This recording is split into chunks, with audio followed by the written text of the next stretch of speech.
Hello, hello, hello. Welcome on in. Welcome to the stream.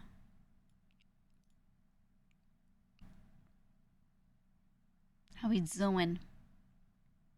Here at this hour. Yeah. Normally I'm earlier on Wednesdays, but I was in Mouse's event today.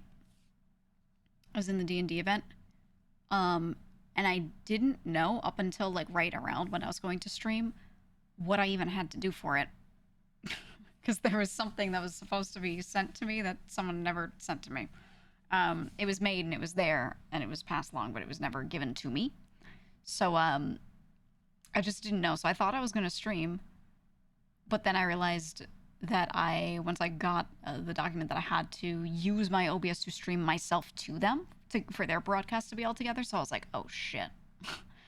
Guess I can't stream then, because by that time it was basically like 2:30. I would have been able to stream for what, an hour and a half, 2 hours before I had to go into tech check. So I was like, yeah, no, I'll just stream later. I'll just do that. But yeah, so here we are. Here we are. I just figured, it was not worth doing the really short one, and instead I could just do a late one. I don't do late streams very often, but recently I've done a couple, and it's been nice. There have been times I've just started late. Um, it's been good. A few people mentioned Matt. Matt was really nice. Matt, I haven't met him before. Obviously, I know the name, but I really liked that when I was joining in, he was holding his dog. He's a corgi, and he was holding it like a baby. And I was laughing because that's exactly how I hold Nucky. Hold on, let me get the screenshot. I took a screenshot of it on Discord because I thought it was cute. Look, look, look.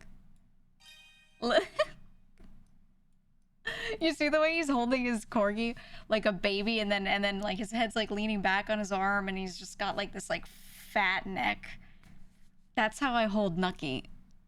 When I say like, oh, he's getting on my lap, either he's a loaf, he's faced the other way, and his head's on one arm, or he's flipped like this, and I've got like my hands on the keyboard, but he's got his head on the back of like the back of his head on my elbow or something, So like, oh, this dog is so cute. Love you, Matt. You're great, but this is what it's all about, man. Enhance. I love this dog. But yeah, I was just laughing because it reminds me so much of my cat, because I just sit there in my chair all day holding him like that while I'm doing shit. I'll be streaming. I sit cross-legged, or I'm like L-sitting most of the time. I have like a little leg hammock, and I'll just stick my legs straight out. So because it's like that, Lucky will show up and just get on my lap, and he'll either lean his head on my arms, or sometimes he puts his head on the arm of my chair. And he just looks like he's in a little bed, and he gets a fat neck. Anyway, cute dog. But yeah, so I did the D&D event. I showed up live. I had the option of showing up live or doing a pre-recorded thing. I wasn't sure what everyone else was doing, but I was like, you tell me. What do you want me for? Like I'll any level of effort I'm willing to do. And then they said, yeah, could you do live? And I said, all right. All right. It was confirmed a couple days ago, but yeah, I didn't know how we were doing it until like literally today. So here we are streaming late, which I don't mind. Did you see the kitten at the start of the stream? No, I didn't. There was a kitten. Like, did he have a kitten or what? Why was there a kitten? Class did you run? I did Paladin. We did we had me as a conquest paladin, which really makes a lot of sense. He had 3 babies on stream. Oh, bottle baby kitten. Yeah, it's the dream, dude. Yeah, the DM. That's good. That's good. I've done that where I've had to bottle feed a little baby kitten. It's a lot of work. Okay, that's a whole newborn. Like that is a lot of work to be doing.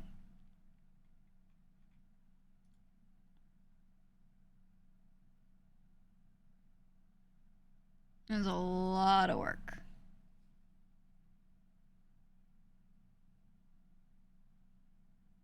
Anyway, Conquest Paladin was fun. I thought it was very fitting. They had me as lawful neutral, which normally I'd say like lawful evil, but the more I look at it, I'm like, nah, that suits me. That suits me.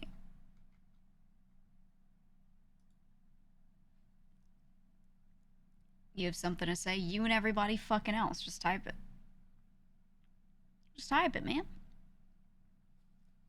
Anyway, let's thank some subs. Weeb Guy, thank you for 21 months. Killer, thank you for 16. Jade Saturn, thank you for 20 months. Splashy with the 30. W30. Comrade, thank you for gifting a sub. Moose Mail, tier 3, 23 months. Crazy. Thank you. Turtle, 21 months. Jupiter, 19 months. Scrolling. JC, welcome back. 26 months. Z, one of my editors, 17 months. Thank you. Thank you. Primeval King. Oh my god, 25 gifted subs. Sorry, I was up from my desk going getting a drink at the time. I didn't see it. Thank you so much. Holy shit. I appreciate that so much. Adieu. 26 months. Street of 4 months. Master's Wielder. I always read it as Master's Schwielder, even though it's Master's Wielder. I always just say Schwielder in my head. Thank you for 10 months. Starship 22.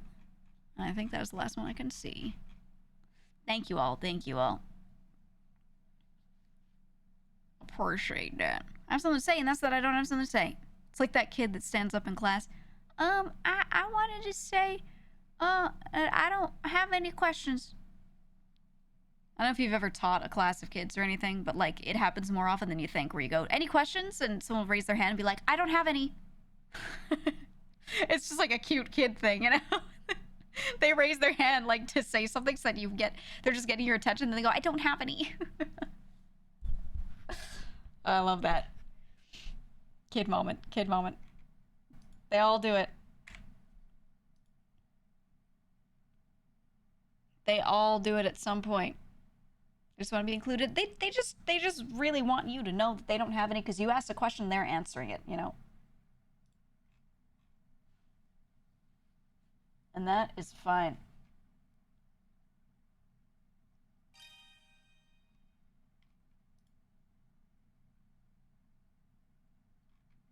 That is totally fine.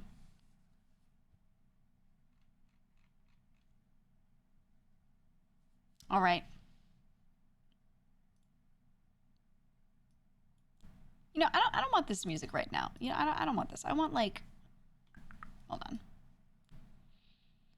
We're gonna change the vibe. We're gonna change the vibe.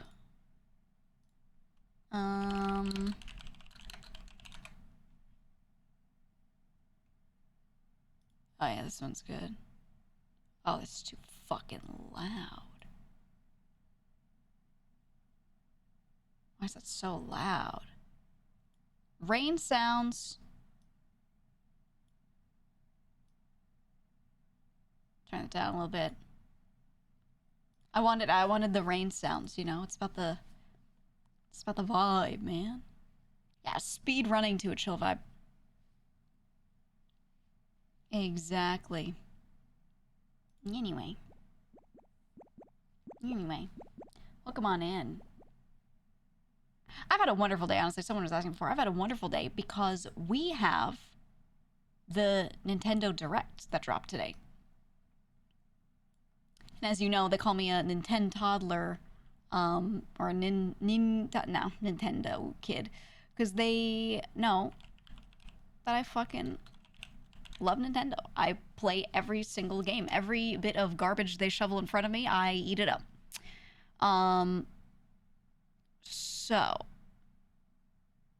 So let me get the full list. Let me get the full list for you. They had a whole thing. So they showed off the Switch 2 itself. It's the same thinness as the Switch. It's the same thing. It's just bigger. It's just wider, taller, so it's a bigger screen. It's basically, they were like, it's double the pixels. It's a large screen. I think that's good. I actually really liked the old size of the Switch. I liked the smaller one a lot. So I'm probably going to be a little upset when I first hold it, and I'm going to be like, ugh, why is the console so huge? But after I use it for a little bit, I'm probably going to be glad. Because bigger screen, you can see more shit. You know, with the way these games are, some games, when they're just basically little Nintendo games, I think it makes sense for the smaller screen. It's fine. You can see everything in full fidelity. But there are a lot of games that get moved over to Switch that are like way more detailed. A lot of JRPGs that are way more detailed. There's so many small elements on the screen. So I think you can't treat it like a DS. You know, like you still, it needs to be bigger. So I think it's okay. They announced, okay, here are the games. Mario Kart World, which, I mean, I've talked about it before. If they didn't have a new Mario Kart, I would be really surprised. Really surprised. Donkey Kong Bonanza. I'm excited for it. It looks like they mixed a side-scrolling kind of view with a normal third-person, like Mario game-esque kind of thing. Although I think maybe it feels a little more like a Kirby game to me. I don't know. It looks good. It looks good. That's it. No complaints.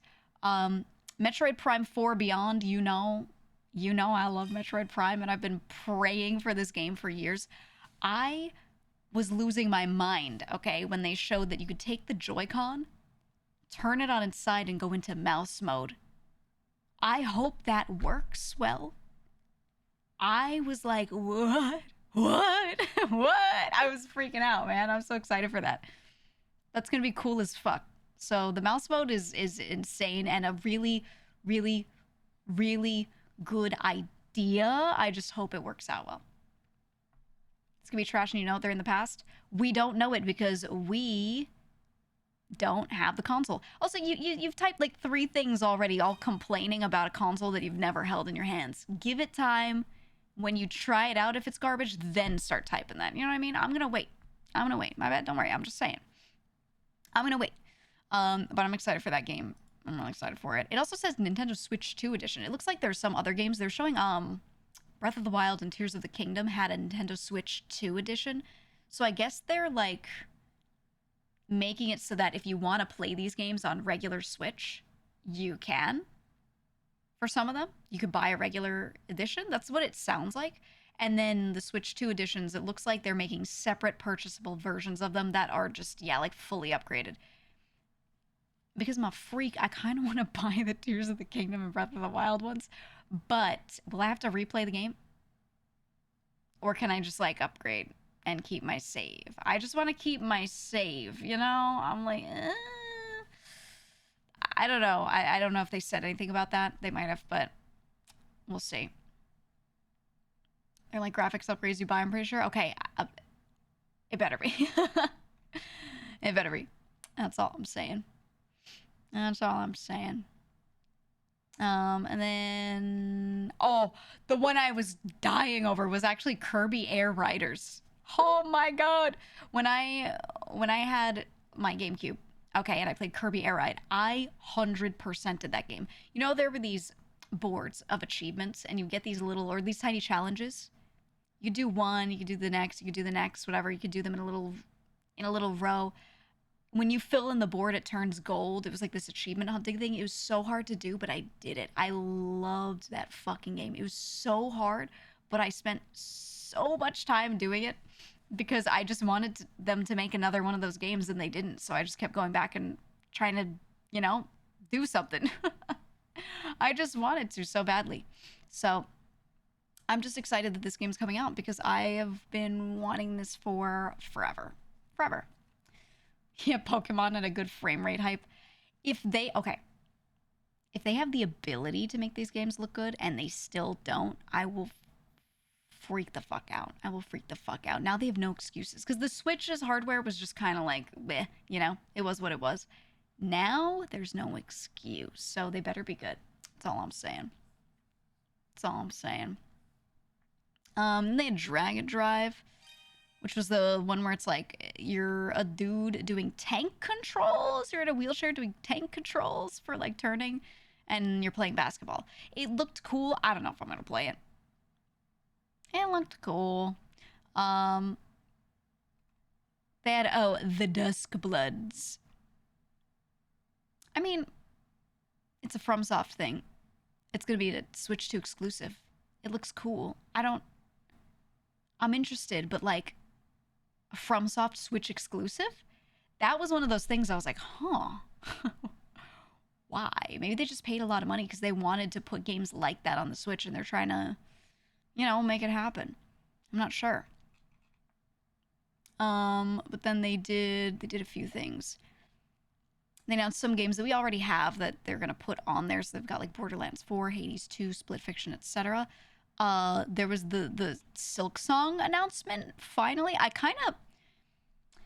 there was a part of me that was thinking about that, where I was like, what if Silk Song is waiting for a console? They got a console deal.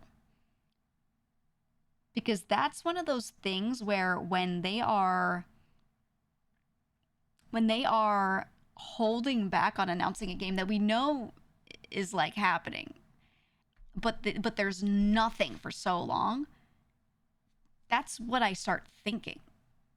Like they're holding back because they have some sort of deal and they can't talk about it until that major thing is announced, So I think that's all it was. I think it really is just they had to wait for the Switch 2 announcement. That's what it sounded like. They also showed Wild Hearts S. Do you remember Wild Hearts? That's the one where it's a game that looks similar to Monster Hunter. Koei Tecmo has that. I played it. I played the fuck out of it, actually. I really liked it. There were some fights that weren't as good as others, but overall, it was a really cool game. It was like actually a good competitor. I liked that game a lot. So that's going to be on Switch 2. Yeah, it's the one with the giant pig. Yeah. So you had your weapons that you'd switch between, kind of like Monster Hunter. And then you also had a couple skills where you would build some structures, and those were completely not related to your weapon. So everyone could do that thing where they build like one tiny wall, and it was like a shield that you could use. You had like, you'd build this little box and you'd step on like a spring so you get a jump, etc. It was mostly movement stuff or the shield. That was really cool. And it looks like that's gonna be on there. So I was like, okay, all right. There's a new Rune Factory, Guardians of Ozma, which I'm just gonna say you should watch me stream that. I'll probably stream that for a day at least. Just saying. There was a new Story of Seasons as well, Story of Seasons Bazaar, which is gonna be nice. That's always like one of those things I'll just buy and play late at night, laying in bed, Good shit. You never heard about that game again after I streamed it that one time? It was really good. I think the fact that they didn't update it super quickly all the time the way Monster Hunter did is what made it just kind of sit there. And then I think people shit on anything that looks like anything else. I'm going to be honest. They just don't give things a chance unless it's that one brand name that they want. It's like when they say thing and people go, and then they go thing Japan and they're like, whoa. It's like that. Right? Where just whatever the original IP is, people freak out because of nostalgia, but then, yeah, Liza P. Exactly. Like, Liza P was, to this day, I think it's my favorite Souls. Like, it's so good. It is such a good game. It plays so well. Beautifully made. Everything is, like, that's a perfect game for Souls-like. And yet a lot of people just didn't want to try it because they were like, it's not from FromSoft. But it was really good. So, just saying. All those calling AC Shadows knockoff of Ghost of Tsushima. Yeah, right? Like, it's its own thing and it's good, man. That's all. So, just saying. Liza P's on your list to grab someday. You should. They're going to have the DLC coming out, which is going to be like a huge chunk of content. Highly recommend. It's just so good. I actually want to keep playing Kazan. Kazan was really good too so far. It felt good to play. We should do that. You did Liza P parry only as a gaming challenge. You really can in that game though. You can. Thankfully it wasn't like It wasn't like Sekiro where it was rhythm game parrying the whole time, but you could. If you wanted, you could. But yeah, big recommend. Silk Song shown for 3 seconds and not even mentioned. I mean, you don't know the circumstances around it. I'm gonna guess. My guess is that they were doing the announcement and they were deciding what to give time to, and Silk Song was not on there because it's probably not done and probably not in a state where they have a trailer. So they probably went to them and said, do you wanna put something in? And they said, okay, let's do a couple seconds of gameplay since we don't have like a full trailer, a full teaser. And they went, okay. That's probably how it went, you know, knowing how a lot of these game these game reveals go. That's just how it's gotta be, you know? Paris felt weird in that game. Took a while to get used to it. Yeah, but when you do, it's good. It's good. Bobber. Are you excited for Kirby Air Riders? Oh my god. I'm so fucking excited, dude. I'm so fucking excited. How about that $80 price tag for games? I'm not mad at it. I don't care what anyone says. I don't care what anyone says. Games should have been more expensive a long time ago. Okay? The gaming industry pays its workers the least out of any other similar tech industry. All right? Game devs get paid way less than people who do very similar work in other fields of tech. And games have been not pricing up with inflation. So these workers continue to get paid like shit. And people buy games and you get the most entertainment per hour out of like anything that you could buy that is in any way digital or just doable like in your house like that. Like the things that give you the most entertainment per hour are devices where you can watch stuff, video games, things like that, right? Anytime you have to go out and do something, it's way more cost per hour. So it's still, for entertainment, it's still really cheap, okay? Considering how much time, this is assuming you actually play the games you buy, right? And then the other argument I want to bring up is most people who play games, okay, most people buy 100 games and play 5 of them. You're like, oh, the humble bundle got me. And you buy a bundle of 3 games and you play 1 of them. Maybe you open the other 2 for 5 minutes to learn what the game's about, and then you end up uninstalling it 2 months later. Okay? So many people do that. So I don't want to hear people complaining about the price when I know, not all, but majority of them do that shit. Go to Steam and go look at like how many people have completed more than 1 achievement in a game. Go through each game and just look at that. So few people, so few of them get through any chunk of the game.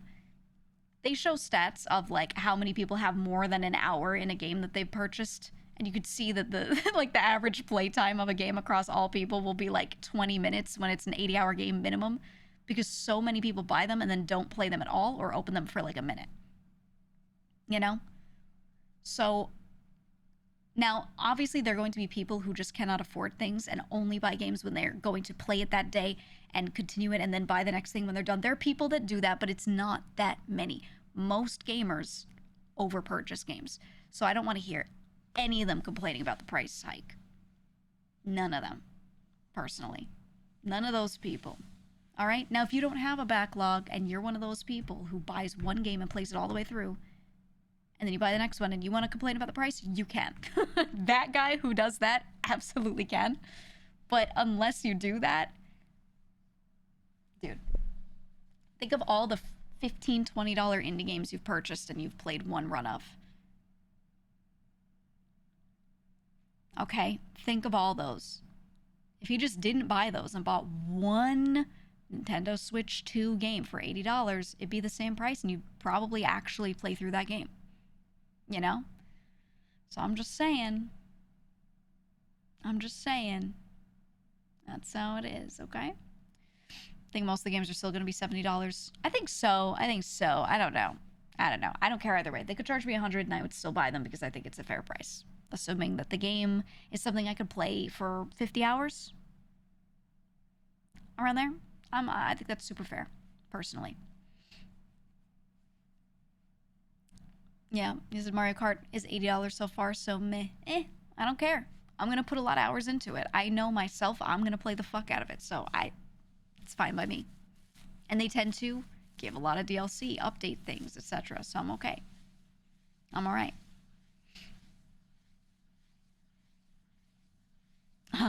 You forgot that you were paying monthly for the Humble Bundle and canceled your sub yesterday. Redeemed 50 games you most likely won't ever touch. Yeah, yeah. Don't overconsume wishlist. Wishlist, okay? If you want to overconsume, do it on like little indie games where these people want to make games, but they just don't have the base of people purchasing. You know, AAA studios, just wishlist it. Just wishlist it, you know? That's it. That's it. Yes, it'll hurt a lot more though when a game is 80 or 90 for base game and it's basically unfinished on launch. I agree, and I think maybe that will get people feeling differently. Like, I think if they want to release something like that, that's like not exactly finished, and it's just kind of base game and it doesn't have that much content in it, and they want to do that for $60, I'd be like, all right, fuck it. But if it's a completed game with 80 hours worth of unjank content in it, they could charge more. I'm fine with that, you know? It really just depends. It really depends. Buy, wait for sale, rent, never touch, literally. Yeah, I think the Steam sales get people too. It's fine if it's like, you know, you're going through that sale and you see something you always wanted to play, but you never did. It came out 5 years ago. It's normally $20. Now it's $6. You're purchasing it. Doing this occasionally and just adding it to a list of to play, all right. But when you have a lot of things in that to play list, just wish list it. It's all right. You know, it's all right. It's okay. Just worried that money goes in upper management's pockets and developers get jack. Yeah, I mean, that's on them to fight for it, to be honest. That's where unions and things like that start to come in. You know? There are ways for them to make this work for themselves. It's not easy, but... yeah, collective bargaining. Yeah. Exactly. Exactly. Need a game dev guild. I think so too. In the N64 games, the games are over $60+. Yeah, when they adjust things, when they adjust things for inflation, you know, like, we really have not paced with it, and I don't know. I'm just concerned that I want these studios to be paying their people. I think if it's AAA, I really don't care, but when it's an indie studio, I think they should be allowed to charge more, and you know, they just should. Because, you know, those smaller studios, most of them are going to be paying their workers. And a lot of the indie studios are pretty big. They're pretty big, you know, but they're still not big enough that, like, they're hiding shit and they're paying only their CEO, blah, blah, blah, you know? They tend to be more honest with how they pay their people. So, I don't know. We'll see. We'll see. This thing, you said, I think Switch 2 games were also confirmed to be cheaper digital than physical. Oh, if they do that, that would be really nice. That would be really nice, yeah. Because then you don't have the manufacturing costs. You're not shipping anything anywhere. I think, you know, having a physical version of a game is great, but I'll really only do that if that's, like, my most favorite game. If it's that good. Most games, I do prefer to buy digital. And if I lose access to it because it's not archived 20 years later, you know what? It's sad, but if it's not my top 10, it's okay. It's all right.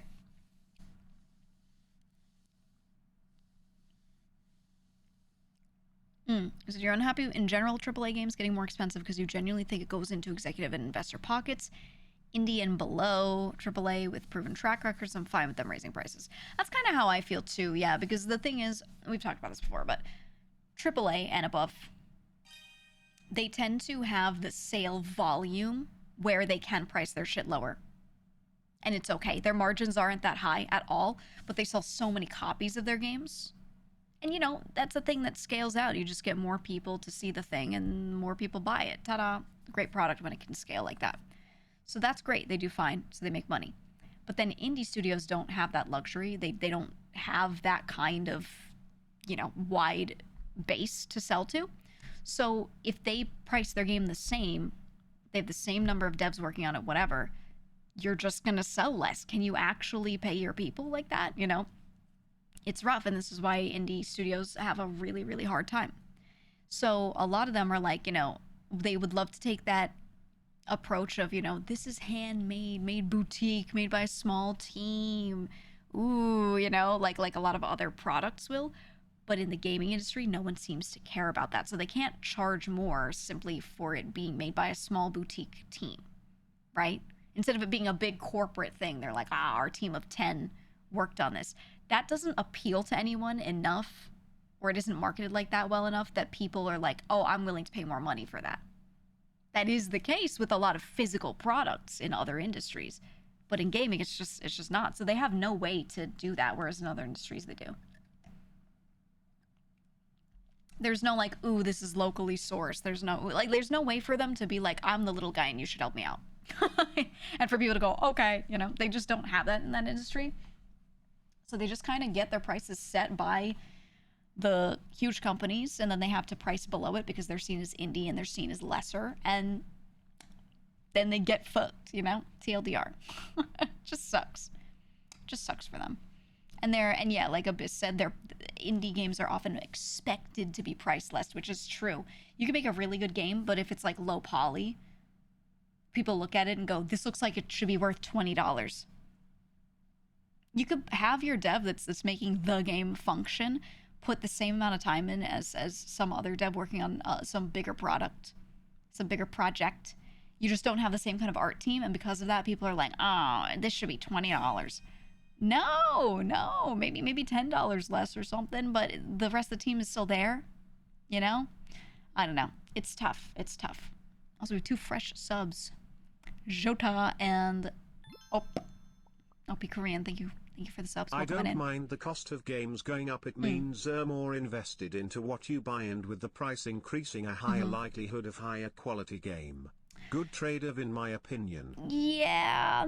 I mean, price increasing, higher likelihood of higher quality game. I think maybe these studios, if they get more money for their game and sell to the same number of people, but they just have a bigger margin, maybe they would be able to hire 1 or 2 more people for their next game, or contractors, you know, to get more shit done and make a higher quality thing. That's true.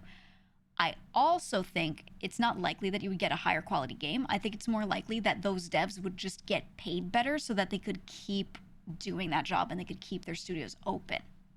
So I don't think it would result in those teams getting bigger and them adding more assets to the games and stuff. I think it would more so just be that they would just stay together as studios more instead of closing down after every, you know, little indie game. I think, you know, they don't get paid much and they end up job hopping all the time. Instead, you get less job hopping and you get more studios just sticking together. That's it, which I think is good. Maybe that kind of could end up making better games come out of them over time if their team is kind of seasoned being together. Maybe, but I don't know. It's tough.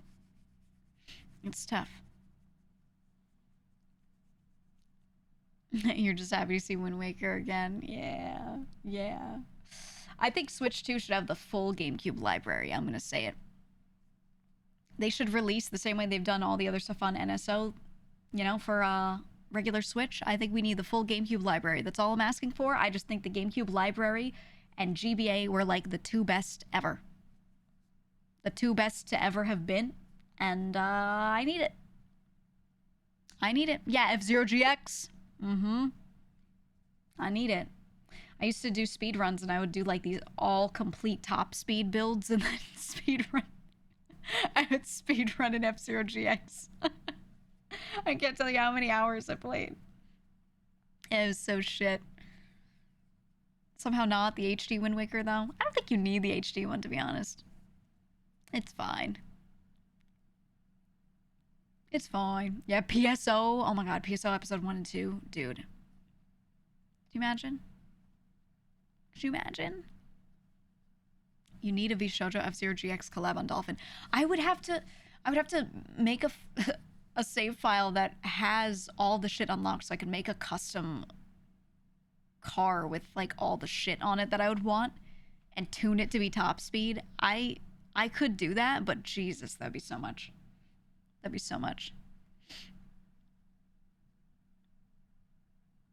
Yeah, Soul Calibur 2 was really good. I played it so much, so I'm glad. I'm glad.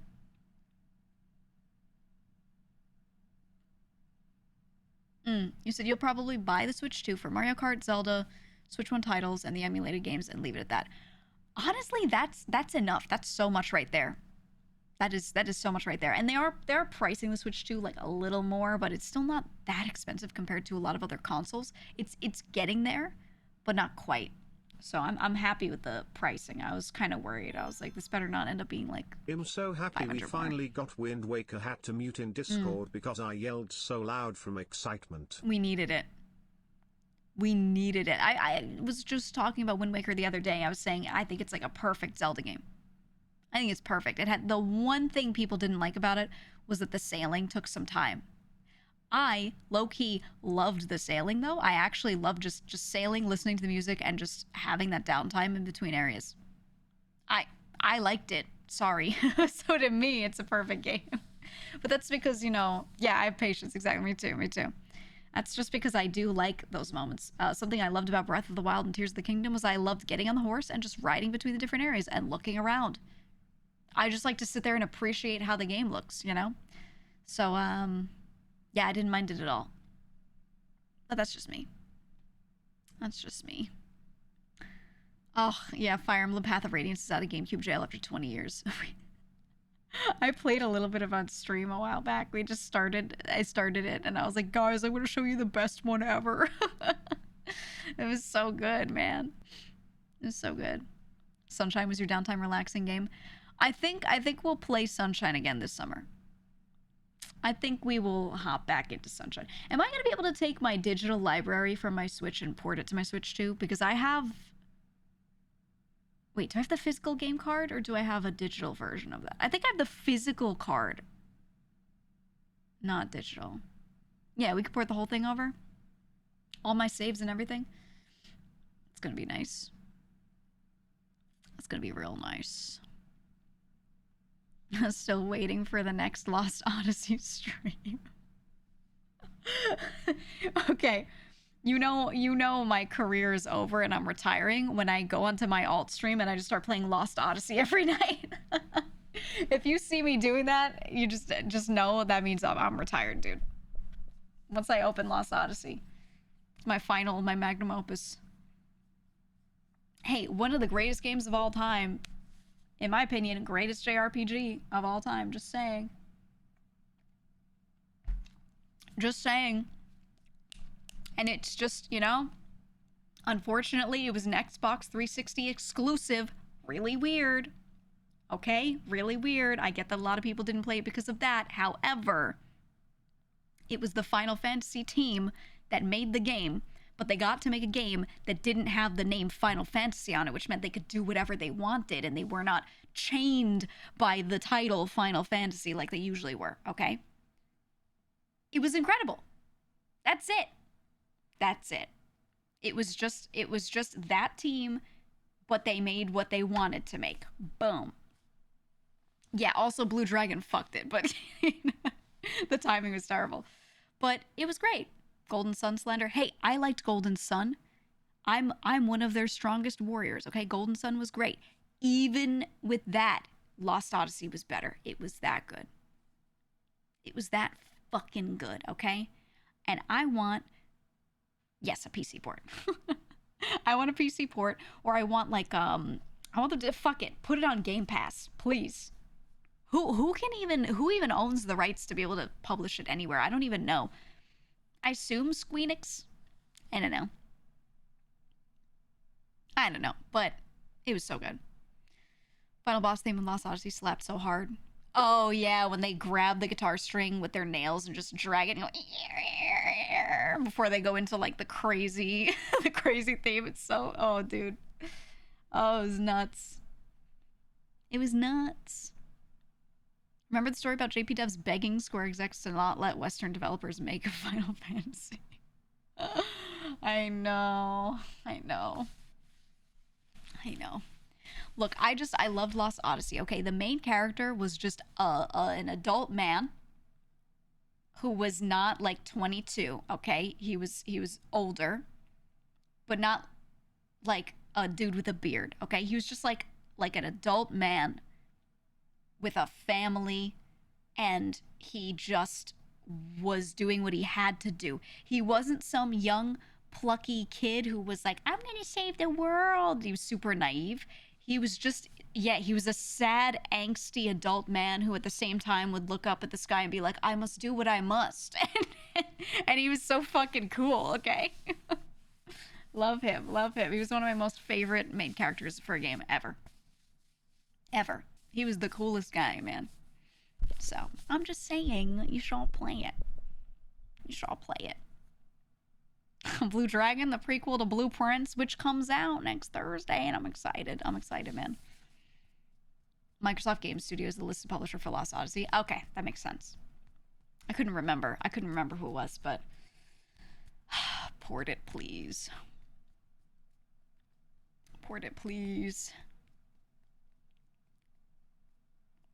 You enjoyed the first Red Dead a lot as a kid. I want to play 2. I still want to play Red Dead Redemption 2. It's on my list. I feel like it's daunting. It's a big game, you know? It's a big fucking deal. So I want to play it, but like, it's a lot. It's a long game, yeah. It's one of those things where I'm like, if I stream this, it's going to be so much. I don't know if people are going to want to sit through all that because a lot of people have already played it themselves. It's different if it were like new to you guys, but I don't know. So I might just play it on my own. We'll see. We'll see. Do you think you'll play Death Stranding 2? Did you like Death Stranding 1? No, a lot of people are mixed on them. I didn't even play the first one. I didn't. I watched a streamer play it, and I didn't like it that much. I thought it was okay. There were things about it that I really liked, and other things where I was like, why am I spending my time on this? You know, I felt very mixed, so I don't know if I'll play the second one. Maybe. I don't know. We'll see. Red Dead Redemption 2 is also extremely slow at the start. Yeah, but it's like this big angsty slow burn, right? So I think it makes sense. Only story-driven game you'll enjoy is The Last of Us. I didn't even like The Last of Us that much. I remember playing it and I thought it wasn't bad, but for some reason I just couldn't stick to it. I don't know why. I don't know why. Because when I watch streamers play it, I like don't mind it. I don't know. It wasn't like I hated it. Yeah, right. It was just okay. It was okay. And there were other games that just took my attention more. I don't know. There were other things that I was like, ooh, look at that. Ooh, look at that. And there was just no reason for me to like want to go back to it, I felt. I don't know. Watching it made you believe the show was a better experience than playing it? It kind of felt like it should have just been a movie. That's another one of those games where I play it and I'm like, you know, I don't think this needed to be a game. That being said, it's really long. So it being a game means that you get to fit a lot more storytelling into one piece of media. So that was good. I think if it were movie length, I don't know if it would have worked out. But it kind of felt like that. You know, people who hate it because they tried playing it like an action game, not a stealth game. True, though, a lot of the stealth parts for me felt like waiting simulator. I don't know. It was a lot. It was just okay. It wasn't bad, but it wasn't something that I wanted to, you know, do much with. It was alright, I guess. It was alright.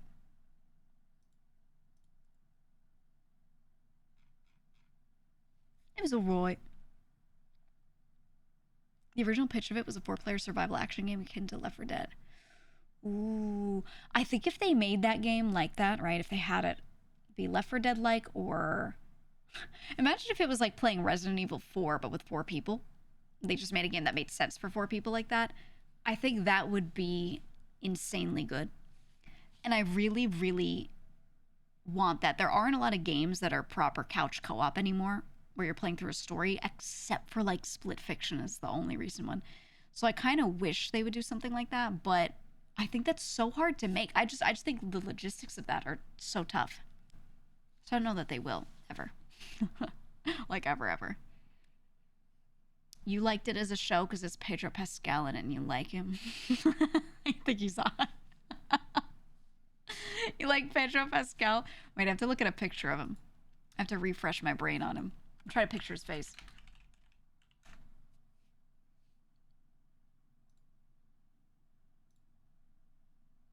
Yeah, he's not bad. I like his nose when he turns, how it's like he has like a higher nose bridge and it ends up looking kind of like a Roman nose, you know? It gives him this interesting vibe. I always thought he was really good as a villain. Really, really good as a villain. He has an interesting face for it, you know? Like some people, the way they look just works for that. It just works. Like, what's his name? Mikkelsen.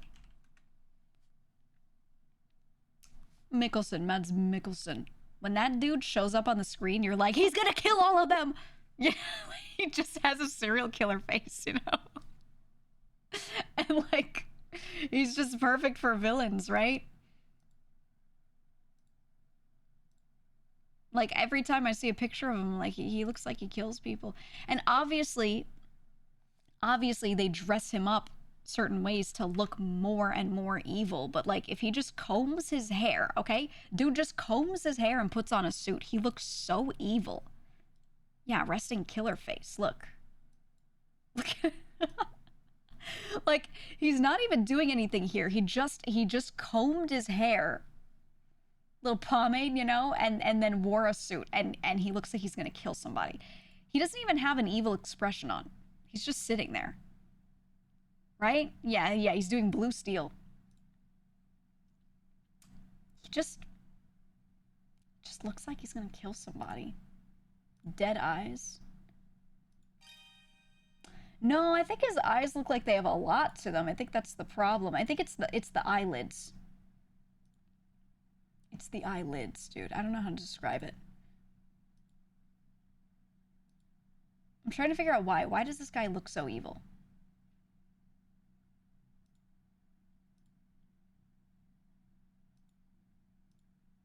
Why does he look so evil? It's the cheekbones. I think you're right. Okay, here's a picture of him where like there's harsh lighting from one direction so you can really see his cheekbones, okay? Get this on the screen. I think you're right. Look at that. Okay, so you can really see his cheekbones sticking out because that light is from above. Yeah. That's an evil cheekbone. It sticks out a lot, but it sticks out a lot specifically like 45 degrees out, forward and out from his eyeball area, right? He doesn't look as evil. It's his expression here. Okay, here's what I think. The cheekbones, yeah, slightly sunken eyes, and I think it's his mouth. His mouth. He has thinner lips. Okay, they go up in the middle a little bit, and then they go downward. He's got a perma frown. The corners go downward a bit. I'll show another picture that really shows it. I think you put those things together, and it's like boom, villain face. Hold on, we're getting a Mads Mikkelsen mouth pick on the screen. Jamie, put it on the screen. Boom, here you go. Yes, ma'am. See that? See what I'm saying? We're like, it goes up. Okay. Holy Primable, thank you for the 5 gifted subs. Thank you so much. Again, thank you. But look, you start in the middle, okay? Go to either side. Start in the middle, You go up a bit and then down. The corner of his mouth and the center are kind of even. The corner of his mouth isn't really that much lower than the center, but because it goes up first and then down, it gives him like a big frowny feeling. I think that plus the evil cheekbones, it just makes like a serial killer face. What can you do? Oh my god, this is a picture of him young. I've never seen him young. I don't think I've ever seen... Was he acting when he was young? I assume he was. I've never looked this up. I've never Googled young Mads Mikkelsen. What was he in? I feel like I have. I don't know. I don't know, man. He was a dancer. Oh, okay, yeah. I was gonna say I don't really remember seeing him in much media. Like as a younger dude or anything.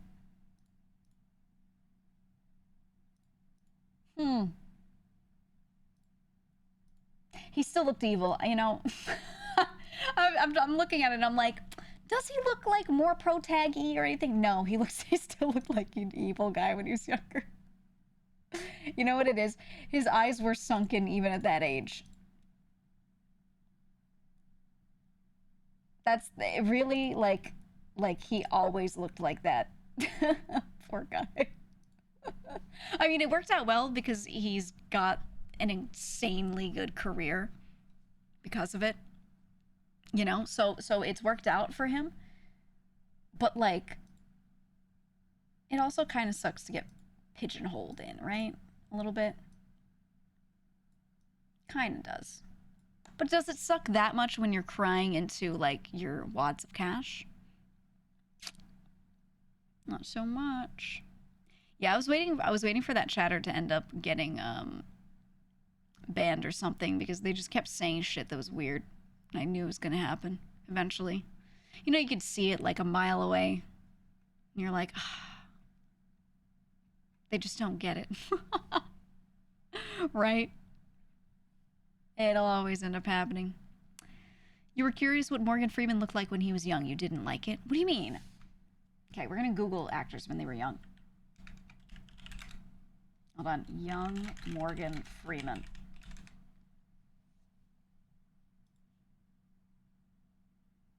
He looks the same. What do you mean?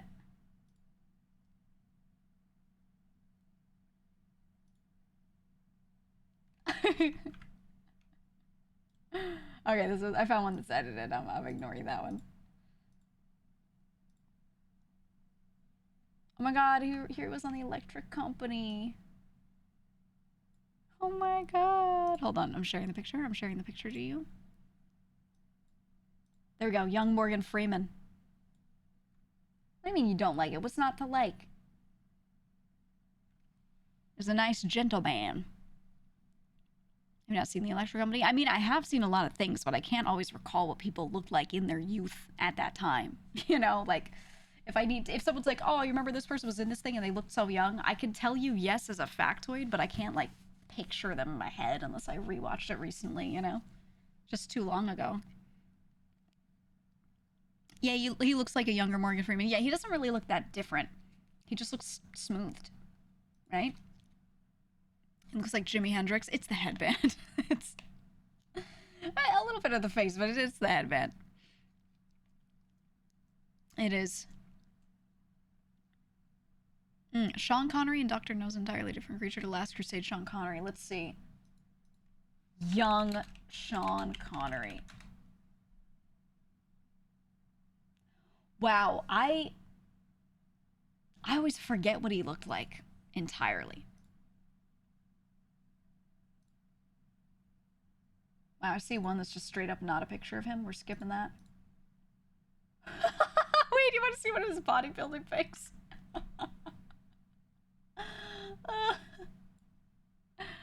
Oh, he wanted to be a bodybuilder. Look at him. Oh, bodybuilder poses are just so fucking funny. Oh, they're so funny. He just looked pretty normal. He looked like a pretty normal dude. looking. Hold on, let's get like a picture of him just sitting there. Here we go. Okay. A little modesty. There we go. let's cover you up. You're gonna get cold, sweetie. He's not bad. Sean had it going on. I think he's in no way unattractive. I just think he looks like a pretty normal dude. Above average, for sure. Pretty good. But I've noticed something where when you see a black and white photo of a man from this era, okay? Prior to the 60s, right? Like 50s and prior. And all they do is comb their hair and wear a polo shirt and smile. So many people are like, look at him. He was so handsome. Look at him. He was so handsome, so put together. Sometimes I just think it's the fact that they combed their hair and wore a polo, if I'm being honest. Like, it doesn't mean, I'm not saying they look bad. Like, I agree. I'm just like, yeah, it's not that people be like, they don't make them like this nowadays. I'm like, they do. They just don't like comb their hair and put on a polo. You know, like, it's all you got to do most of the time. You know what I mean? Also the fact that the photos are black and white kind of obscures some stuff, you know. If they had like, they have like, you know, some dark circles, it's not going to look bluish in the black and white photo. It's just going to look like a normal shadow. You know what I mean? So some stuff is a little obscured. But I'll see people do that all the time. They look at a picture of someone from back then. They're like, he was so handsome. And he's like not handsome, whoever they're talking about, but like, you know, I have one polo left from my previous life and a comb. It's time. Yeah, I mean, I think if anything, male grooming has gotten more intense recently. I think back then they didn't really do shit other than comb their hair a lot and shave. They were just clean shaven more often, right? That was it. I think nowadays people try a lot more things. There are a lot more products and things. There are a lot more standards applied to men that were never applied to them before. So there's definitely a lot more effort there, but there are also a lot of people that put in like no effort. I think it's become, the spectrum has widened on both ends, right? It used to be that almost everyone tried to look at least somewhat put together, tried to at least somewhat comb their hair, and everyone was kind of expected to kind of do that, right?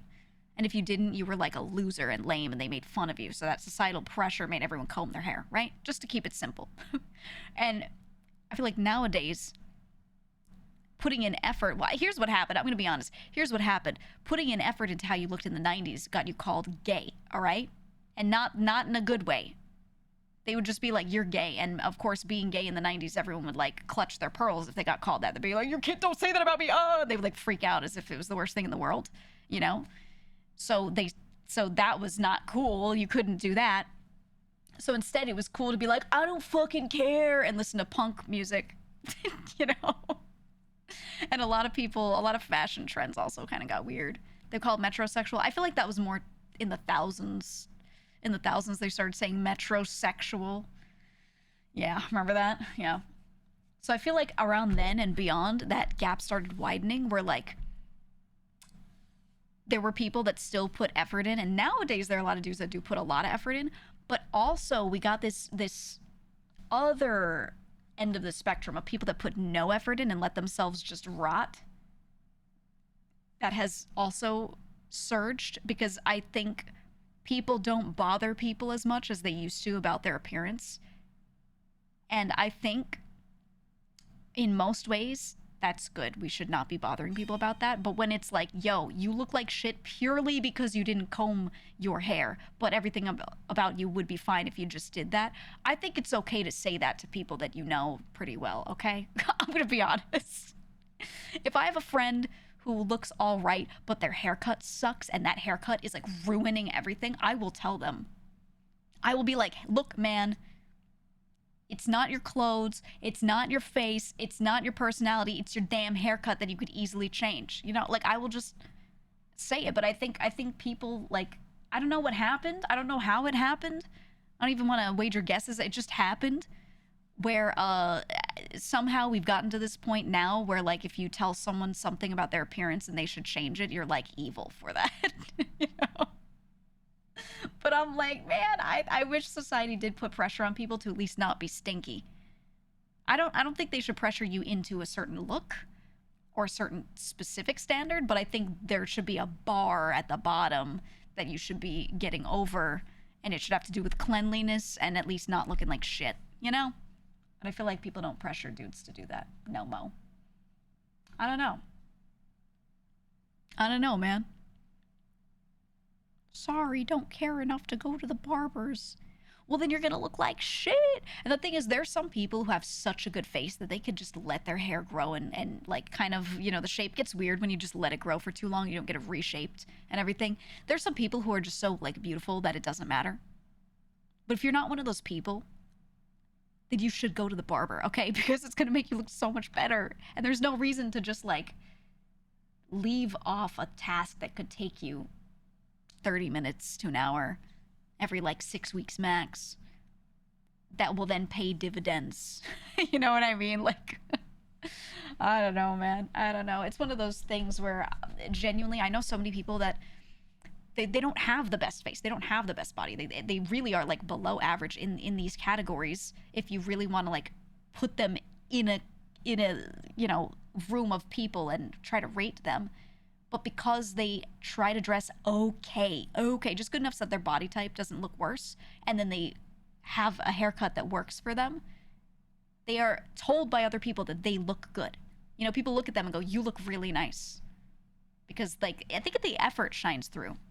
I think the effort really shines through because it's not just the effort that is good, but also effort makes you look like you're more confident in yourself. And it does pay you back. Like, you know, that effort kind of cycles back and you fake it till you make it and you actually become more confident. But until you get there, it still makes other people feel like you are. And then they treat you better. And then you feel better. You know what I mean? Like, it just kind of cycles like that. So I really wish people would just try to at least meet a baseline with certain things. I don't know. Guys are still insecure about that kind of stuff. You can see with the ridiculously hyper-masculine advertising with men's hygiene products. I'm not saying they're not. I'm just saying on average, there's definitely been more of... I've been seeing more dudes get more in touch with that, with talking about how they take care of themselves and preening and all that shit, you know? And it doesn't always have to be hyper-masculine. I've just seen, like, a bit more, especially in media, they'll show like a dude hanging out with his girlfriend and they're like both doing face masks and he's like, she put it on me but I let her do it because she likes it. Oh, it's cute though, you know? Whereas like in the 90s they'd be like, that's gay, or like some stupid shit like that. You know what I mean? So it's definitely shifted a little. It's shifted a little. I appreciate that. I do. So you usually rot max unless you're going to con, then you get a haircut and bust out the pomade and look sexy. I mean, I feel like people should try to do it more often than that, but you don't have to go all out. Nothing that is like super high effort. Literally just like haircut and clothes that don't make you look bad. You don't even have to try to look really good. Just like not bad, you know? That's how I feel. Rot max. Yeah, when you just sit there and let yourself exist until you look worse and you don't trim it back, you know? It's just... It's true. You're just like rotting. A lot of people do it. A lot of people do it. Or really, you know, a lot of dudes like to let their hair grow and they just like their long hair, whatever. Just get it trimmed and reshaped as you let it grow. Instead of just being like, I'm growing it out and letting it just be a shitty shape once it's past its like, you know, initial phase. And just keep up with it, man. Like every 2 weeks? No, every 6, man. Every 6. I promise. I'm a person with hair. My hair grows fast. Every 6 is the most often you should have to do it. A lot of people could go longer, 2 months, you know? But yeah. As you approach your 30s, you've started to take care of your skin and hair so much more. Can't be looking like a hobo forever. Yeah, that's what it is. I'm not saying like you have to try to look incredible. Just take care of yourself. Look like you're taking care of yourself. Just don't look like you're not taking care of yourself. If you look like you're not taking care of yourself, that works negatively against you so hard. with the way other people treat you, the way they judge you, the things they assume about how you live your life, which may very well be true. A lot of people who don't take care of themselves don't live their life to the best, you know, and that's, I don't think that's the worst. Everyone kind of does that to some extent, whatever, you know, but you don't want it to show. Is what I'm saying. Because then people treat you like that, you know? I mean, if you wait 6 weeks, your hair gets way too long. Mine grows really like unevenly. So if I get it trimmed, then I get like layers in it, let's say, right? Which is everyone, they do layering of some sort. They don't trim it all one length. My layers just grow out really fast. So if I don't keep trimming it, it will just flatten and flatten and flatten. So I like have to. You're slowed down after 30? My hair has always grown super fast. My nails grow really fast. It's just always been like that for me, so I have to cut it back so often. If I wanted to cut my hair short to like a bob and let it grow to my waist, like really long, for a lot of people that would take them over a year. That would take me like 8 months. Maximum. It just, it extrudes out of my head so fucking fast. I don't know, man. Your hair grows mullet positive. It reminds me of that scene in Joe Dirt where the guy goes, so does your beard just grow in all shitty like that? Because he had like the mutton chops and shit. Oh, it's one of my favorite scenes. Just grow in all shitty like that. Yes. One of my brothers is like that. He wanted to have facial hair, but like it just grows in all shitty. like he has spots where it grows in just fine and could grow full beard in those spots, and then other spots where he never developed a beard in certain areas. So if he wanted to go full beard, it just doesn't work. So he can't do it. He can't do it. He can't hide it. It just looks like shit. And what's he gonna do? A chin strap? That's for, don't do it. It's out of fashion. If you do it nowadays in 2025, you look like a tool, you know? So like it just doesn't work. It doesn't work, man. Yeah, kind of patchy. Well, this brother in particular has never been like a really hairy guy. Like he has arm hair, he's not completely smooth, but he's not a very hairy person. My family's hit or miss. There's some people that are like super hairy, and then there's some people that are like hairless moles, you know? Like mole people. It just depends on which genes hit you, you know? You could have a sibling that's hairy as fuck, and then you're like a naked mole rat. So, you know, so he was hit with the no hair gene. And yeah, it's just turned into him having like no ability to really get a real beard. It just grows in all shitty like that. You know? It's just how it is. You hate your beard. Your sister says it looks good on you, but you hate how it feels on your face. Yeah, I mean, it depends. I don't love the way longer beards feel. But if it's like, there's a certain length where it's not stubble, so it doesn't feel very like hard. It's long enough that it's like softened a little, but it's not too long. That can be nice. It's like a nice rug. But I don't like when they get longer. I think visually they're fine. I'm just talking about like the feel of them, you know? I don't like that. But also, this is just me. This is a me thing.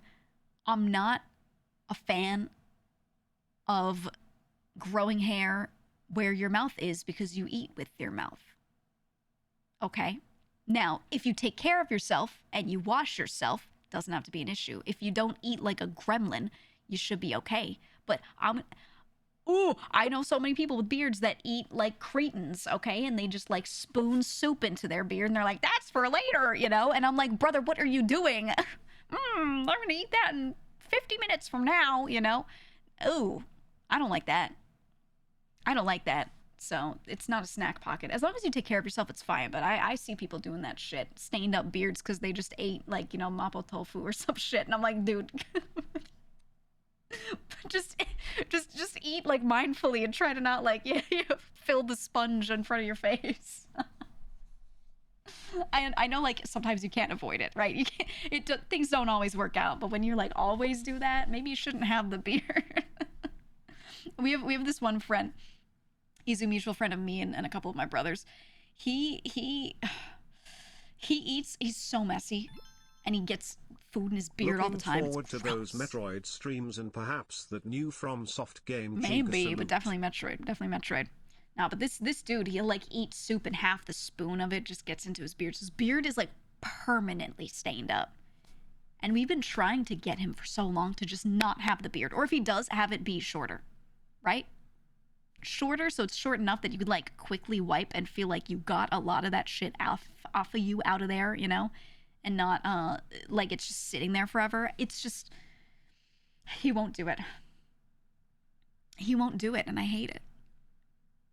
I hate it so much. I hate it so much. You said the amount of testosterone in males has lowered over time. Patchy beards have become more common. Good. I wish they wouldn't get so mad all the fucking time. Good. Calm down, dude, you know? Calm the fuck down sometimes. One car cuts you off slightly, not even that close, and you're like, okay, I fucking believe it, you know? And I'm like, hey, man, you're gonna be okay. You're gonna be all right. I have so many male family members, so many dude friends that just like one little thing happens and they're so torn up over it, and I'm like, just calm the fuck down, man. And they're like, I'm sorry, I just can't. And I know it's literally just testosterone. Like they know it's stupid, but oh man, I wish they didn't have to deal with it. You know, got that high tea fucking you up. Oh, my cat's here. Lucky. Lucky. You wanna sit on my lap? You wanna sit right here? Come here. No?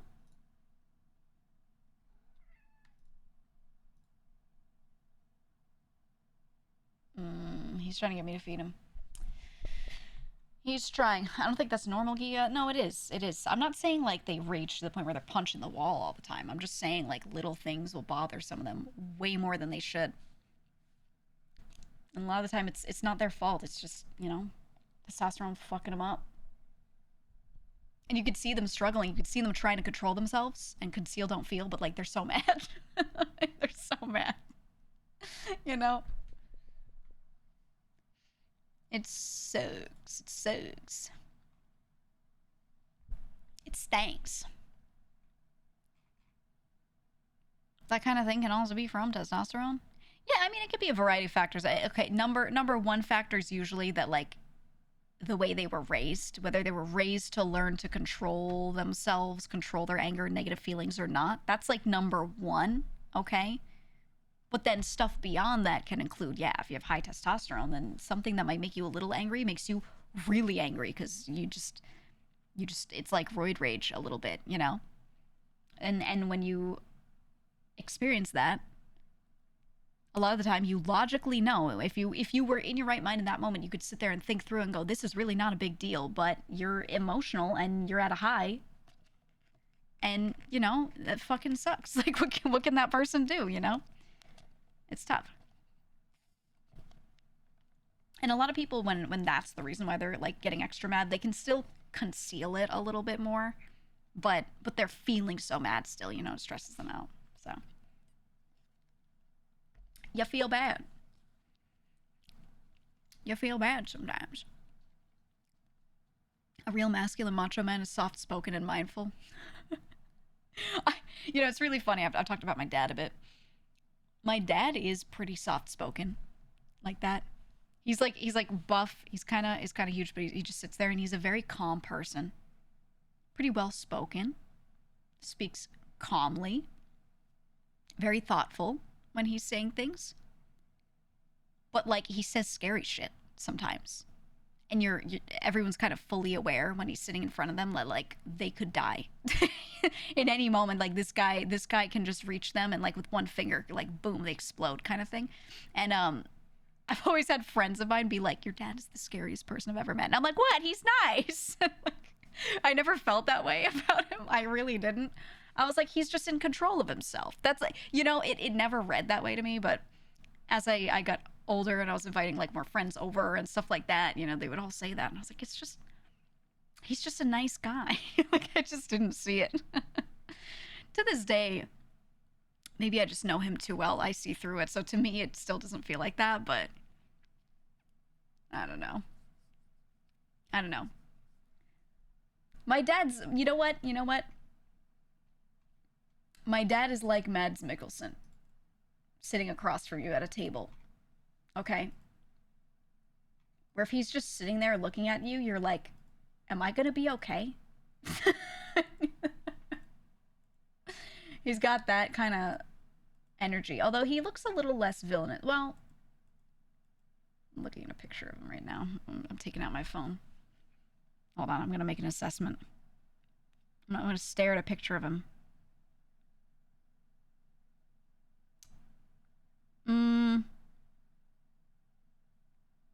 His face really isn't that scary. You know what it is? It's the way my dad looks at people. It's his gaze. It's not exactly his face. Cause he laughs a bit. He's generally like a, I wouldn't say he comes off as a happier guy, but like, you know, but I think he just seems really controlled. And I think that scares people. Why does that scare people so much, actually? Yeah, smoldering eyes. He can give the smolder. He can. He can. He was a real stunner back in his day. Actually, my dad is one of those dudes where if people see an old picture, they'll be like, oh, he looks so good. You know? Look at him with his combed hair. How handsome. He's one of those, too. I think it's just, I don't know. People are afraid of people that are in control of themselves or something. Is it just that they aren't, so that scares them? Or is it like being in control of yourself makes them think that you're hiding some shit? What is that? Dad's Mickelson. A calm, controlled demeanor is way more scary because it might hide their true intent.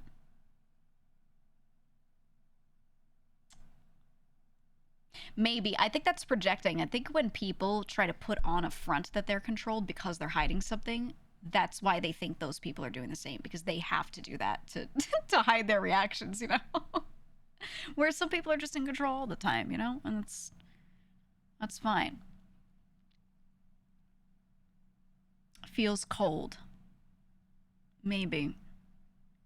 I guess it's the same reason people are scared of a big dog who's quiet. Maybe because they look like they're always watching, right? And they're always just kind of observing. If you can't read someone, it's an unknown, and people don't like the unknown. Yeah, that makes sense. That makes sense. Most people are pretty emotional, so they recognize when someone isn't. I don't really know. I get that. I think I get that.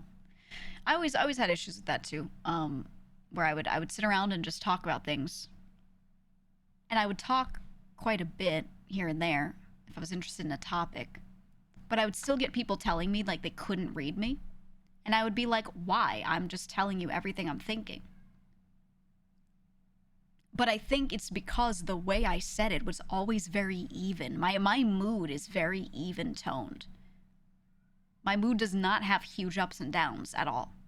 It stays within a comfortable range because I'm always chilling, all right? Straight up, it's just because I'm a chill guy. That's all. But I think because it doesn't exit that high, low, you know, that range, people would always be like, what are you thinking? And I'd be like, I don't know. The trees look nice today. Like, you know, I'd just be like, I'm just a chill guy.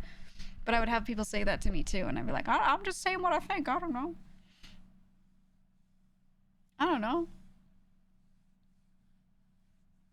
Most people are very open about what they think and feel, so when someone just doesn't want to engage on that, it's uncomfortable. Yeah, but what about me who does say what I think and feel? But I just say it in plain words, and I don't, like, have a huge visual, emotional up or down.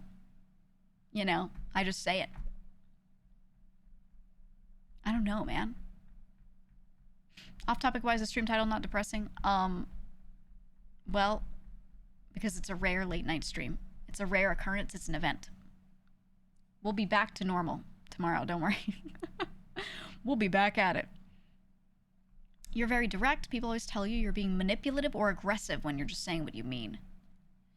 I don't get people calling me manipulative or aggressive. I just get people telling me that sometimes they've been afraid to tell me what they think.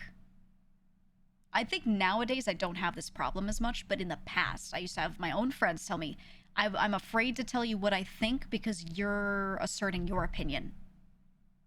And I'm like, okay, well, I asserted mine. You assert yours. This is equal, you know?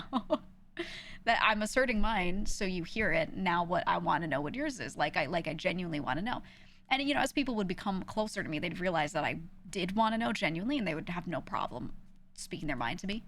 But back in the day, I don't have this issue anymore because I just kind of adjusted the way I speak a little. But yeah, I used to like I just very strongly state, here's what I think, and they would just they'd feel like they couldn't speak up because I already spoke up. And it would be like that's a them problem. But I've still just adjusted myself to not be like that so much, you know. I don't know, man. I don't know. Think it has to do with their own insecurities about not being naturally put together. Seeing someone who is makes them assume that the same level of effort that they put in is being applied behind the mask. The mask is just your face. Yeah, I think that's true, right? Like if I am easily social because I've just been social for a long time, and then they see me being social, they may think to themselves, it's so hard, it takes so much effort for them to be like that. So then when they watch me be social, they're like, wow, she's got to be putting all this effort in, when realistically it's just natural to me, right? I think that scenario happens a lot. And yeah, it comes back to projection, exactly. Projection doesn't have to be like a bad thing. I think it's just a natural thing, right? Like the human brain goes, what is it like in their shoes? And it's trying to use its own experience to build a scenario in their head of what that would feel like, what it would be like to be in their shoes. And if your experience is so different from that other person's, yeah, you're likely to project some shit on them. That's just like, you know, that's the human brain. Yeah, it's normal. I just wish they'd like give people the benefit of the doubt. Like maybe I'm just different from this person. You know? I say that to myself all the time. I go, maybe I just think differently, you know? Or you'll hear me say that out loud a lot.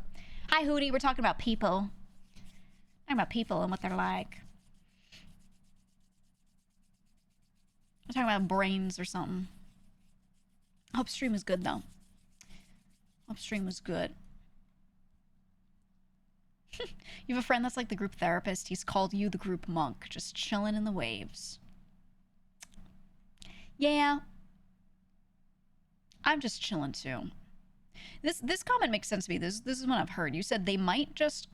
the Hootie and Raiders, we were talking about, like, I was saying some people have told me that they, like, found me hard to read or they were scared or whatever, and I was like, what is it? Blah, blah, blah, right? So you said, they might just hold your opinion to a higher standard, which I do think is more of a them issue than your own.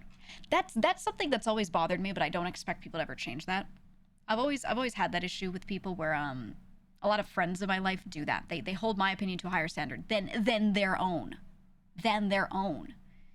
Which I get it if it's like, we're talking about the field that I worked in and I'm giving my opinion on something like that and they don't work in that field. Okay, you know I'm the subject matter expert here and you want to take my opinion on it. That's fine. But I have friends that would call me about every little thing like I was their parent and what would you do in this situation? What would you do in that situation? And they would just basically be like, without saying it directly, they'd be calling me and being like, what should I do? You know, like, because instead of being, you know, willing to stumble through their own life, they'd be like, I gotta check with her. Her opinion really just, I need it. And like, that's flattering, but I don't think I'm that wise that everyone should call me for everything, you know? I just talk through scenarios in a good way that helps them come to their own conclusions a bit, but, you know. They would still just be like, what should I do? I don't know, man. I don't know. You would call me for advice. I should do an advice hotline. We should do that. First hour of every stream, advice hotline. Now people do it in chat. They do. They do. It's funny. I'll never escape it, so why not just be a streamer, right? Sound intelligent, well put together, have everything sorted out? Yeah, I sound like it. Does that mean that I actually do? I don't know. It's just an assumption, I feel. I don't think I'm, like, stupid. Like, I do think I'm a smart person, but smart is such a vague, broad thing. I think there are plenty of things that I don't know much about. There are plenty of things, like, I'm not going to be smart in certain scenarios because I'm not experienced with that thing. That's normal, you know? But yeah, I have some people that be like, she must know everything about everything, which is crazy to think of anyone. But, you know, I wish people would not think that of me. And I really don't want people assuming that I think I know everything. Right? When I talk about something, it's because I'm usually interested in it or I read about it. Totally fine with people being like, oh, actually, I know more about this. It's this. Like, I'll be like, oh, okay, let's talk about it. That's all cool, you know, whatever. Sometimes people will think that I think I know everything. I'm like, no, dude. I just like talking. That's all. Out of curiosity, are you interested in history at all? Oh, yes. Oh, yes. But only certain areas have I, like, really studied what went on there. And then other areas, way less. Or certain time periods. I'm not, like, an overall history buff where I have to know every little thing. There'll be gaps in my knowledge for sure. Xander, thank you so much for the 5 gifted subs. Huge. Huge. Thank you, thank you. I bet you know nothing about rodeos. You know, exactly. Dark Pancakes, I don't know shit about the rodeo. I've watched a couple videos of some rodeos, so maybe not nothing. Okay, maybe not nothing. But I don't know what the fuck the point is. I don't know what the fucking point is. I don't get it. I don't know shit about it. I saw the big Texas rodeo, whatever they call it, the Houston one. I saw a video of one, and I didn't watch the whole thing, and I was like, I don't know what the fuck's going on, and that was it. That was it. For fun. What's fun about it? I don't even know. I don't even know. Maybe because you confidently give advice even if you aren't sure on the topic. Yeah, I mean, and that's the thing. I'll always say, like, maybe it's this. I don't know, but I assume, right? I try to use words that tell the person I'm talking to or the audience or whatever, like, I'm not saying this from a place of thinking I'm an expert. I'm saying this from a place of I know a little bit and I'm assuming. Here's my inference I'm making, right? But people will still hear that and be like, she thinks this is correct, you know? So even though, like, when I advise a friend, I have to use those kinds of, like, words to make sure I'm really drilling it in them. Like, I am not sure of this. I'm just guessing based off of my limited info, you know? But no, if you sound confident in what you're saying, yeah, people will be like, you know, you think you're an expert or whatever. Whatever. Rodeos are usually display of skills, catching cattle, being able to withstand a bucking horse and bull, competitions as well, but it's been used as a gathering of community. Yeah, I was watching, I remember one of the clips I saw from a rodeo was a bunch of kids. They were doing it because it was younger kids, you know? They're not younger kids, but, like, people who were not adults. And they were sending out young calves, right? Like, young cows and things, and then having them try to lasso them, or like sheep, you know, like gentler animals. And I was just watching them try to lasso them.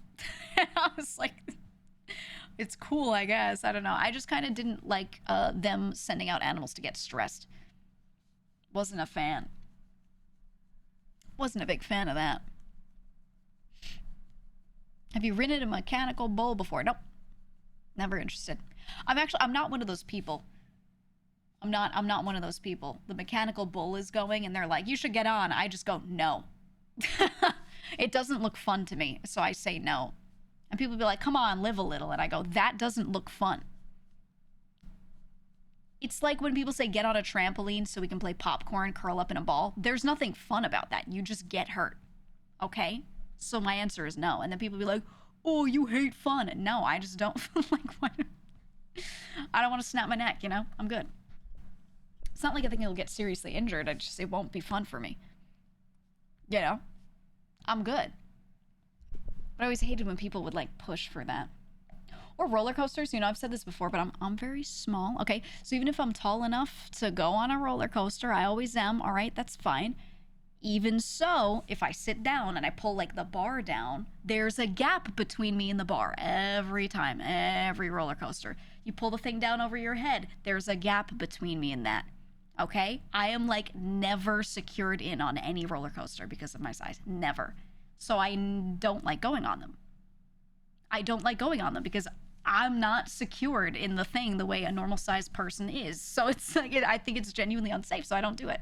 And people always be like, oh, you should do it. And I'm like, that's a terrible idea.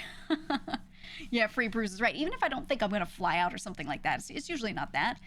It's more that like, yeah, you like slam forward into the bar and then your hip bone bruises. It hurts so fucking bad. It hurts so like it hits you in the ribs, dude. Ugh. No, thank you. Like, why would I want that? You know? It's not like I hate roller coasters. It's just I know what's gonna happen. It happens every time. It happens literally every time. So I'm like, I'm good. Yeah, bad experience, right? If they had a seat for me that fit, you know, perfectly, yeah, I would do it. It would still be fun, but you know, it's just not a good experience for me. Not very much. Not very much. Oh, meow. Hi, Nucky. Come here. Oh, you were in a roller coaster with the bench style seat. You kept slamming to the side car and your keys. Oh, yeah, and the keys in your pocket like smash you. Yeah. Yeah. I remember one that I was on where I just kept like hitting the bar with you know your lower ribs, your little floating ribs? Like I would get hit in like the stomach area and it would indent into me and it would like I would feel one of my lower floating ribs like hit the bar. It was so bad. And I was like, this sucks so bad. So I like had to I had to hold the bar with my hands and push my back really hard into the back of it so I could keep myself from doing that. Which just meant that my back was gonna hurt because I was pushing myself. It's like my spine was like about to bruise. It actually did bruise a little. But that was better than slamming my ribs into the thing because, you know, your floating ribs can break really easily or like fracture. I didn't want to deal with that. So that sucked, man. That stunk. So yeah, I don't love roller coasters for that reason. If I fit in them, it'd be fine. Then I would like them. Because I like adrenaline shit like that. I do, but you know, within reason. For sure, within reason. Roller coasters are just dangerous maracas. I wish they had more, I don't know, just normal seat belts and things so you can properly strap yourself to seats would be fine. The fact that the bars and things like click click click down to a certain point and then don't click further is usually the problem because it's not enough for me usually, you know. Whitewater rafting's where it's at. Ooh, yeah. Lucky, sit on my lap or get down, okay? He keeps pacing on my desk. Oh, your feet are so cold. Why are your feet so cold? He's been running around. He's been running around on tile, so he's got like cold feet, but he's a cat, so he doesn't care. Lucky, do you want to meow into the mic? Look. Speak. Yeah. That was right on it. Oh, yeah. That was hot off the press. Nice. Meow. Rub on the mic. Yeah. Okay, now get off my desk. He keeps pacing. I wish he wouldn't pace. Yeah. Is that your favorite part of the stream when he meows? It's so hard to get him to meow on the mic, but sometimes he will because he's just looking at me. Nucky.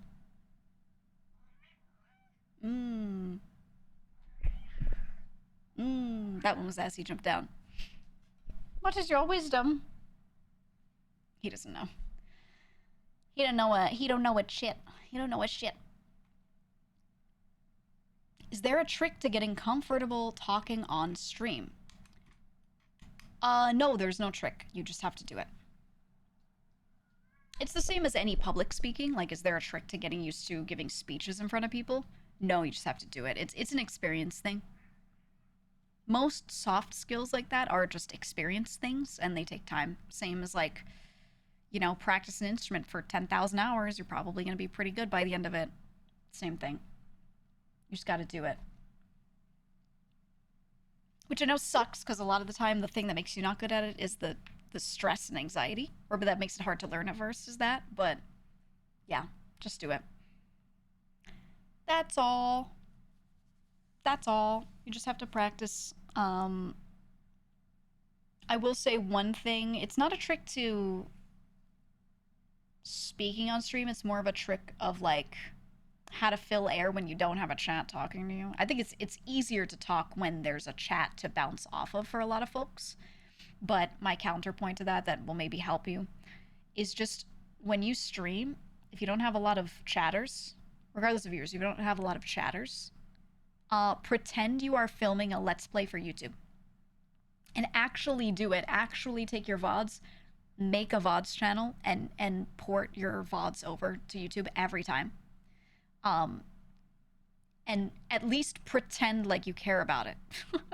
Even if your main thing is you just want to stream and you really don't care about the VODs channel, just pretend that VODs channel is the thing that you want to make work.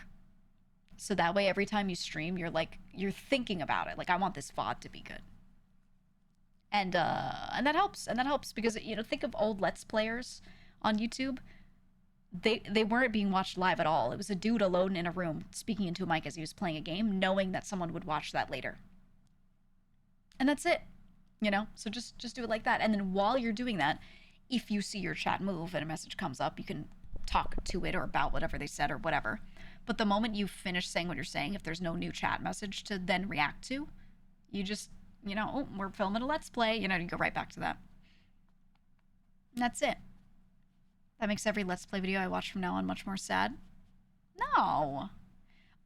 So much YouTube content is filmed alone in a room. And they know people are going to watch it, and they know comments will be left, and then they know they can make another video to communicate. It's like writing letters, you know? It's just there's a delay, but I don't think it's sad, personally. I'm alone in a room. Okay. Yeah, you can hear me, but I'm alone in a room right now. You know? And my cat's like, why is she always yelling at her screen? Like, I don't get it. It's just, you know, it's how it goes. Are you sure? Yep. Yep, no cats. No cats. He walked out. He was very upset that I didn't feed him just then. That's just how it goes. You found a lot of content from VOD channels. Speaking of which, my VOD channel's poppin'. We have... Let me get it. We have a full-fledged VOD channel. It is both my main and my alt channel VODs. I've been steadily seeing more people check them out, comment on them, and you know, come here and be like, oh yeah, I watched your VOD of whatever. So thank you guys. I'm gonna drop it in the boom in the chat. There you go. There you go. Thank you to every editor of mine that's been working on these. We got it caught up a while back, and it's been we've been chilling. We've been chilling. You know, surprisingly, my VODs channel is like gonna make me more money than my clips channel soon. My clips get way more views, but they're short. The VODs channel gets way fewer views, but it's a long VOD, so if someone actually watches it, you know, there are ads on it. And it's honestly, if you are creating content, you're doing yourself a disservice if you're not just pressing like the auto upload button and then taking a minute after each stream to like adjust, you know, title and all that. You just should. Even if you're getting 100 views on a VOD and it feels like it's like nothing, you're getting 40. It doesn't matter. That's good. That's really good. Okay. Just saying. And it takes almost no effort. You can make your own thumbnail. Like when you're not like a big streamer, you don't have all these meetings and all these other things to be doing. You're just a small streamer. You finish your stream. Instead of going for 6 hours, go for 5. And then you have an hour to sit there and figure out everything you want. What do I title this? Let me make a thumbnail for this. And boom. You set it up and go, right? And that's it. That's it. And it can just make you money. And the thing is, it can sit there and live and make you money without you being live, okay? You can just sit there, and if one of them pops off and it makes you money, yay, there you go. Now you can pay an editor. Oh, you know, things grow from there. So, there you go. Said that's how I find a lot of streamers. Yeah, they're VOD channels. Honestly, me too. A lot of the early ones that I watched, it was because I was looking for a playthrough of some sort of game, and then I would find someone's VOD for it, watch it, and be like, I really want to see this live. I like this streamer. Boom, done. And then I'm a viewer. So, yeah. Yep. Found you through your clips channel after getting into GTRP. It was great to see funny moments. Yeah, I always liked I mean, we kind of started the clips channel mostly as a GTA clips channel, just because that's what I was playing at the time, and then slowly kind of like weaned it off. I was telling them, I was like, okay, we need to mix things in at this rate, and we very carefully weaned it off so that it would be like the variety content does better than the GTA content. It's at that point now, according to plan. But yeah, it was popping at that time. Do you have someone go through and make clips for you, or do you use a program for it? I have an editing team. And yeah, I have clips folks. So I have a head editor who's also like a content manager and goes through and organizes the other editors, and I just meet with him instead of everyone all the time. And what he does is he'll assign a couple people to go through VODs and pull clips. He'll assign this person upload this many of these things to this folder, and then he'll go and he'll grab everything that they've done and put it on the various channels. Yeah, it's bark. And do all that stuff. So I have people that do cut down editing, which means like if we want to make a video out of something, that editor will take that VOD and just cut it to the usable stuff. They'll just cut out the fluff and cut out segments that aren't like as funny or aren't as interesting or whatever. And then they hand that cut thing to someone who's actually making the video. So I have a few people kind of in like a pipeline, a chain that do different roles. And that cut down editor will also, as they're cutting stuff down to give to someone to make a video, they'll pull clips from it.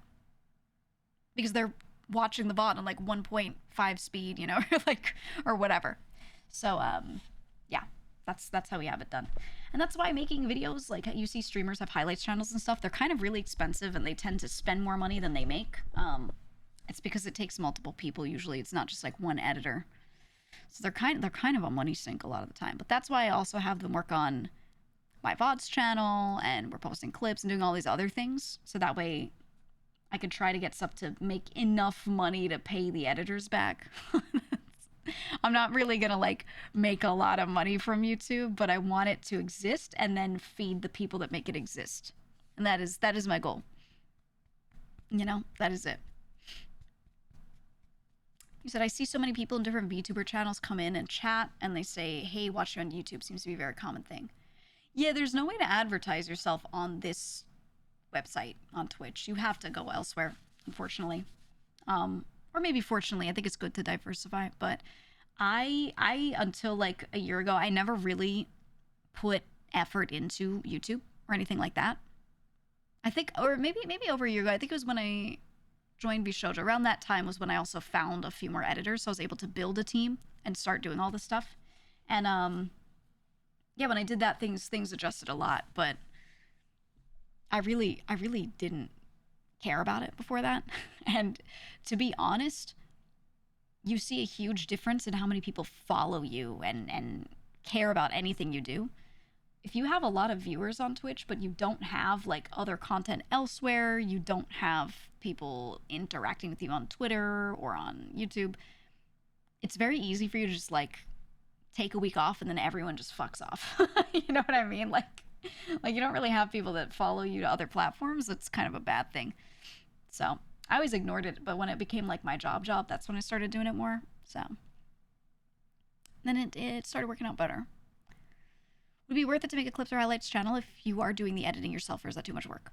I think clips would be worth it. I think highlights, it just depends on how much time you have. Like if this is your job and you don't have anything else to do, then do it. I think what you should do is give yourself 8 hours a day. Okay, stream for 4 to 5.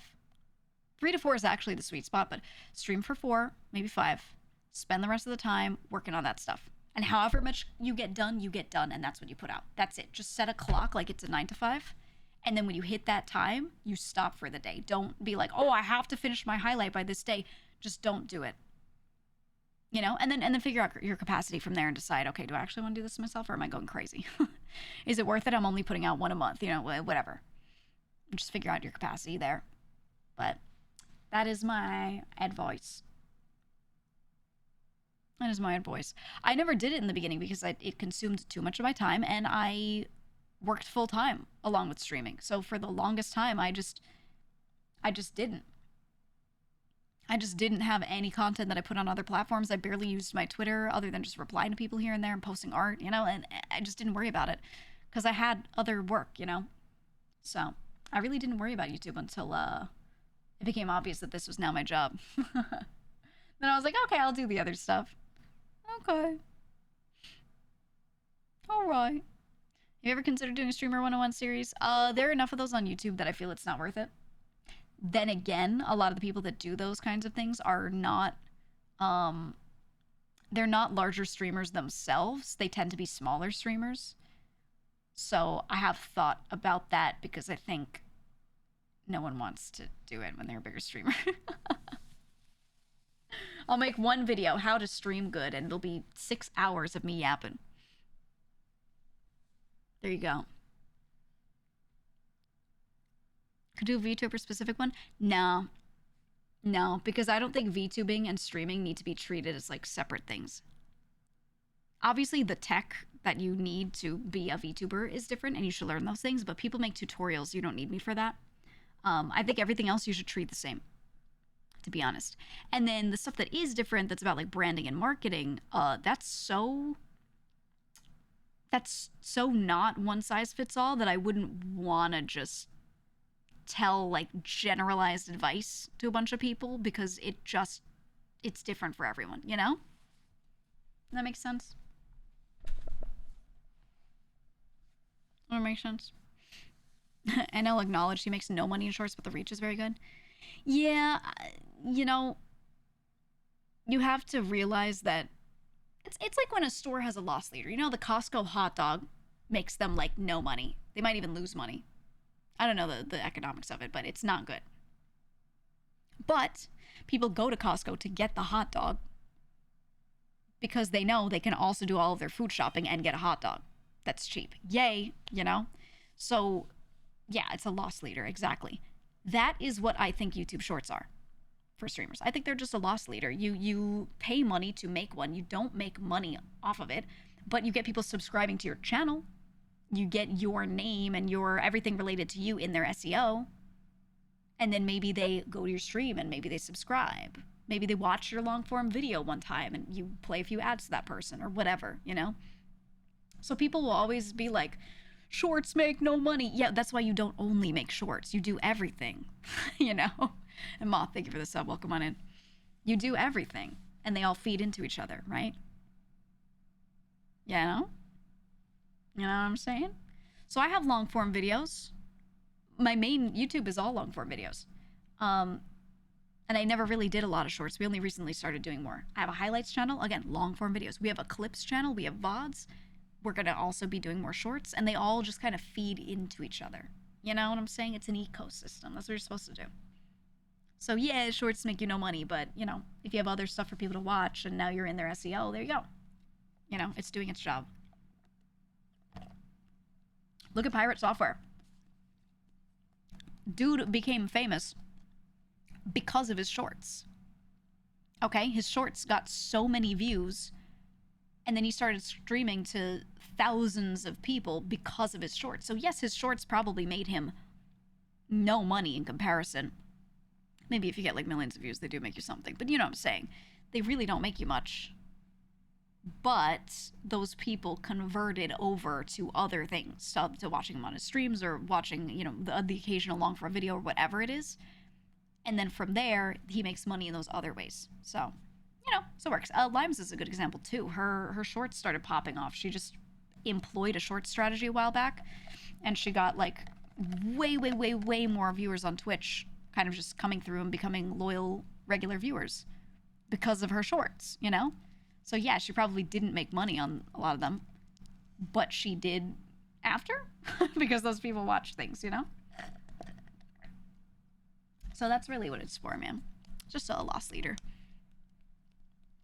I know this is kind of a dumb question, but do you like anime? Not a dumb question, because I kind of don't. I like some. But as a whole, I would actually say not really. I like the aesthetics of it. I like the visuals. I don't really like watching a lot of shows. So I like the aesthetics and I like it in gaming. I don't like watching a lot of shows. I just don't enjoy the plots a lot of the time. That's all. I really like some. It doesn't mean I hate all of it, but I'm good for a lot of them. There are a lot that I watch where I'm like, this isn't it. So I just don't watch as much anymore, to be honest. You said, I prefer pants. Wow. YouTube is how I found you, Thor and Limes. You know, it's only this year that I've started having people be like, oh, I found you from YouTube. Oh, I found you from YouTube. When I first started posting, I didn't really see that much of that, just very occasionally. But yeah, I've noticed it recently. I have a lot more people being like, oh, I found you on YouTube when they come to chat. It's interesting. Very interesting. Last time you watched an anime series all the way through was like 2015. Yeah, I watch like 2 or 3 over the course of a year typically, and I don't usually finish them.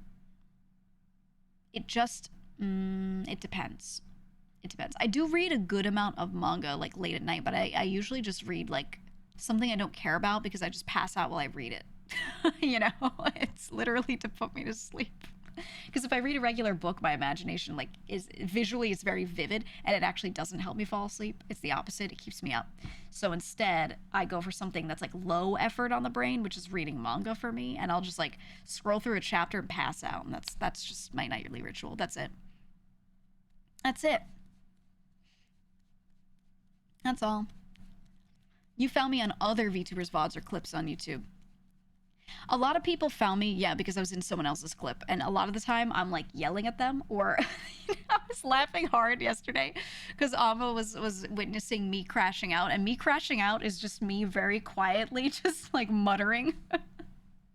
But she was laughing because she was like, I think she hasn't seen me like do that before. But I think she realized, you know, you can tell when I'm just done.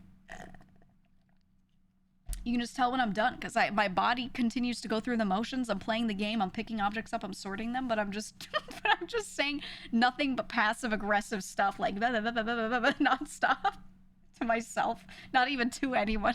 And I don't like fully realize I'm doing it. I'm just expressing myself, okay? And she was like, I can't believe you're like softly crashing out. She first saw it, but that's a lot of people found me because there's a clip of me doing some shit like that, or like yelling at Zen. Yeah, I'm not mad. I'm disappointed. Yeah, yep. Me when I crash out, it's just a speech bubble. You know those speech bubbles where there's just a whole paragraph in the background, and it like the speech bubble's like a mask, like it cuts out the paragraph. You can't even read all of it because it's just going off the edges. That's me crashing out. Someone draw it now. Someone draw it. Ooh, you said that's your bad habit. You want something you're interested in before bed, but then your imagination goes. Yeah, that's why I can't read before bed. Or I can, but I can't read like in bed and go, I'm gonna go to bed to this. That doesn't work for me. That does not for me. Can't remember how you got here. Who cares? Gotta hit them with a long sigh.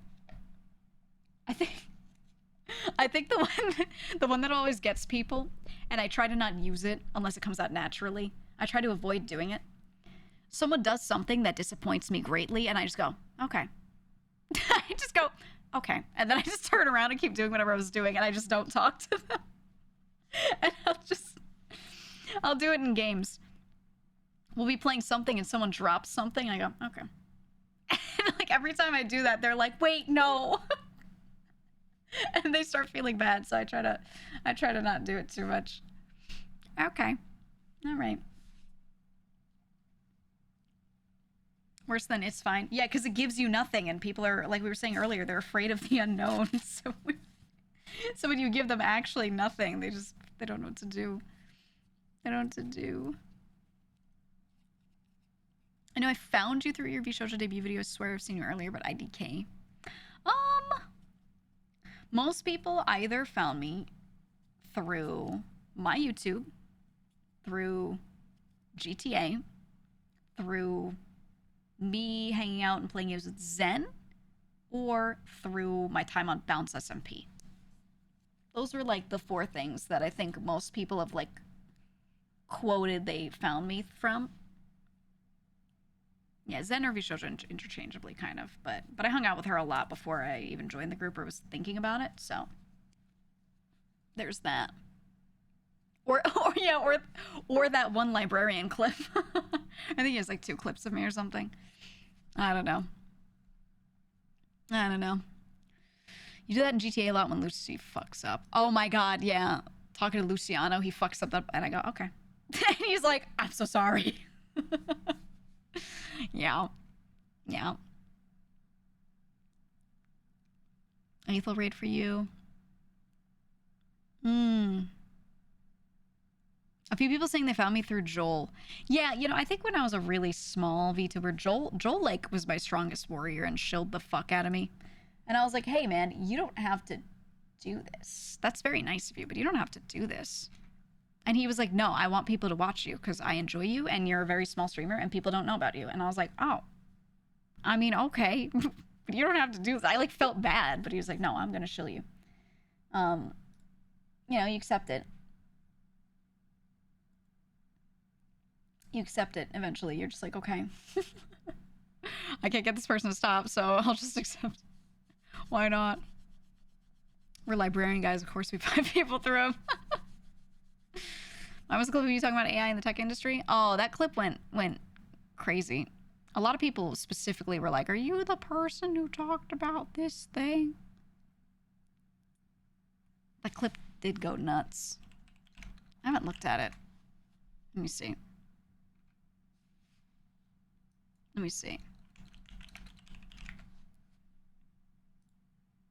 Let me look.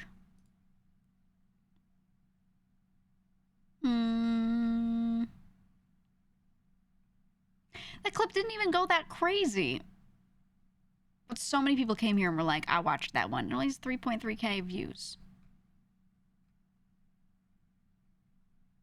Why do I have so many chatters that say they came here? I guess it was an effective one, right? I guess the percentage of people that watched it and then came here was that. Or maybe it's the AI generated code one. That one is 60k views. Okay, you know what? It's probably that one. Let me see. Yeah, that's crazy. That's crazy. I think you just say AI and people are like, they start freaking out.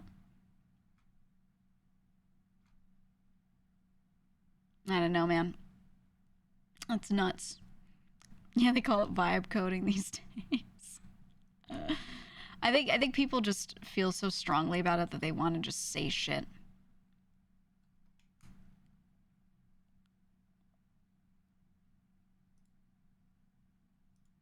Look at that. Look at that. Very interesting. Very interesting. I think one of the things that made it do well was I was in we were talking about like education. So I'm in like education mode, education brain. I'm thinking about school, right? And someone said the phrase unit tests. They were like, oh, I use it for unit tests. And we were talking about schooling. So I immediately thought they were talking about unit tests as in the school version, right? Like a unit exam kind of thing. And I didn't think they were not a student, right? Like I didn't think immediately like, oh, unit tests, which is a very separate thing in tech. And so I said something about like you shouldn't use them in school like that, And there were quite a few comments of people being like, no, it's a thing in tech, which like, I know that, but we were talking about education, we were talking about school. So I immediately like replied thinking they were talking about school. And I think that's part of what made the clip do so well, because there were so many people that felt the need to correct that or like say something. And I think YouTube, when they detect people like there's a controversial moment, right? Something that makes them go, oh, I think that makes clips pop off. Yeah, the actually commenters. Yeah. Yeah, I think so. I think so. But that's a good thing, right? That's a good thing. I have to order food. Oh my god, I almost forgot. While I'm thinking about this, I have to order food. I don't know. But yeah, I think, those people like, yeah, you were just saying it. You say like people purposefully edit a defect into a video because they comment to complain. There's some people that, there are YouTubers that do this where they purposefully say something that they know is wrong. But something that's like really wrong, like not a slip up, like they actually plan to say it, so that they get engagement. That's crazy to me. You order food on the side while I'm at it. That's insane. Or they spell things wrong in the thumbnail. Or they say something that's like correct, but they come to the wrong conclusion, and it freaks people out. It's a big one. I think it's more common in shorts from what I've been seeing, but I've seen people start doing it in long form more, and it works, and it's kind of scary that it works because then it encourages people to do more incorrect shit on purpose. And that's crazy. That's crazy. And I see it every time if I say something and I didn't fully, I got like one factoid wrong. Like I'm talking about a thing and there was one thing in there that was off. You see so many comments, right? And that clip will always do really well. Like I see this in my clips. If I get one thing wrong, there's so many commenters and then the clip does well. And I'm like, dude, what if I just start doing that on purpose, like, it's crazy. And what I usually do is I see it doing well and I tell my editors to take it down. I'm like, no. Like, we don't need that. We don't need that. And then they'll always be like, nah, leave it up. It's doing so well. And I'm like, oh, I don't want the controversy commenters though, And they're usually not like being mean. They're just like, oh, actually it's this, actually it's this. But I don't want like an actually community. I want people to feel like they can like speak up. If some fact is wrong, be like, oh, actually it's this, that's fine. But I don't like the actually people that only come to your channel to do that to you because that's a different breed. So I usually take those clips down. I usually do because they're insufferable. It's not about what they're saying. They're usually not wrong. Well, sometimes they are wrong. It depends. But it's not about the content, what they're saying. It's the way they do it. And they become a person that like exists just to do that. They're crazy sometimes. They're crazy. Hi, Nucky. He's back. Hello, my son. You want to sit on my lap this time or are you still pacing around for food? He's pacing. He's pacing. Said anything Korean history related, seen a bunch of dudes like, she's wrong. Oh my god. Oh, yeah. Yeah. And the thing is, it's tough with YouTube because people leave their comment and then they'll never see you reply to it. If they go, actually it's this, and you're like, well, this is what I meant, and you're having a back and forth conversation like normal people, that doesn't happen in YouTube comments, right? They just drop their thing. So there's so many times where I've seen someone go, that's wrong because blank. And I'm like, actually, and I have a caveat or a thing to prove why what I said was fine or whatever. But I'm never going to reply to those comments because they're not going to care. They're not going to see it, like, I'm just like, whatever. Whatever. So instead, if someone brings it up on stream, I'll tell that person live, oh, I meant this or whatever. Outside of that, nah. Lucky. What do you think? Meow. Mm-hmm. Mm-hmm. Or I think one of the most annoying is we've talked a lot about Korean history, and sometimes I'll say, yeah, they got this thing from the West or that thing from the West, or like Western ideals. Here's the thing. In modern day, we do say like the Western sphere is like Europe, the US, right? But in a lot of history, when you're talking about where people got things, whatever, they got this from the East, this from the West. They're just talking about people immediately West and beyond of them. A little further out than immediately West, but the radius of what you consider West changes, right? So there's so many times we'll be talking about something historical, and I don't deal with this alone. A lot of my friends deal with this too. You'll be like, oh, these people got this from Western something something, and they might be talking about like people on the eastern coast of Asia, right? Getting something from people that were like Middle Eastern, right? Yeah, West and the West, exactly. Sometimes you say the West, but you don't mean the West, quote unquote, like Europe. Sometimes you just say West. And you get all the actually people coming into your YouTube comments, and it's crazy, man. It's one of those things where it's like semantics, and you know what you mean in your head. You know, if someone in chat live is like, "Wait, do you mean like Europe?" I'd be like, "No, I mean this," right? I could like say that instantly. So many of my friends deal with that too, where it's just like, it's rough. It's rough, man. Like Journey to the West being a trip from China to India and back. That's what I'm saying. That's what I'm saying. I know. I mean, one of the issues for me is I had a Korean history professor who was from Korea, okay? And he would talk about a lot of older history, and a lot of the time he would be like, this something something, they got this from people coming from the West. And he would be talking about like Mongols, you know, or like, you know, or India or something like that. He'd talk about them getting Confucianism and some of those values coming over. He'd be like, yeah, they came from people that were from the West. He wasn't talking about Europe, you know, he was talking about other parts of Asia. So I got used to just talking about it that way. And it makes sense in the context, but God forbid you say it on YouTube. People will be like, they didn't get that from Parisians, so, you know.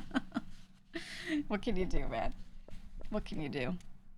It's the chatters. Not chatters, the commenters. You said you don't say anything anymore on topics you've been trained or educated on. If you want to believe 2 + 2 = 5, that's okay with you. Yeah, it's hard too, because like, I don't want to specify too many things. Oh yeah, I used to work in exactly this. I used to do exactly that. Here's what I have exact knowledge on. I try to not do that. It's a little, you're digging into things a little too much at that point, right? I try to not do it.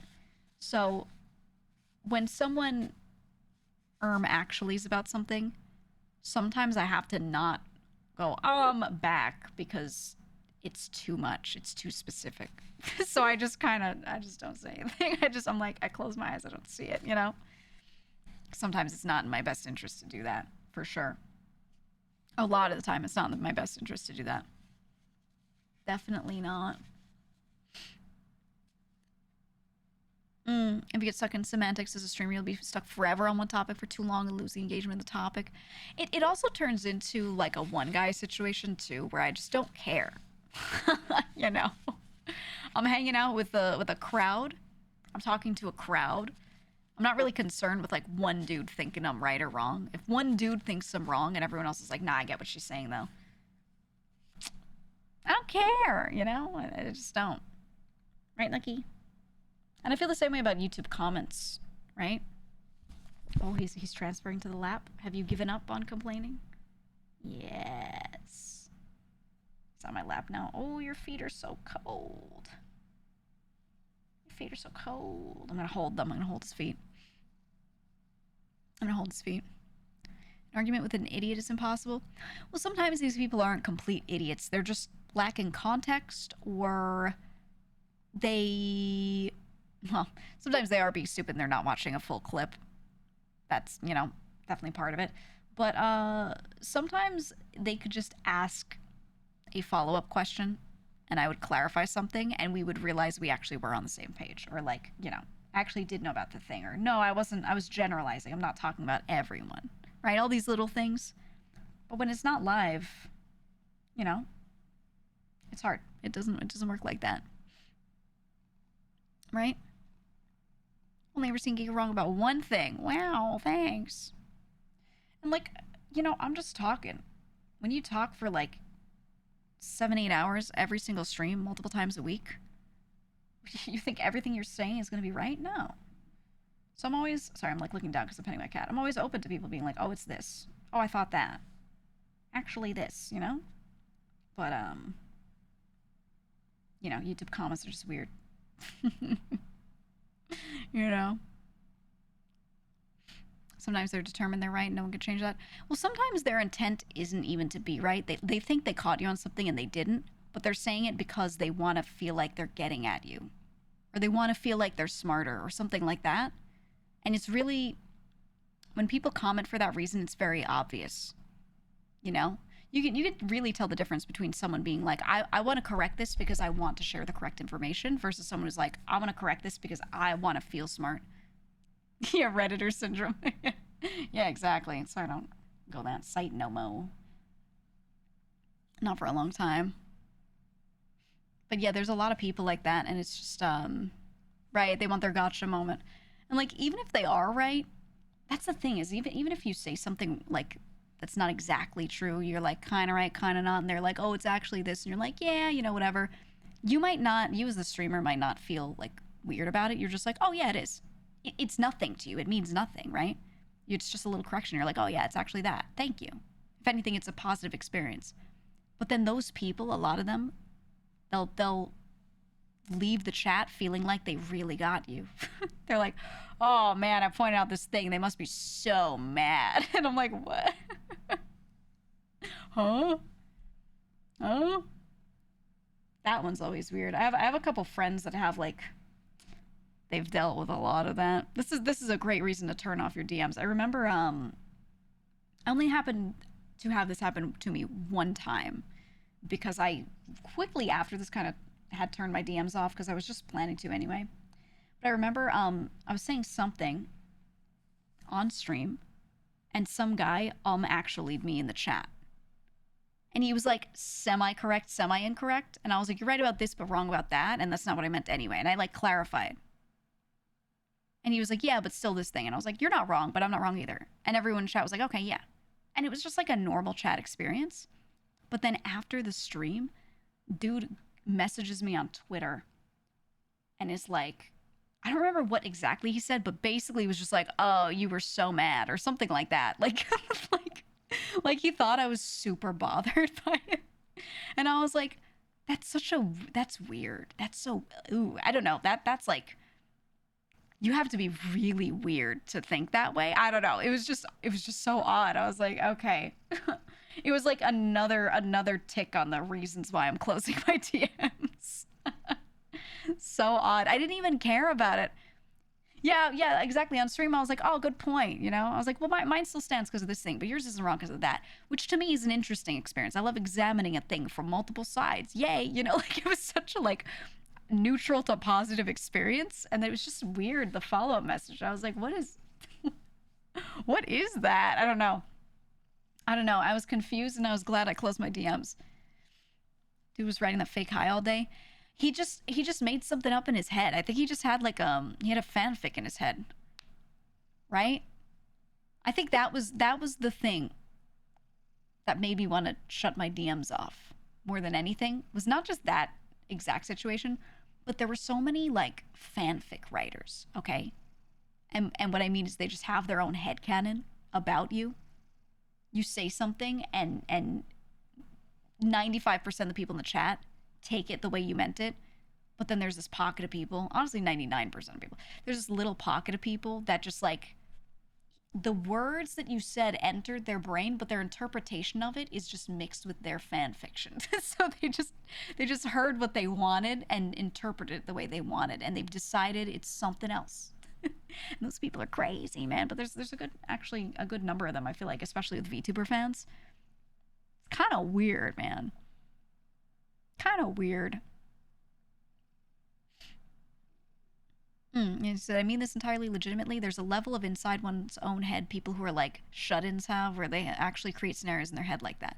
Yeah, and we get them in chat. We get them interacting with like our communities. So it's hard to like sniff those people out and time them out when they're doing that stuff, or like ban them if you need to. But if eventually like people like that interact enough and you find them, and we go pretty hard on those people because they usually are like the main source of weird shit towards streamers. It's those people that make shit up in their head, Also, Spaceman, thank you for the sub. Welcome. Welcome. I find that a lot of that type are just completely incapable of nuance. Yeah, either that or they're just so like angry or unwell in some way, shape, or form, mentally or emotionally, whatever it is, that they just like, they have a narrative in their head and they need that narrative to to be true because their world is so centered around it. So they'll do absolutely everything they can to like misinterpret what you're saying. You know? There's a lot of them. There's a lot of them. Yeah, too much internet. Too much internet. Yeah, you've been in content creator community since you were 14. 23 now, don't worry, you're good. Like people that have existed like that. People like that have existed for what seems like the dawn of time. I agree. I've always seen it. For sure. I do notice it more in VTubing, and I think maybe it comes from us being more characterized. The fact that you're not seeing a person's face and you're seeing something else maybe makes those people have an easier time projecting weird shit on you. But the anime adjacent is the other issue, right? Yeah. We don't even need to go into that. It being anime and gaming adjacent always brings more of that type out of the woodwork. Always. And that's part of why I tend to push away certain types a little bit or reject certain types of communities a little bit here. And I push harder boundaries here is because it's for those people. It's kind of like casting a net, like a catch-all to filter a lot of those people out, to be honest. And it's better. It's better for me in the end. I really just don't want to have a lot of those kinds of people, like, in my chat, you know? He legitimately is more prominent in, like, femme VTubers chats as well. It is, and you know what it is? I think at its core, people who act like that towards streamers, it's a control thing. They make something up in their head. You talk normally on stream. They start interpreting what you say on stream as if it fits this weird image of you that they have. And I think it's a control thing. And they may not feel like that's what it is when they're doing that. But that's 100% what it is. That's what it is. And it's just sad, right? Like there's nothing else you can even say about it. It's just kind of weird and sad, so it's best not engaged with. Yeah, they're gaslighting themselves. They're people that need help. That's what it is. But they're also like not people you know personally, so you can't help them. So, you know, you just have to ignore it. Right? Yeah, they treat their parasocial relationship like a puzzle to be solved. I've seen that a lot, yeah, with so many content creators, right? Like they want to psychoanalyze the person. They feel the need to understand them at their core. And I'm like, hold on. Why would you ever try to do that with someone that you'll never know in person? Or maybe you will one day, but you don't right now. You don't personally know them, right? Like, why would you even worry about it? But they really get in their own heads and they do worry about it. They think it's like important.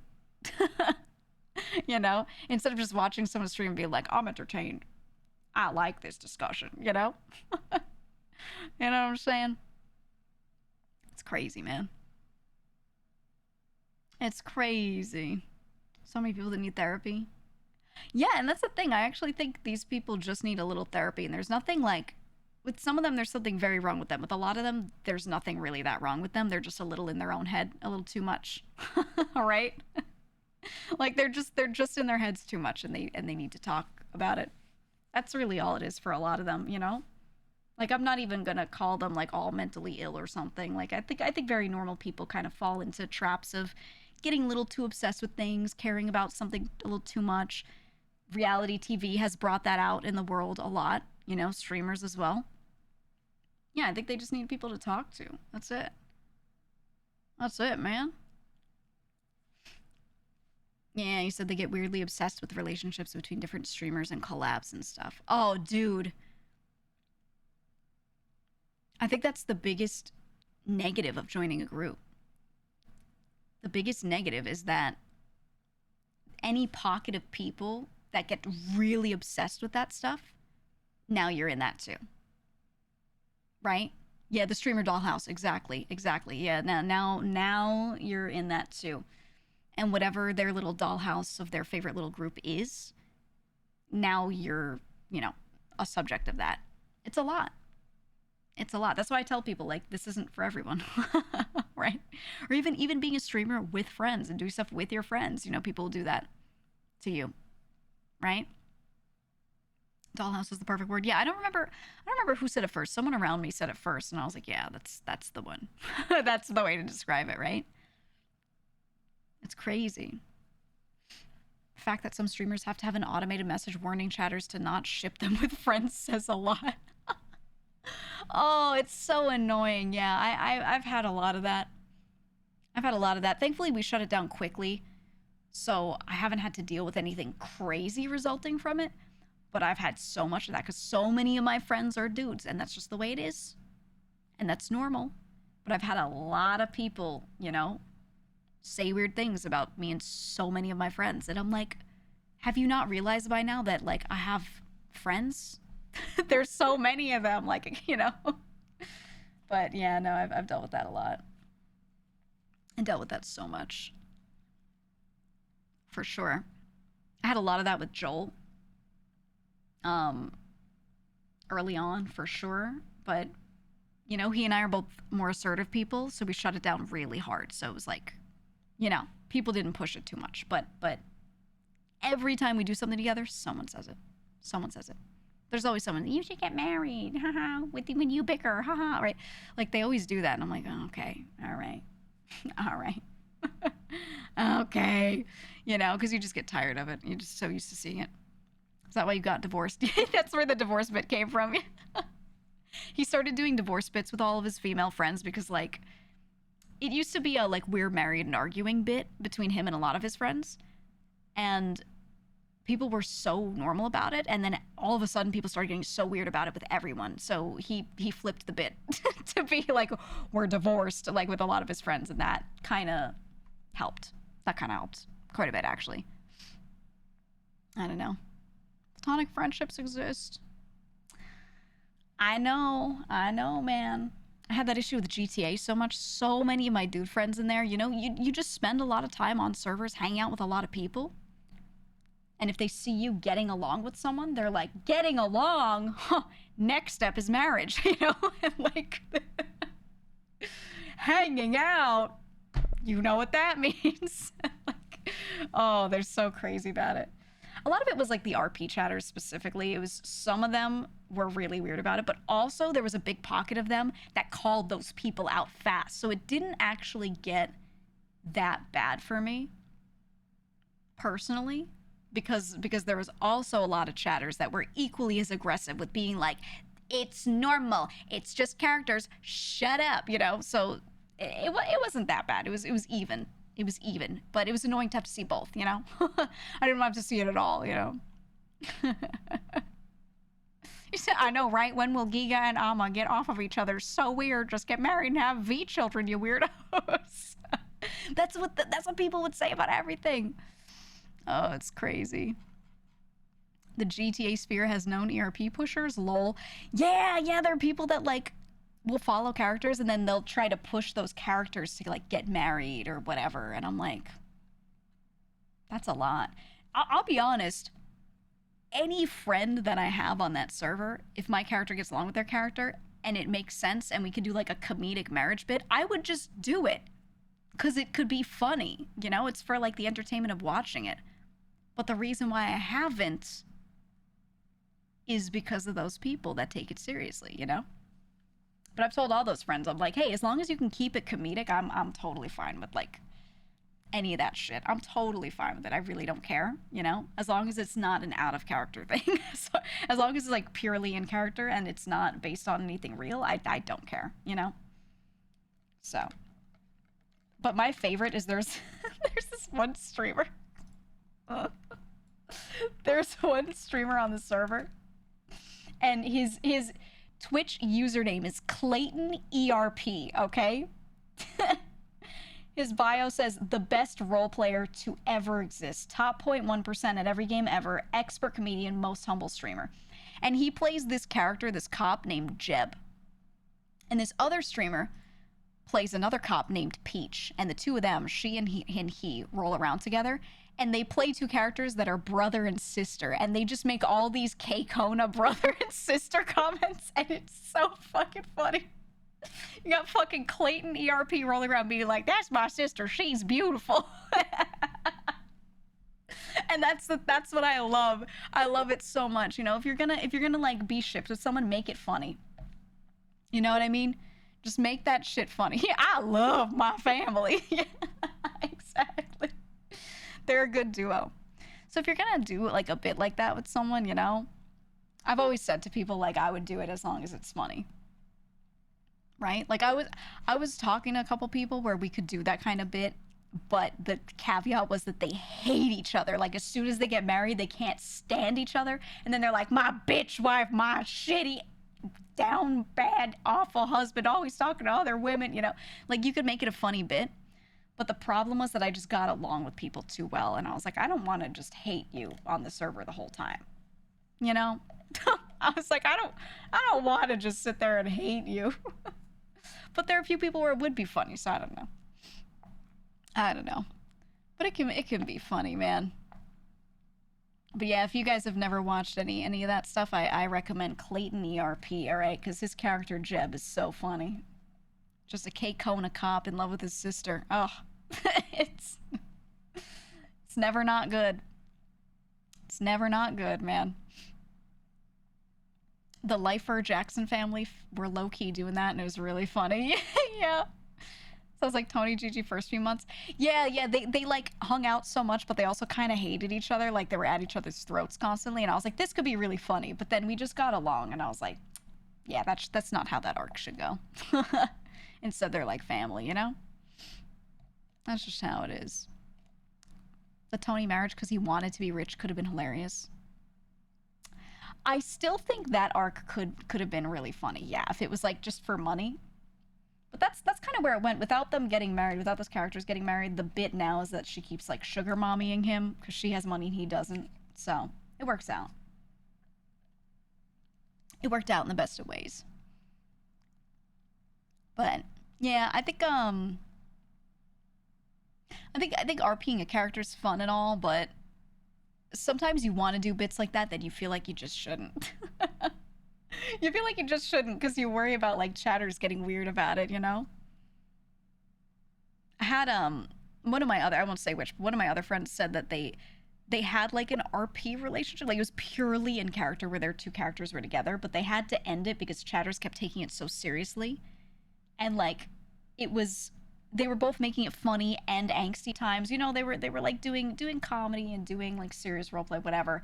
And the characters just were in a relationship as well, but they just had to make it stop because it wasn't real. It was only a character, and chatters kept getting so odd with it that they were just like they made their characters break up because they didn't want to deal with the chatters anymore. Now they're just friends. I was like, man, stinks. It stinks. People do it with streamers like that aren't RPing too. Like streamers are just friends with each other, and sometimes they hang out less on stream because people get weird about it, and they're like, I have to cut this off because, you know, people can't stop saying X, Y, Z. Always feels bad, man. Always feels bad.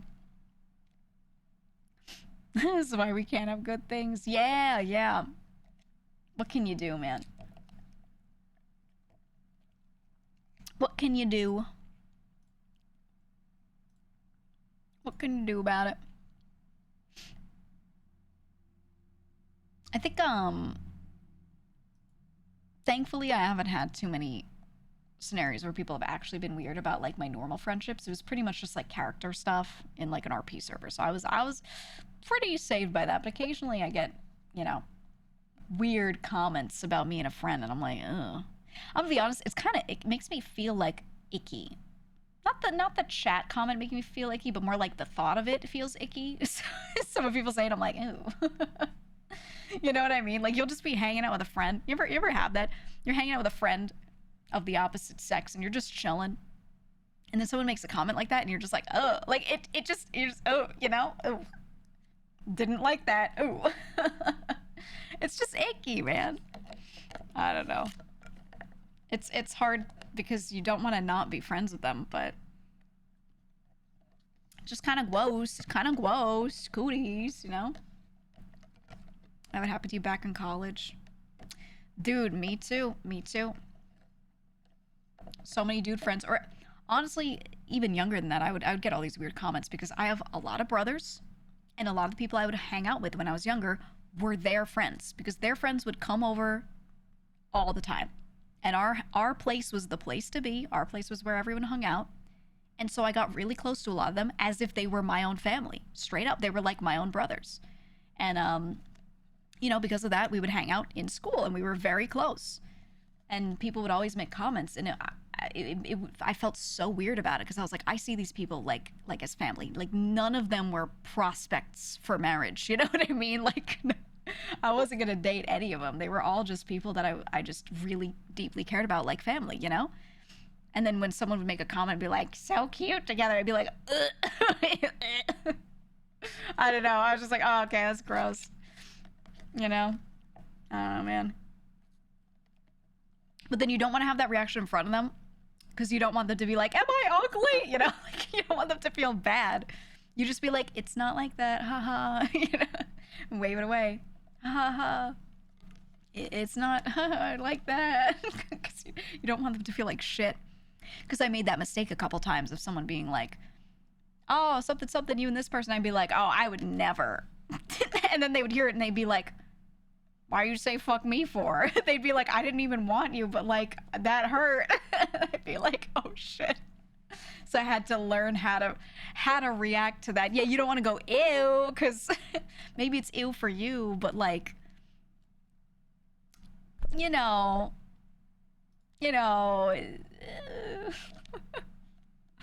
you feel bad about it, man. You feel bad about it. I don't know, man. Yeah, it feels like shit. Because you don't mean it like that.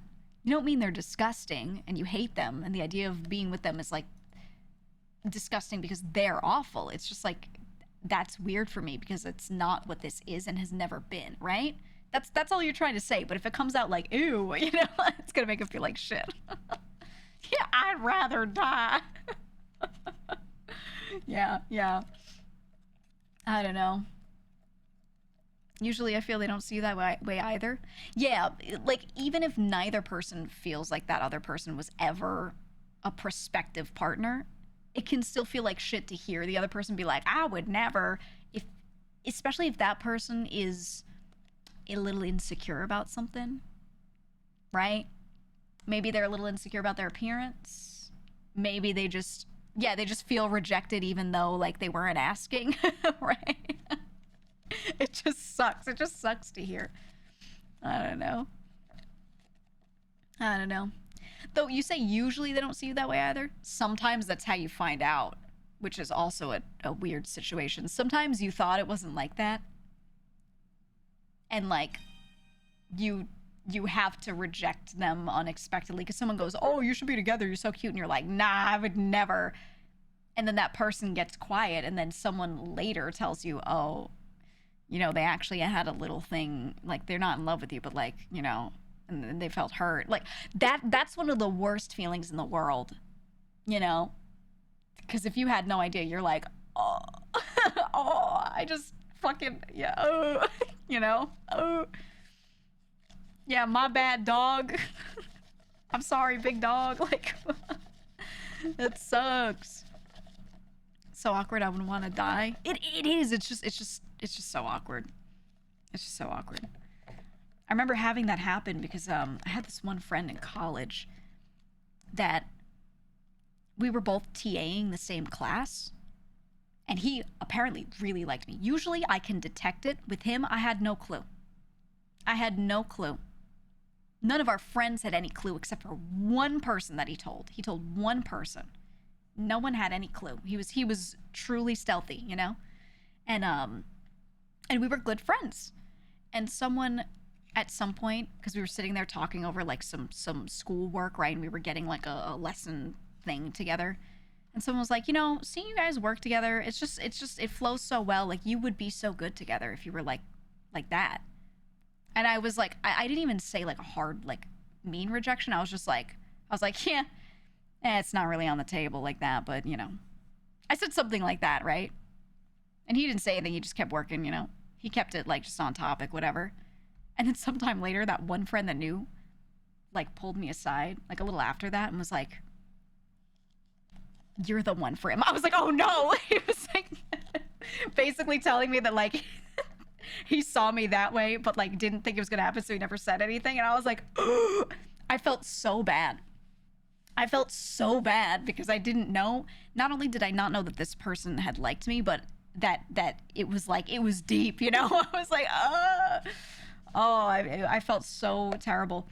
But he thought I didn't know, and this mutual friend was like, I didn't tell you that. I'm just letting you know so you don't say something again. And I was like, okay. And I just never said anything. And he never said anything.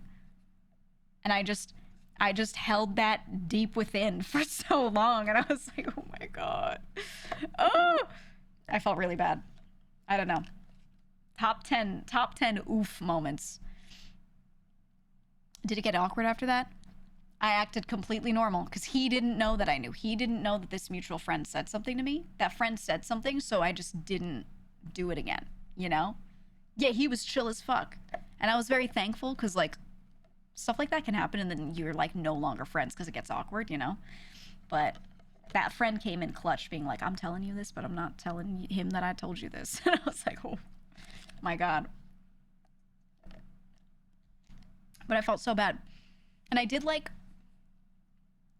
I was mindful after that to make absolutely sure that I never did anything that would, like, give him hope. Because you might not realize, but you, like, sit a little too close to someone, you laugh at their jokes, hee hee, you know, and they're like, ooh, maybe I have a chance. Like, I just tried hard to make sure I didn't, like, do anything to make them like, ooh, you know. But, I don't know. That's rough. It's rough. It's very hard to, like, do that without seeming like you're now standoffish, right? So, oh, I hate social games like that. I hate it. So I would always prefer people just say things outright so you can just hard yes or no. But can't expect everyone to be open, you know? Having been strung along before, it's the literal worst feeling in the world. Yeah, for me, the worst feeling was there were just a couple times where I made someone feel strung along and I didn't mean to because I didn't detect a couple of times that these people felt this way. This was usually when I was younger. This was like before I developed the sense for it, you know? But you don't detect it. So when you're just having a great time, the time of your life with this person, you're just like, haha, me and my best friend. You know what I mean? And the worst feeling is when you find out later that that person thought there was a chance and they felt like you were stringing them along because they thought you were giving them positive signals on purpose. And then you have to tell them that you weren't. And you have to sit there and process all of that. And then you're like, fuck. Like, oh, what a bad feeling for both sides, right? Because that person just realizes that they like made it up in their head. And then you realize that they had that in their head the whole time. And had you known, you might have acted differently. I don't know. That just sucks for everyone. Yeah, it was before I had a beard, exactly. I don't know. Call them ugly and laugh. Yeah, hard rejection. Well, I'm honestly, a hard rejection is just, it's better for people, you know, in the end. It's better. It's better to just tell someone something and just get rejected than to let yourself be open to feeling that way, for sure. You know? Have you ever been on the other side? No. No, thankfully. Oof, you've had girls straight up tell you they don't like you instead of just saying they were already taken? What the fuck? That's fucked. I'm sorry. That's fucked. What the fuck? That stinks, man. That stinks. Yeah. They could just say no thank you. Like, they don't have to say why. They don't have to give an explanation. They could just be like, no, I am not interested at this time. Keep it clinical and sanitized. No, I am not interested at this time. Rather than being like, I don't like you. Like, that's fucked. The way you word it can make it hurt a lot more, you know? No, thank you. Yeah, with a skull emoji. Hey, it's better than, you know, saying something that they spiral on, right? I don't know, man. I don't know. Ooh. You said you've had people do the opposite, was told people liked you multiple times to judge reactions. Oh, you think it's because you're a tall, large individual that doesn't emote, but they keep testing you. That's fucked, man. Yeah, I don't like when people play around with other people. It's they should just be direct, man. They should just be direct.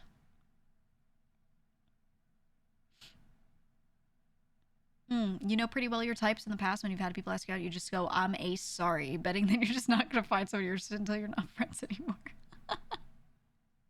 Yeah. I don't really like people, and it doesn't mean it's impossible for me. I'm not actually like ace or anything like that, but it's a big rarity. I don't really catch feelings. So, one of the reasons why I haven't really been on the other side of that is because it just doesn't really happen much. Again, not impossible, but it's not likely. So, I don't know. I've just never been one of those people where I always have to have someone in mind at all times. I have friends that are like that, where like, there's always someone. There's always someone, right? For them. Like, when one ends, it's like, okay, who's next? Who's my next person to think about or obsess over? You know, someone always comes along within a couple weeks where they're like, now I like this person. But I never really like identified with that. It was just never a thing for me. I don't know. I just don't think about that stuff very much. Yeah, I can't live like that either. Like, that's crazy. I don't think about it much. And I'm not like not open to it or anything like that, but I'm not looking for it specifically also. So, I don't know. You thought I was an ace icon? Did you read Did you really? Did you really? I mean, for all intents and purposes, for the most part, yeah, but not literally. I wouldn't actually say yes to that. I wouldn't identify as that. Just because I operate like that most of my hours of my day, you know, doesn't mean that it's like 100% true, but at the same time, you know, you're not wrong either, you know what I mean? Does that make sense? Does that make sense? Ooh, this one says, okay, we got a couple funny ones. I asked out this boy in middle school one time. He was like, no, sorry, I have a girlfriend. Then later he comes up, says he doesn't have a girlfriend anymore. So I asked him out again, then he said no. Why? Why did he come up to you and say that? What the fuck? I'm so sorry. That's really funny, but that's fucked up. I'm sorry. Oh no. Yeah, 0 and 2. There was this kid that got straight up bullied in my high school. They used to see him and go 0 and 7, 0 and 8 because he just kept asking out every girl in the band like one by one. There was like every 2 days. He asked out one girl and she said no, and he was like, fuck, man. And then like 2 days later asked out the next one. He was just like girlfriend shopping. I don't know. And they used to see him be like 0 and 8. And he didn't know what they were talking about because they didn't know that all the girls were talking about it. Be like, yeah, he asked me out too. Oh, man. It's terrible. This other one, you said, I confessed to a friend in college because she would give me signals that she liked me a lot. She rejected me, but then a week later was all over me still, but wouldn't date me. Really fucked up my perceptions of relationships for a while. Yeah, I don't like that when people are like, no, but then like they still do things. You know what it is? I think some people love the feeling of the chase or getting chased. Okay. And when they like the feeling of being chased, they do shit like that. They love the thrill of it, but they don't actually like that person. But someone else having a crush on them is very exciting. And I get that. It is exciting. It is, and it does feel great, even if you don't like that person. Because it's flattering and because it's fun, right? But you shouldn't entertain that because that fucks that other person up. You know? Yeah, they want to be wanted. And who doesn't? Again, nothing wrong with like wanting that. But the moment someone like lays it out on the table for you and you say no, like that's it. Right? You shouldn't still be like, ooh, I'm sitting too close to you. So you watch that person be like, oh, they're sitting close to me. And then you're like, ooh, you know. That's fucked. Don't do that. A lot of people do that when they're younger, I feel. And it fucks people up. I don't like that. I don't like that. I understand the feeling, like it's nice to have people feel that way toward you, but like don't fuck them up, you know? I don't know. I don't know. Ooh. Huh. It sucks and then it's over, but sometimes it sucks hard. You got a "that's nice" in response to telling a girl you liked her in 5th grade that stunk for a while. She said, "That's nice." Okay, but it's 5th grade, so she also might not have like gotten it yet. That's fucked. Oh man. Oh no, you said one time you had a really close friend confess in the middle of a class while you were working on a group project. It was the first time you'd ever been confessed to, so you didn't know what to do, so you just said, "Oh," and never brought it up again. That's a banger. Oh. I think I had something like that in like middle school. I remember some kid saying something, and he thought his like public confession was gonna be really cool. So he like stood up. We were like on a bus for something, and he stood up and was like, "I like this person, blah blah blah," and he like did a little bit of a monologue, and I was like, "All right, cool." I like said basically nothing. I think I said like 2 words. I was like, "Okay," and then I was reading. I kept reading. I didn't know what to say. I was like, "All right." I wasn't on my assertive arc yet. You know, I wasn't on that, so I was just like, "Oh," because all I did was read books and play video games, and I didn't, you know, blinders on, head in the clouds. So I didn't know what to do, man. Oh, it was terrible. It was terrible. Let me see. I want to read more of your stories. I like the stories. Got strung along from high school into young adulthood. You think that burned your neurons to recognize when someone else might like you. You also default to, "They're just being nice. It's nothing real," as a defense. I think people convince themselves of things like that. Yeah. Yeah. They get burned once, so then they decide that like anytime they see it, it must be not real. Very true. I know a lot of people like that. I've had to hold people by the head like they're an idiot sandwich and tell them like, "This person likes you. They do. It's okay. You can go for it." And they're like, "They're probably just nice." I'm like, "No, you can go for it." Yeah, they like think they're being tricked all the time because they got burned one time really bad, and then, you know, they just like they're just stuck right in that spiral until they realize like maybe they can be liked or something. Would you say, Maki, there was a boy that had a huge crush on you throughout middle and high school, was still friends with him, and he was sweet, dude, just never your type? I had that too. I had one friend. I think he still likes me to this day. Dude liked me for a billion years, a billion decades, and I never felt this way toward this person. Knew this person since like early middle school, and he said something about liking me in middle school, and I was like, "No thanks." Clear rejection. No thanks. Said something again in like early high school, and I was like, "No thanks." He was like, "All right." And he was chill about it, and we were friends, all good. Asked me to prom. I was like, "No thanks." And he was like, "No, not like that. It's because all your friends," he was a little bit older than I was, and a lot of my friends were in that year, and he's like, "I just wanted you to be able to go." And I was like, "Okay, that's fine." He explained it like that. I was like, "That's fine. Fair enough." So I went. And then while we were there, at the end of the night, he says again, I'm like, "No, God, no." I was like, "Fuck, man." Like, he gave me a totally logical reason to go that was so okay with me, and then said, I was like, "Come on." I felt like it was a trap, you know? And he was like, "Sorry, it just came out. I didn't set this up for that." And I'm like, "Oh, you know, fucked." It was fucked. And then I don't see him for years, and then sometime like late college, you know, some friends are hanging out back together, the gang's all here kind of thing. I see him there, and he's standing at the other end of the room, and I walk in the room, you know, and he's standing there, and I feel like if it were like a drama, like a TV show, it would go grayscale and have like rain patter like on the windows, you know. Like, Dude looked like, those liminal shots where like the person stays in the middle, but like the perspective of the background gets all skewed. It felt like that's what was happening to him when I saw him standing there.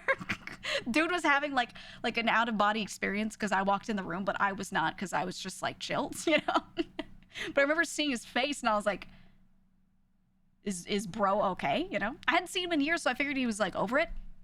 He apparently wasn't over it. Yeah, K-drama where it plays the interaction in slow-mo like 5 times. Yeah, exactly. And I was like, is dude okay? And we were just sitting around hanging out, whatever. At the end of the night, dude like just said something to me, was like, it's great seeing you again. And I was like, yeah, it was good seeing everybody, good seeing you, man, pal, dab me up, or whatever. Yeah. But he like we like dabbed each other up, boom. And then like I look at him after we do that and I look at his eyes and he was like getting teary-eyed just a little bit. I was like, and I just turned around and walked out. I was like, ugh, like, why is it so? Dude was always so emotional. Big reason why I was never into this person. Dude was so emotional. And I was like, yeah, he's literally donk sad. And I was like, ah. So I turn around and I walk out. He then like texts a friend and is like, do you have her number? I don't know her current number. This friend texts me and is like, I think I know what's going on here. Should I not give the number? I was like, don't do it. It's dude needs to, I need to exit his life. Okay? I wasn't even trying to be in it. I need to exit forever. He needs to never see me again, And this friend was like, yeah, I get that. But then some other friend does it anyway. So I get a text and it was like, it didn't say I miss you. It said like, God, it was like this, it wasn't super long, but it was like, been so long since you've been in my life, ... It was how it started. I remember what the other 2 lines he said were, but like, that's how it started. Been so long since you've been in my life. And I'm like, no, I miss us. There was no, that's the thing. There was no, like, oh my God. I was like, ugh. So I ignore it. And then,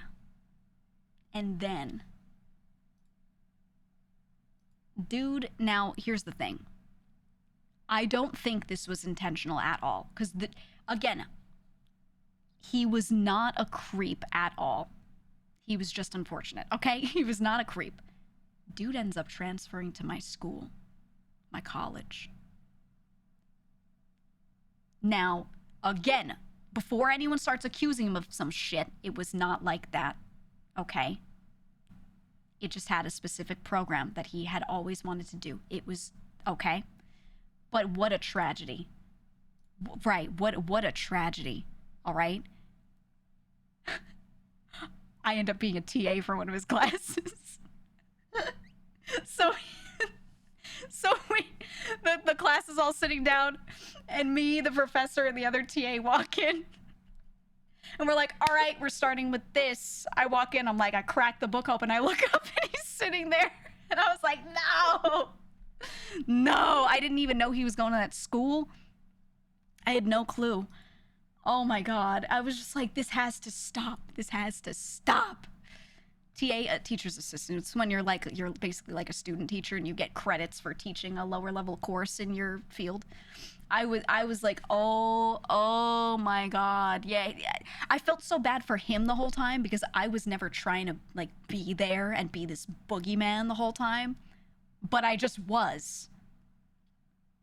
And I didn't want to be, but I was just the boogeyman, So I was just sitting there and I look up and he's like sitting, like, it's a big lecture hall, so there's like 200 people or some shit in there and he's sitting in the back and I'm like, oh my God. So I just pretend I don't see him. And then, again, this is not his fault. He comes up to the professor at the end of class and wants to ask a question. And he's like, I had a question about that something, blah, blah, blah. Valid question, whatever.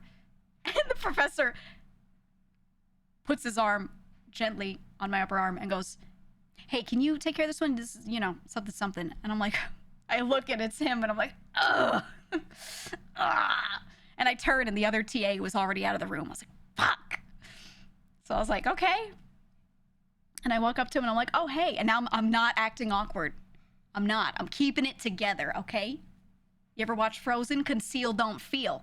All right? Conceal, don't feel. So I just sit down. I'm like, all right. I go over the topic with him. I was like, hey, didn't expect to see you here. Boom. Get to the shit. Get to the topic, the course, you know? And I go over it. I'm like, all right, if you have any questions, you can email. And I give the email for, like, the TAs kind of shared an email for the course. So it wasn't, like, mine, you know? There you go. And he's like, all right. And he acted so normal. I'm going to tell you right now, he always acted normal outside of those times he, like, the couple of times he said something and was like, you're the only one for me, or whatever the fuck he said, you know? Outside of that, he always acted so normal. So in this moment, again, he acts so normal. So I'm like, okay. All right, good. So I leave. We get through the class, months go on, nothing crazy. Nothing crazy, okay? And then the final exam happens, and everyone's walking out of the exam. They're handing the tests to us, you know, and the TAs are collecting them as people are walking out of the exam room. You know, it was the kind of thing where you're allowed to, like, leave as you go. He stayed until the end. He finished his test, and he just waited until they said time's up. Everyone, like, single files to go out of the room and hand their test in. Anyone who's left who didn't, you know, already hand it in and leave. He just stays seated until, like, everyone's out of the room. And then he comes up to me at the end and hands his test to me. And I'm like, and, like, I'm already noticing, you know? I'm like, no. He hands me the test, and he has an additional piece of paper. He used the last, like, 30 minutes of the test to cover the paper in a letter to me. In a whole letter to me. Just pouring out all of his thoughts and feelings. And I was like, ugh. He waited until the last day to do this, because his plan was, like, I'm going to drop this letter to her. And it basically ended with a goodbye. Like, I wanted to just say everything, put it all out there. And I won't bother you anymore. And I was like, thanks for saying that, but you could have poured out none of these feelings. You could have just not said any of this, and it would have been the same end result. But now I got to read all this and know all this, and you're just, you know, he's still spiraling on it, right? So I was like, ugh. But I say, I just take it. I don't read it in front of him or anything like that. I just leave, and I end up reading it, like, you know, elsewhere.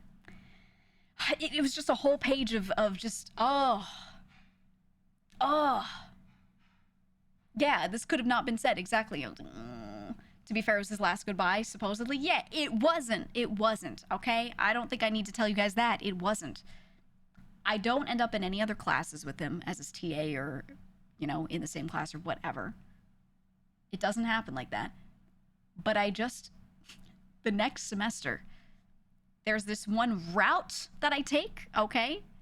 For me to go from one building to another, where I just keep seeing him.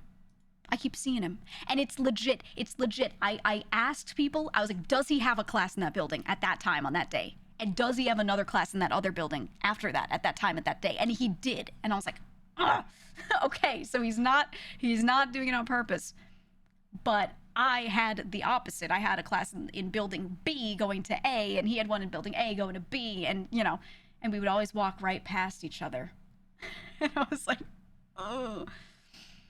And there were several times since then where he would, like, stop walking and look and then keep walking. And I'm like, why are you being so dramatic? Why would you stop and give a wistful gaze and then keep walking? Like, just don't look for your own good, you know? So I started taking different routes. I started doing crazy shit. I would leave out a weird side entrance of the building and go all the way around this other building to enter the opposite side of the building I had to go to. I would walk an extra, like, 2 minutes. Because I was making him feel like shit. I felt bad. And I realized it wasn't my fault. I get that. But I was trying so hard to just, like, not be the boogeyman, you know? So I kept, like, taking weird routes to this other class. And I was like, oh. It was just... he said I'm somewhat of a wistful gay myself. Hey, that's our new band name, Ryuko, the Wistful Gaze. Our rival band is the Piercing Gaze.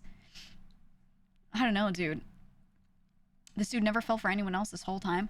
I think he did date one or two people in between, but then like the problem was he would always like it would end, and then he would talk to, again, we had a lot of mutual friends from like back in the day. He would talk to these mutual friends, and someone would always bring it up. Yeah, I was the white whale. I was Moby Dick, dude. They would bring it up and they'd be like, is it because of her? And I wish they would never do it, but they all thought it was like both so sad and funny as fuck at the same time, so they wouldn't be able to hold back. They'd be like, is it because of her? And he'd always be like, it's not because of her, but yeah, you know, she's always in the back of my mind. And, you know, and, oh, fucked up, man. That's fucked up. But there, you know, how do you not say it? How do you not? I don't know. I don't know. And I didn't see him after that, you know? I avoided him. I avoided him. I just made sure I didn't run into him because I was like, I can't be the boogeyman. I didn't see him. And then it wasn't bad. There was just one and then, just one. And it wasn't bad. And then I see him like 10 years later. Like 10 years later. And I felt so bad. And here's why. He aged a little rough, okay? He aged a little rough. I look exactly the same. I look exactly the same. So I see him at some like event or something that like mutual friends are at, literally, like maybe like nine years later. And we're sitting there. And everyone's like, a bunch of our friends are like meeting up, like old friends. We're all sitting around, like looking at each other saying, hey, how you doing? Some people had been seeing each other this whole time and, you know, it was nothing crazy. Other friends had not seen each other for a long time, like him being one of them, you know? So we're all sitting around the table, whatever, talking. And we're talking about like how people have aged, especially if we haven't seen them in a while. And some people are like, yeah, you look rough. This person looks rough. This person looks really good. You know, and everyone's like, yeah. Like, it's all lighthearted. And one of the other friends goes, you look exactly the same. And he just goes, yep. He sighs. In deep sigh, he goes, yep. And he sounded so tortured. I was like, why'd you have to say yup? No one said this to you. No one said it to you. Nobody said. He just had to say it. Bulge. Bulge. I was just like, ugh. But he didn't say anything after that. So I like to think that in that 9-10 years I didn't see him, you know, maybe he realized that he shouldn't like say anything, you know? And that's how it ended. And I felt really bad. Because it ended with him like feeling like he looked old, you know? And I was like, no, I don't like that. I don't like that ending. Because again, I'm the boogeyman one more time, right? I don't want to be the boogeyman, man. Cinema. It was fucked. What do you even do in that situation? What do you even do? I was just living my life. Man. That was a roller coaster. Yeah. To this day, every now and then, if it, like I think about that, I'm like, God, what a fucking time. What a fucking time. He was too much of a romantic sag. He needed to move on. I mean, yeah, he was one of those like really traditional people where I think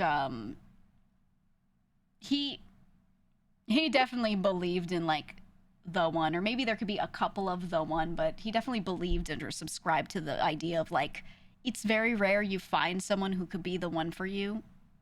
And when you do find one, they're so rare that like, you know, I became like some sort of unicorn in his brain, some sort of mystical, magical creature. I was the white whale, you know? I think he just built it up in his head that was something to a point that was crazy, where he probably, if he just opened his damn eyes, probably could have seen plenty of other people that were also great. I don't know. I don't know. The what if. Yeah, I think people get in their own heads too much, end up being like that. I don't know, man. Anyway, my food just arrived. Now that story's done, I'm gonna go grab my food from downstairs. I want you to, if you have other stories, take this time to like type your paragraph out and I want to read them. I want to read them when I come back, okay? All right, I'll be like 2 minutes. I'm just gonna grab my food from a door. And that is it. All right, BRB.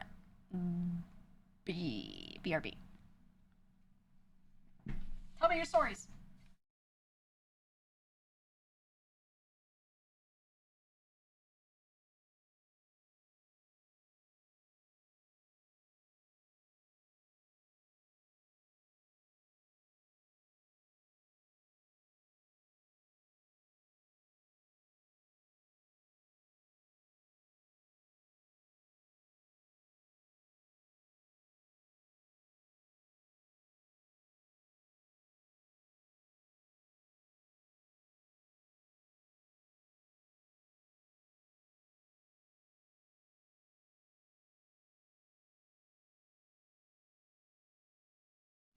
Okay.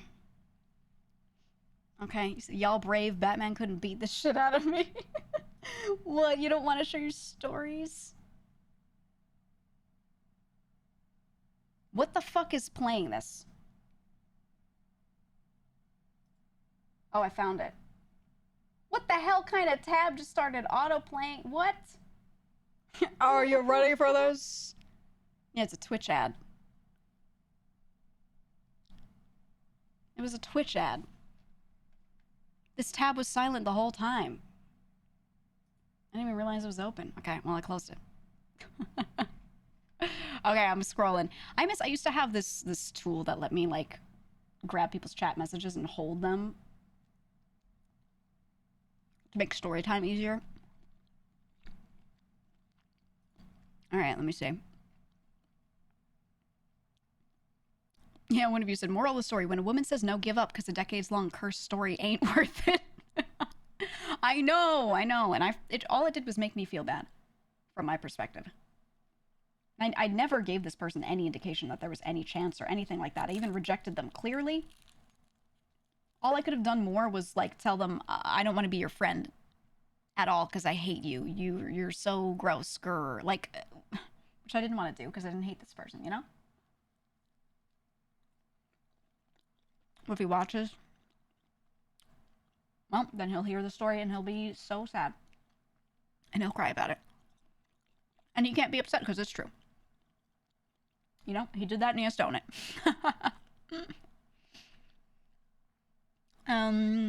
Okay. A canon event in your youth, this is from Mini Blin, was a girl you liked in high school emailed you a list of their interests and that her birthday was coming up. You figured the logical next step was to get her a gift. When you gave it to her, she blocked you on MSN Messenger immediately. Broke your underdeveloped brain. No! What the fuck? That's fucked up. That is fucked up. Raven Hikari says, got rejected by a guy in high school. Turns out he was gay. Then I realized almost all the guys I ever had a crush on are on the gay spectrum. So I guess I learned how to type I never knew.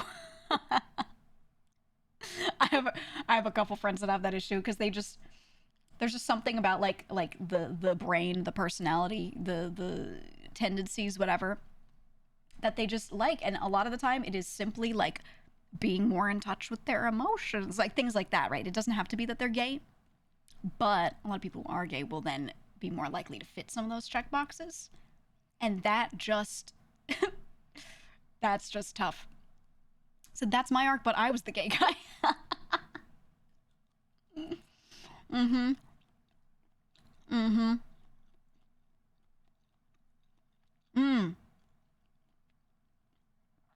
Ninja said, one time, I got catfished by a girl who was part of the same organization I was. She kind of made it known she was into me, but she was like 18 or 19, which was like 10 plus years younger than me at the time, so I was always just kind of friendly but distant. Good on you. I'm gonna be honest. If you are like approaching or at 30 and someone is like 21 or younger, you are very different people. You're at very different places in your life, and you probably shouldn't entertain it. Once that person passes like 24, 25, they have like a real job, you know, it becomes more okay, even with the same like gap of years. But it's about where they are in their life, not the number of years of gap, you know? Pretty much anyone who's like under 22 should probably only date people within that range or close to it, to be honest. I think if you are that age, if you're like 21 and someone who's like 30 is trying to date you, it might be okay, but it's probably a good bet to just say no. It doesn't mean you should run. Sometimes they don't know your age and they find out later and they're like, oh, you know, might be the way you carry yourself. They assumed you're older, whatever. There are circumstances, but in general, you know, be very, very, very careful, very wary. All right. Okay. So she was like 10 years younger, and you were friendly but distant. She made a fake OkCupid profile with a funny profile pic without her face that basically ticked all your boxes on purpose. You found out when you met up for coffee, and she walked in looking very smug. She messaged you apologies since that you ignored. That's awkward. Yeah, because that could put you in such a weird situation. Then people be like, oh, you're trying to date the young girl at the office, huh? Right? Like that could make you look a certain kind of way. And I don't think people consider that. They don't think about how it makes the other person look. Domino says, had a girl ask for my number in school and confessed she'd been building up the nerve to ask for a while. She didn't believe me when I told her I had never owned a phone, and her whole friend group proceeded to shun me. I'm not a monster. I was just poor as shit. Oh, no. They thought you were saying, I don't have a phone because you hated her. Dude actually was so harsh to her, but didn't mean to be. That's fucked. That's messed up. I had that too. Someone asked for my number, but I said I don't have texting because I didn't, because I had no money, because you had to pay per text back then. And that person thought I was just saying it to reject them. And they were like, you should text me sometime. And I was like, I don't text. I don't have texts. And they were like, oh, okay. And I was like, no, I'm broke. Like, and they were like, right. And they thought I was fucking with them. In reality, I was actually just broke. Soccer says, not exactly similar, but I was able to have a put it all out there face-to-face conversation where we both had a completely almost clinical conversation about what had happened and if we wanted to actually try dating. That gave me closure. Ooh. You were able to come out the other side still good friends, but without the what if lingering in the air. It's so rare that people have these like really nice, like just matter-of-fact conversations about this shit. I wish people would try, but it's really daunting, and if you haven't done it before, it's probably like even more daunting. So, but I wish people would do that more. So many of my friends need that right now. I have a friend right now who keeps telling me about all their boy problems, and she's just like in constant despair, and I'm like, girl, you guys gotta talk. You guys gotta talk. In early college, you met someone online, thought they could be your unicorn, and avoided all red flags. Got strung along and was their soft landing when they got broken up with for years. Your own fault, though, for forcibly blinding yourself. So many of my guy friends, especially, girls too, but a lot of my guy friends, I've had to just hold them by the hair and tell them, you fool, you are the soft landing, right? Like you are there in the sidelines for this person because they know you'll just wait. And they know you'll be there to comfort them. But they don't want you like that. They're not going to choose you. So just don't try to be with someone who's not going to choose you, you know? I don't know. It's a tough spot to be in, though, because when people have feelings, they do stupid shit. They do stuff that's even very out of character for themselves, you know? So what can you do? What can you do? Like, you can tell them, but it's on them to do something about it.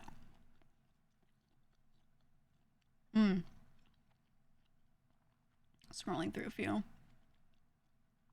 Back when you were in college, there was a dude you'd been friends with for a year that you asked out, and he said, oh, I would say yes, but I have a girlfriend. Anyways, do you want to play some League? You agreed and you guys played some while you were internally dying because you didn't know we even had the same friend group. Oh no. You want to play some League? I'm telling you, e-dating always starts as that. You either play games with someone and you actually just play games, or you play games with them and they think you're e-dating. It's a toss-up, man. It's a toss-up. It's crazy. Ooh. I'll start reading these in first person if it's yours. Placeholder 0 said, I had a friend last year in college introduced me to a girl she was crushing on hard, who promptly started hitting on me hard. She's way too upset and anxious to let her find out about the crush, and I'm a terrible liar, so I had to just act friendly but not reciprocate for a few days while urging her to explain the situation or let me so this girl could move on. It sucked. Oh, yeah. That's rough. I had that happen at one point where, I had a friend who was with someone, and they had recently kind of broken up, and then she dated someone else for a little bit, and then the two of them were still really close, and they kind of treated each other sort of like they were soft dating, but didn't, like, do anything. And then she broke up with that person, and she was like, hey, I regret it, I miss him, I'm gonna be with him. And they would just hang out together all the time like they were dating, but they weren't officially. And then, like, I became friends with her, and the dude met me and then, like, started to have, like, it wasn't even big, he never developed anything crazy, but it was like a little thing. And she was, like, crushed, and I was like, I'll leave. I don't know. I was like, I guess we can't ever be friends if he's ever there. I don't know. I was like, oh, really awkward situation. But, like, also, why are you hanging out with this person this much and in this way and not demanding that they just tell you a yes or a no or something? You know what I mean? I don't know. I felt like I was kind of put in that situation because she didn't tell me for a while too, so I didn't even know. And it turns out she had been, like, internalizing that for like a month, and I was like, I don't know.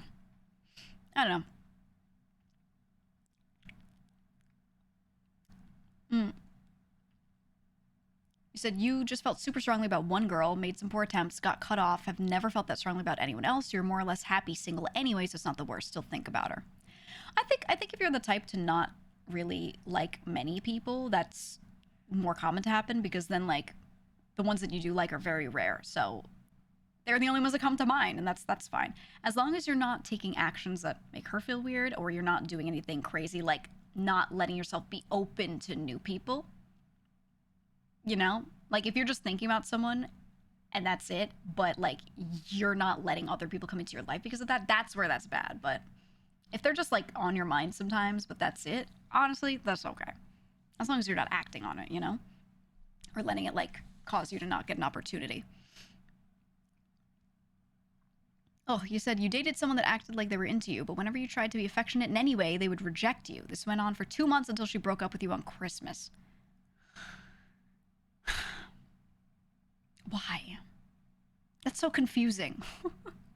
That's so confusing. Okay, Shadowthorn says, I had a similar event. I was quote-unquote that guy in college. Blinded by my affection towards this girl that I kept chasing her and eventually started going out. Only to find later that she was just using me and my compassion and care as a way to heal until she decided to get back with her ex. In the end, got burned hard and I'm not that guy anymore. I never understood the person breaking up with someone and then immediately getting with someone else to heal thing. That's something that for me does not compute. Like, that method of thinking does not compute for me. I don't understand how people do that. Because if you break up with someone and you still like them, in my mind, I'm like, how could you be with anyone else during that time? How could you? At all. Like, I just don't understand the thinking. But some people do think like that. They really can, like, you know, still like one person and be with someone else. And I don't know. I don't have that in my brain at all. So it's never something that I could imagine. But there are people that their brains are okay with that. And I don't know. It's a little crazy for me. It's a little crazy. And I mean it, some of them are legitimately okay with that. Not like they're doing it Like, not that they're coping, not that it's bullshit for them. Like, they legit are chill with it. And I'm like, oh, can't relate. That's weird. Weird to me. Ooh. You said you ran into an old coworker you had a crush on, managed to get her number, met up like 6 times for coffee. You felt she liked you based on how often we'd text and hang, blah, blah, blah. She'd send text after coffee dates saying how she enjoyed hanging out, etc. One day you go to a museum with her for the afternoon. You work up the courage to ask her out at the end. She said she just wanted to be friends, and you still hang out to this day. Ugh. He said you wanted to crawl into a cave for 3 days after from the cringe. Hey, as long as you kept it chill, you know? You don't have to end a friendship for something like that once you get over it. Like, the awkwardness does, you know, wear off. It really does, but that period is rough. It's rough, man. Oh, in high school, this is from Largo. He said, in high school, I once had a girl ask me if I liked the idea of dating her sister because she had just gotten rejected by someone else and was trying to comfort her. I was panicking because I liked the first girl, and I felt like I was hurting my chances by turning down the sister. I then decided to move on immediately after the conversation. They were twins, by the way. Oh, no. What did she mean by that, huh? What a twist. What a twist. Oh, man.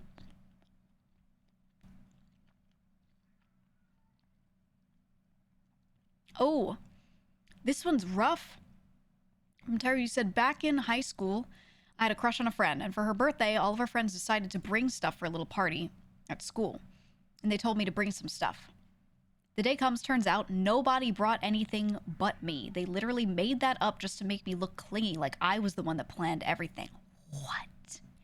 That's like, that is a level of manipulation, and especially when it's done as a group, that is so evil. I would have killed somebody. I would have gotten physical. That's awful. That is straight up awful. Yeah, straight to hell. Straight to hell. It is Mean Girls shit, right? I would have turned on all those people and I would have become their boogeyman for real. I would have not stopped for the rest of my school days. I'd be outside their window at night, making weird noises and shit to scare them so they can't sleep. No way. That's so mean.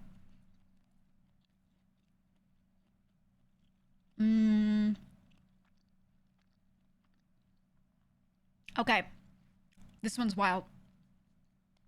Break says, college happens. This girl's being flirty with me, the gullible idiot I am.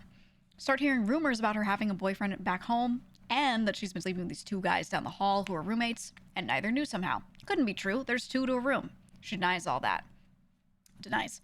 Anyway, we get together.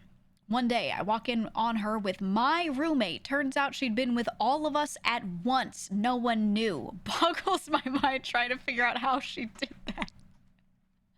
Damn. Wait, she was impressive.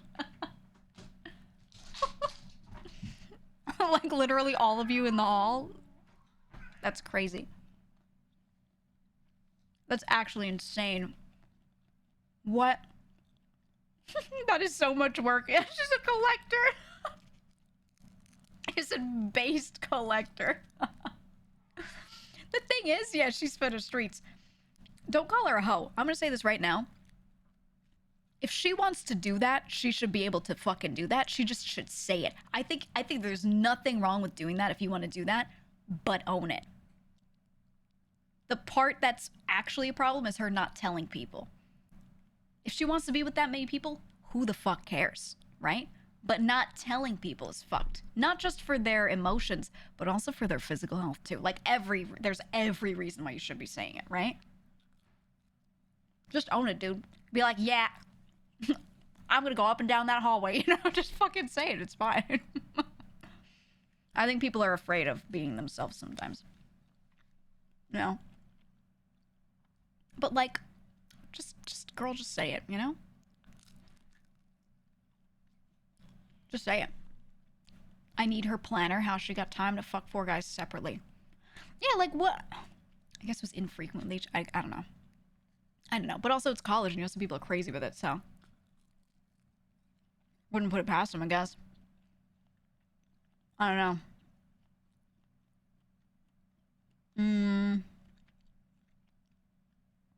Oh no! Maverick says, my embarrassing story is that my high school planned a bunch of awkward games for kids to make our class bond with each other during a school trip. One of those games the teachers forced us to play involved crawling on all fours around the building in a conga line with our eyes covered. Crush was in front of me. She tripped. My face bounced off her butt. We both agreed to never acknowledge each other ever again. Oh no! You did the face plant in the ass. That's fucked. Yeah, what do you mean? I don't know. What does that mean? Oh, that's terrible. That's awful. Oh, man. Oh, I love this one. Storm King. Who said, me and an online friend were meeting up for a con. Ooh. She booked the hotel and said that it was a 2-bed. And when we got there, it was 1 bed. We both were so confused. She kept saying that we should just let it slide and share the bed. But me thinking I didn't want to make her uncomfortable, I just went down to the lobby and got the room changed. Turns out she purposefully got the 1 bed, but didn't tell me. The hotel got us the 2 bed, and she seemed mildly upset for the first part of our trip. First part. I guess you're not gonna tell us what happened? Okay, it's fine, whatever. It's fine. Whatever, you don't have to finish the story. Storm King VT in the chat. I'm not waiting for the rest of the story or anything. It's fine. It's fine. It's okay. We just hung out for the rest of the con weekend. Fuck! I was rooting for you. We were all rooting for you. Whatever. Okay. Okay. Next.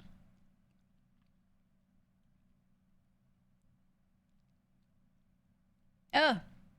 This was really short. You said most awkward situation was a 19-year-old joined our friend group. That part is fine, but was really into you and it was so awkward because you were 30. Oh, yeah.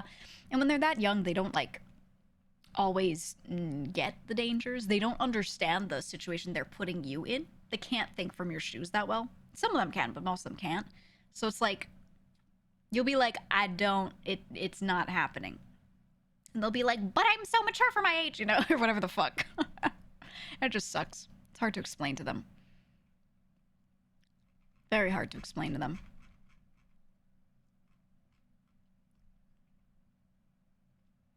Hold on, I'm scrolling.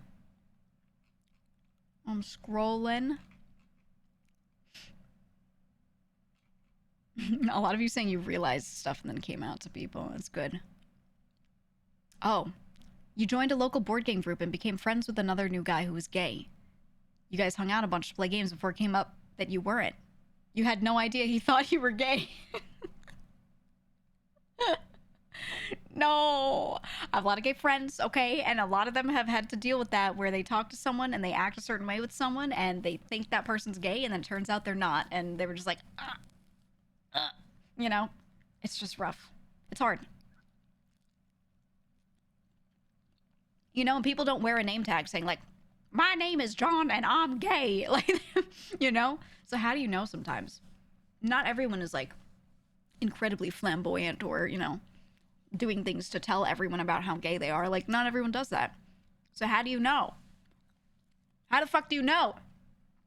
It's not the 80s where you wear the singular earring, because in the 90s they figured out that that was gay. So and they started telling everyone that. So then earrings became gay. Remember that? The gay boogeyman of the 90s? Also known as metrosexuality. Thank God we've moved past that. Thank God. But it was like that for a while. Yeah, the gay ear. Yeah, dude. So many of my friends, like, they went through that time period just, it was so weird for them. It was just so weird. That's all. It was just weird. Funny in hindsight, but weird. Ooh. Dreamy Sashimi says, super cringe, but I had a crush on one of my best friends in college. Couldn't get the courage to tell her, so I invented this whole, like, I need dating advice for this girl scenario. Ended up finally telling her the truth during grad week. Ooh. She rejected me. Happy ending, though. Remained close friends. I had dinner with her and her husband yesterday when they came through town. Okay, nice. Hopefully things do end like that, typically, but I need help with this girl. I had a friend do that to me. Where he, was asking me for advice about some thing. Like, he was pretending he was like, I like this girl and I want to something, right? I was giving advice. The thing is, I knew from the get-go that it was about me because he was really obvious. And I would try to, like, not entertain those too much. But I would, like, answer.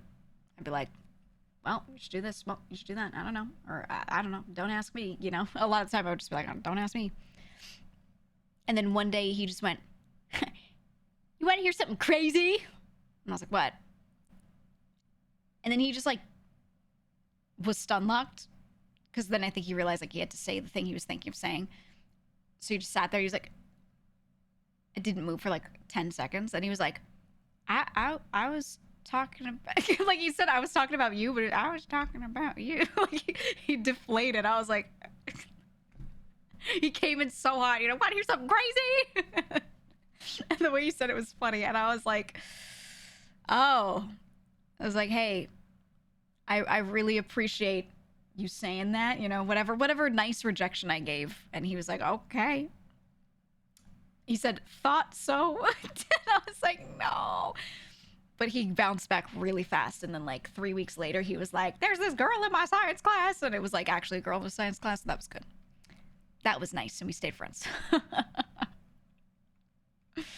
But man, I was like, oh no. He took it well. He was a goofy little guy. Oh my god. Boomer Bob, great name, says college, early 80s, fraternity. We had several girls that were trying to collect us all. No one succeeded, but two about halfway through all 35 of us. That's crazy. The thing is, okay, again, there's nothing wrong with the number of people. There's nothing wrong with that. The problem is when you see it as a challenge and you'll just do it with whomstever because they're part of that group. What if one of the 35 is kind of a fucking weirdo? Right? Like, do you just do it anyway? That's kind of weird. At least collect, like, people that are fine. You know? I don't know. Also, yeah, collecting is an odd word for that, but at the same time, I get it. You collect the infinity bones. I mean, hey, whatever people want to do. You collected magic cards? Yeah. Felt that.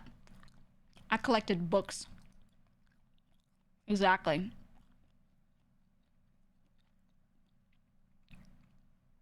Exactly. Oh, I'm scrolling up. I'm still metrosexual. There's just something about large urban centers that turns me on. Ha ha ha ha. Everyone laugh. Ooh. Springer says, grade 12. After a big high school party, myself and 3 buddies went canoeing the morning after with some morning beers down the town river. We get to talking about the night, and next thing we know, one buddy mentions he hooked up with this one chick. 2 seconds later, buddy 2 mentioned he also hooked up with her. Turns out we had all hooked up with the same chick in the same night. And then you were Eskimo brothers forever. Yay. What a bond. What a bond. How beautiful. Wow.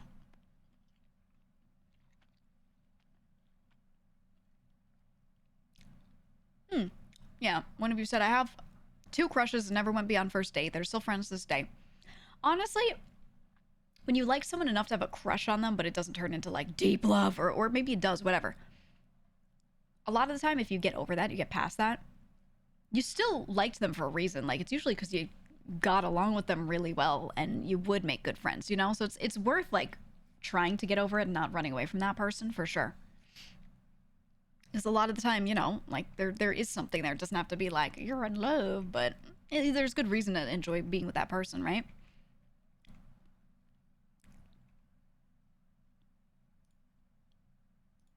Oh, you said me and a friend. This is from Q-Tip. Me and a friend moved into a house together as friends to save money and move out from your parents.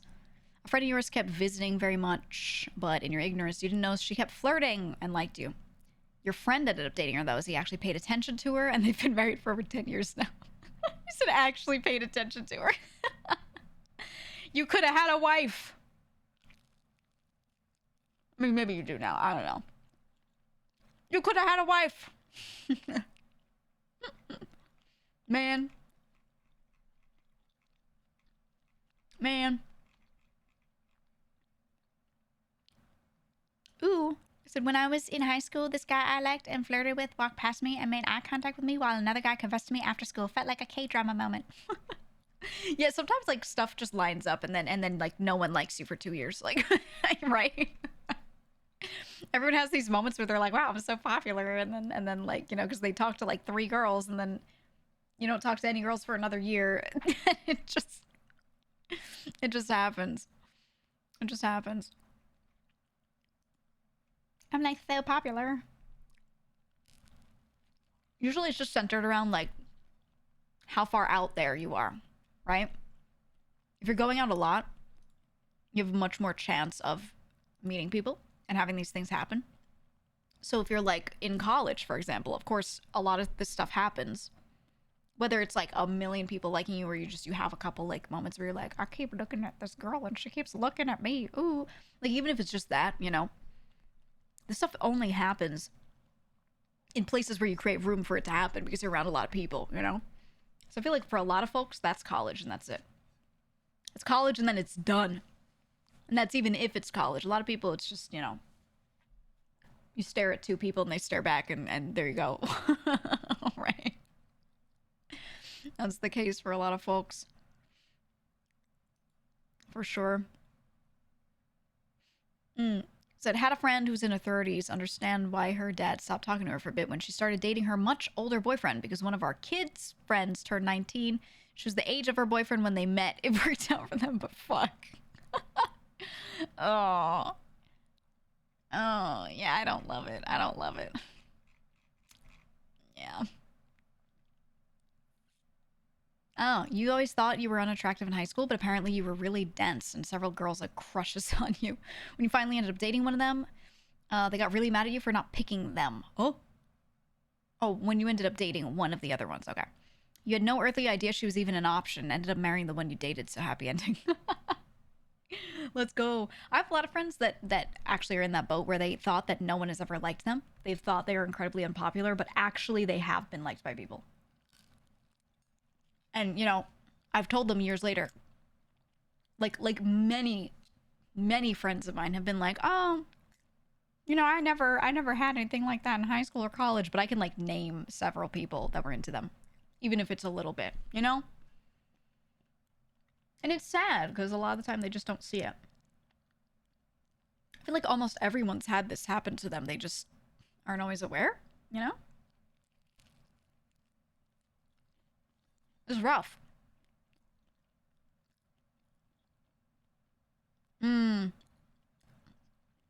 Yeah, in college, every single woman you asked out was already dating someone else. It's tough, man. I've had a few friends that, like, I remember back then what they did was they decided that they just were not going to date anyone until they were out of school. A few friends of mine kind of did that where they made a pact with themselves like, I'm just not going to do this in college because, you know, same thing, a couple people that they had asked out were already taken. They also didn't really know what they wanted. They kind of thought they knew what they wanted, but there was a lot of uncertainty and, you know, it was just one of those things where I actually thought that was a pretty smart idea. Just be like, yeah, I'm not dealing with this. Right? Like, don't be completely not open to it, if someone really good happens upon you, but like don't try to look for it because otherwise you're gonna waste time that you could be spending studying. And you're more likely to meet someone who has stuff in common with you when you get into like your workplace, to be honest. Depending on what you're doing, obviously. I hate this one. You had girls tell you you're the placeholder boyfriend, so you just stopped dating. Placeholder? They said that to you? I don't like that. Damn. Yeah, I don't like that. Placeholder boyfriend is fucked. If they're a placeholder, they're not your boyfriend. Like, straight, you're not treating them like one, you know? That's awful. Oh! This one's tragic from Ombre. Said, had a girl used to eye each other on the bus. One day she comes to you and asks you to kiss her. You were like, why not? And the moment you started to reach for it, she laughed and went back to her friends and said, who would want to kiss you, moron? And they all laughed. Nowadays, I feel like a fool for that, and I do not hate women anymore, you said. Thank you. Thank you. It's not that she was a woman. She was just fucked up, and you should hate fucked up people that do things like that. Exactly. Exactly.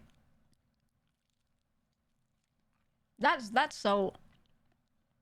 Like, I know kids are mean, but, like, Jesus. I don't know. When I was young, I never thought about doing things like that to people. So when people are like, kids are just mean. That's true, but also it's not like you can't use that as, like, a cop-out, you know? I said, yee, hello. Hi. That's me, yee. Yee. We were talking about relationships, if you just came in. Sharing stories. Ooh, Taka said, I feel real bad for a female friend. Almost every male in the friend group has developed feelings for her at some point, me included, but thankfully almost decades later, the emotional scars have all healed. Good. It's really rough for a lot of dudes who like are just in a friend group that has one girl in it because they're gamers or, you know, they do something or it's just like not a lot of girls. Computer science club, you know, that kind of stuff. That just happens. And what are you gonna do? Tell her to like not join that club, not do the thing she's interested in, you know? It just sucks. It just sucks, man. Shane, you talking about your life experience. Blah, blah, blah, blah. You said, missed out on my school experience because I took safe classes, especially because COVID happened during my college years. Oof. Oh, COVID era? Yeah, fuck that. Cryptical. You said, it's a crazy story for me. When I asked out this girl to the movies in high school, I had to do the whole thing of getting permission from the father. Oh, no. I talked to him, and he was a very scary person, like an in-the-face kind. A couple weeks after me and her broke up, I see her dad on the local news, and he had killed someone. Kind of made me look back on me talking to him and put me off for a while. What? That was almost you. Oh, my God. He probably, honestly, he probably had anger issues or, like, you know, self-control issues or both. Or, I mean, usually they go hand in hand.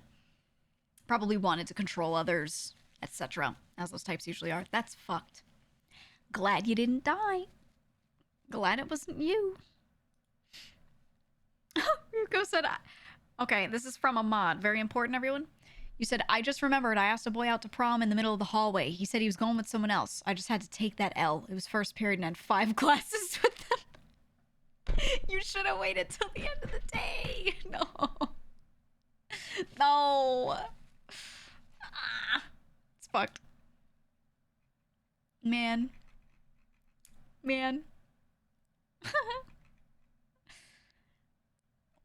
Let's see. A cute girl in high school literally asked for your number after you talked for almost an hour. Didn't even register to you why she would want it. Legendary fumble. Yeah. Procubus. I was helping my friend chaperone their violin students at an anime convention once, and I ended up meeting this guy that was really sweet and funny. Last day, he asked me out, but also admitted that he was 18. Oh, unfortunately, that put him closer in age to the kids I was chaperoning than to me. I turned him down. It's tough. Sometimes you can't tell what age people are. And if you don't spend enough time with them, you like don't have enough evidence. You're like, could be anywhere from 20 to 30. You know, like it's just some people when you look at them you can't tell. That's rough. That is so rough. But, you know, you find out and you just got to work with that information, man. You just gotta.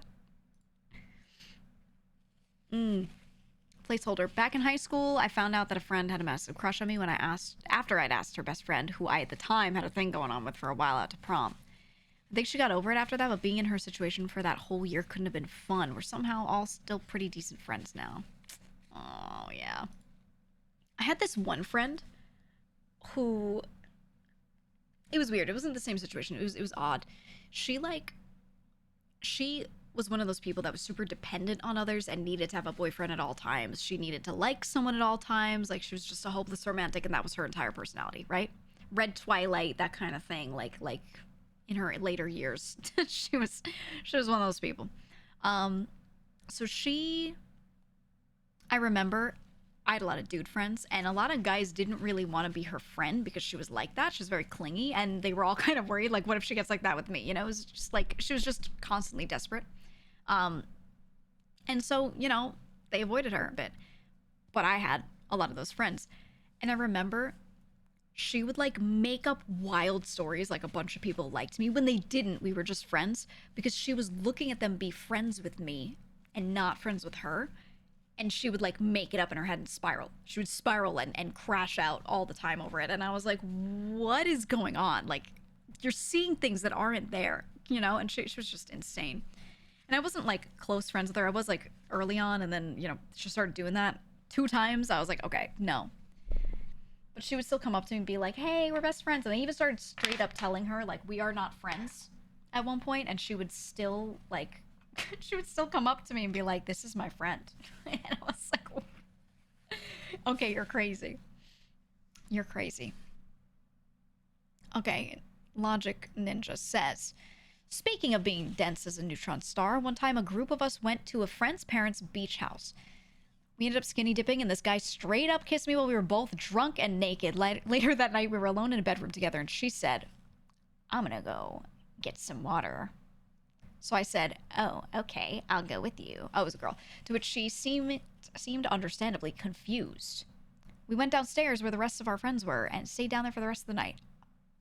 Oh, no. He said, I'll go with you. What a fumble. She was probably gonna like go to the bathroom and do something real quick, and then you said, me too. I have gotten smarter. No.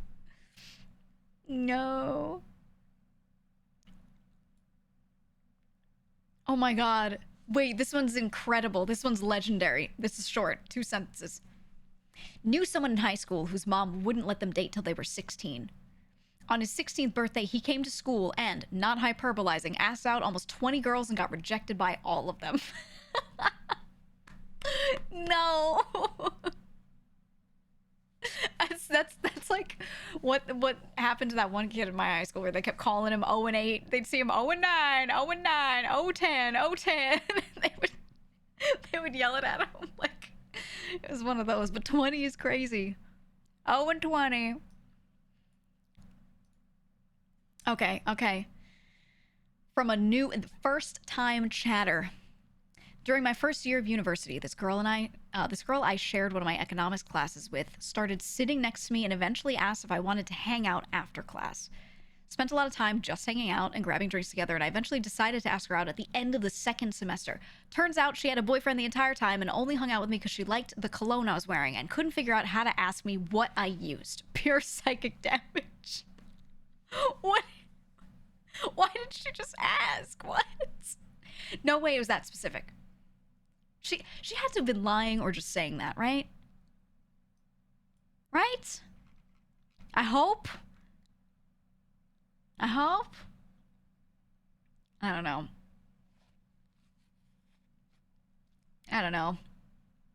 All right, this one's from Dark Pancakes. I asked her afterwards. It was? Oh my god. That's so weird. All right, from Dark Pancakes. Yeah, I don't know if that's worse or not either. You said, this reminds me, once I asked out a girl in high school before homeroom and she said yes, smile. And then during homeroom, everyone's chatting, the door opens, and one of our shared friends walks in a suit and flowers and asks her out just for her to awkwardly reject him in front of everyone and his friends. I later met his mom and sister while working at the bar, and they were like, LOL, yeah, that was funny. Nice to meet you. No, he had a suit and flowers. That's a lot for high school. That's a lot. That's too much. That's way too much. I saw one video that I thought was cute of like high schooler asking another high schooler out to prom. And what he did was he had two of his friends help him. So he acted like he was on a horse. He was on one of those like horse heads on a stick, little toy. And he like acted like he was going ka-clop, ka-clop, ka-clop, you know, and like running out from the side. So the girl was like standing at the door and he like enters from the side, you know. And his friend is standing there and he's like hitting a thing together to make like horse clop sounds. He has like two wooden blocks and it sounds like really good. He's doing like the Foley on the side, okay? So the guy like runs in with the fake stick horse. He stands there and then he pretends he's getting down from the horse. So the third friend comes in and like helps him down from the horse. like he's his assistant. He helps him down and the guy stands there. And then that same friend runs out, opens the scroll and goes, "The Lord would like to ask you if you would join him at the prom on the," you know, reads out the date and everything. And the dad is filming and he's like laughing behind the phone. And then the girl goes, she's laughing. She's like, "Yeah." And he goes, "Thank you," and like bows. And then the guy with the scroll rolls it up, runs back to him, helps him back on the stick horse, and then they could clop away. It was funny. It was funny. You know, put the effort in, man. Put the effort in. Oh, it was good. It was good. I like it. It was just like a YouTube short or something. Oh, we got a terrible one. Melcina says, in 7th grade, I wrote a letter to my crush. She read it to her friends, and they all laughed and asked me, "Did you write this?"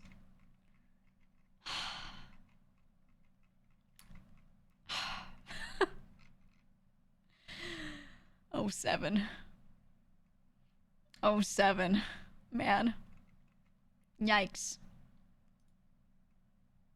Yikes. Oh my god, this one's from legit. Wow, okay. Sorry, I like scanned it first.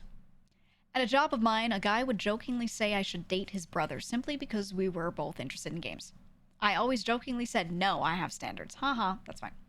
Later on, that same brother started working at the same place. He got my number from a fellow coworker. He texted a confession at 12 a.m. I pretended I didn't see the message and rejected him later. No. I wonder if, like, the guy told him and then he built that up in his head the whole time? I don't know. I don't know. I don't know. It's weird. Said, girls always oddly wanted to hug me in high school. I think it's because of my height. They probably thought you were cute, okay?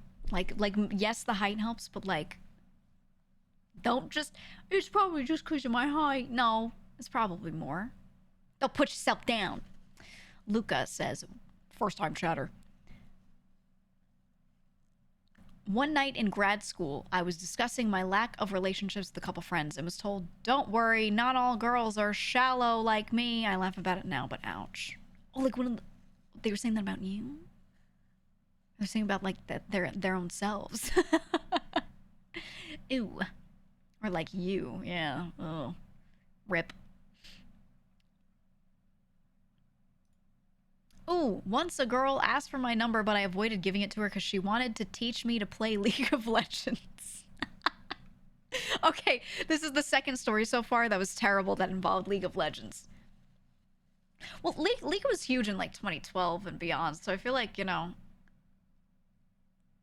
if I do the math, a lot of you were probably in college or high school at that time. Maybe even middle school.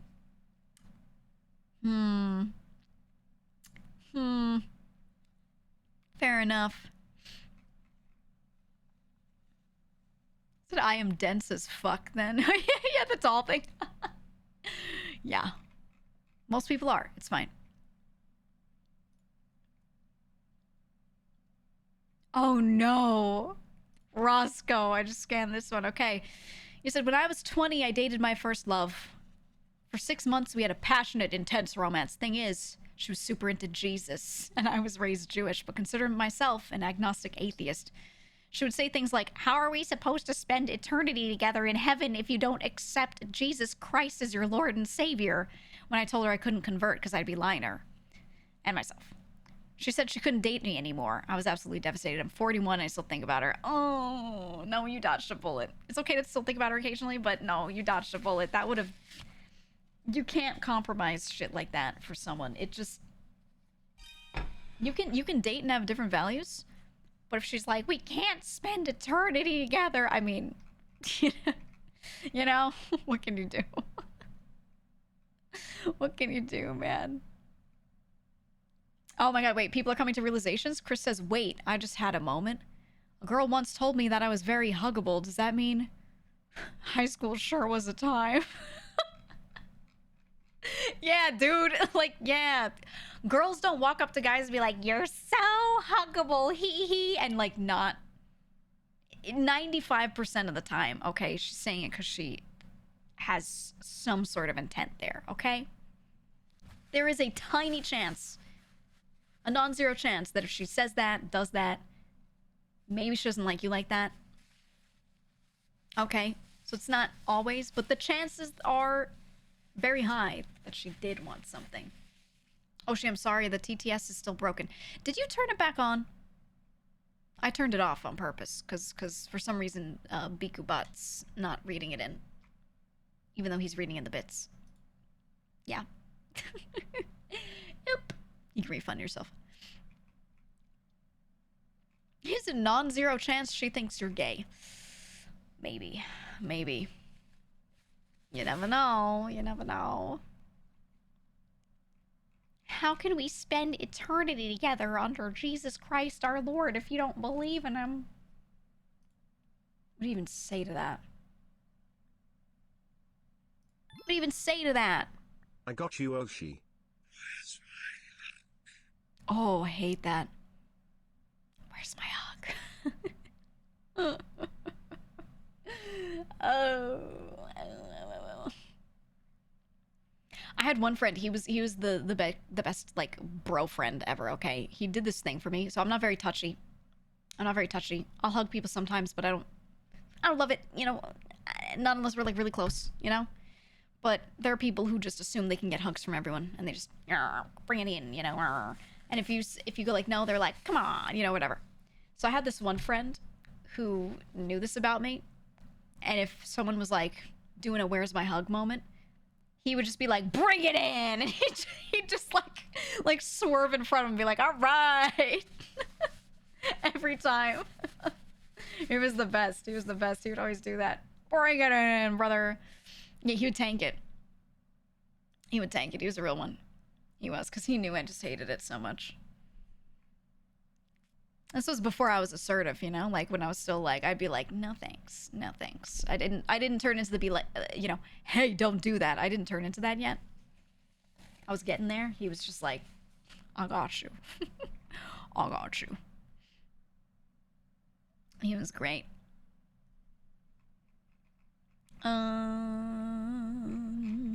Next one here. A couple years back, my best friend met a girl he was really into in one of his college classes. To spare details, she was effectively custom made for him and his tastes. She seemed into him as well.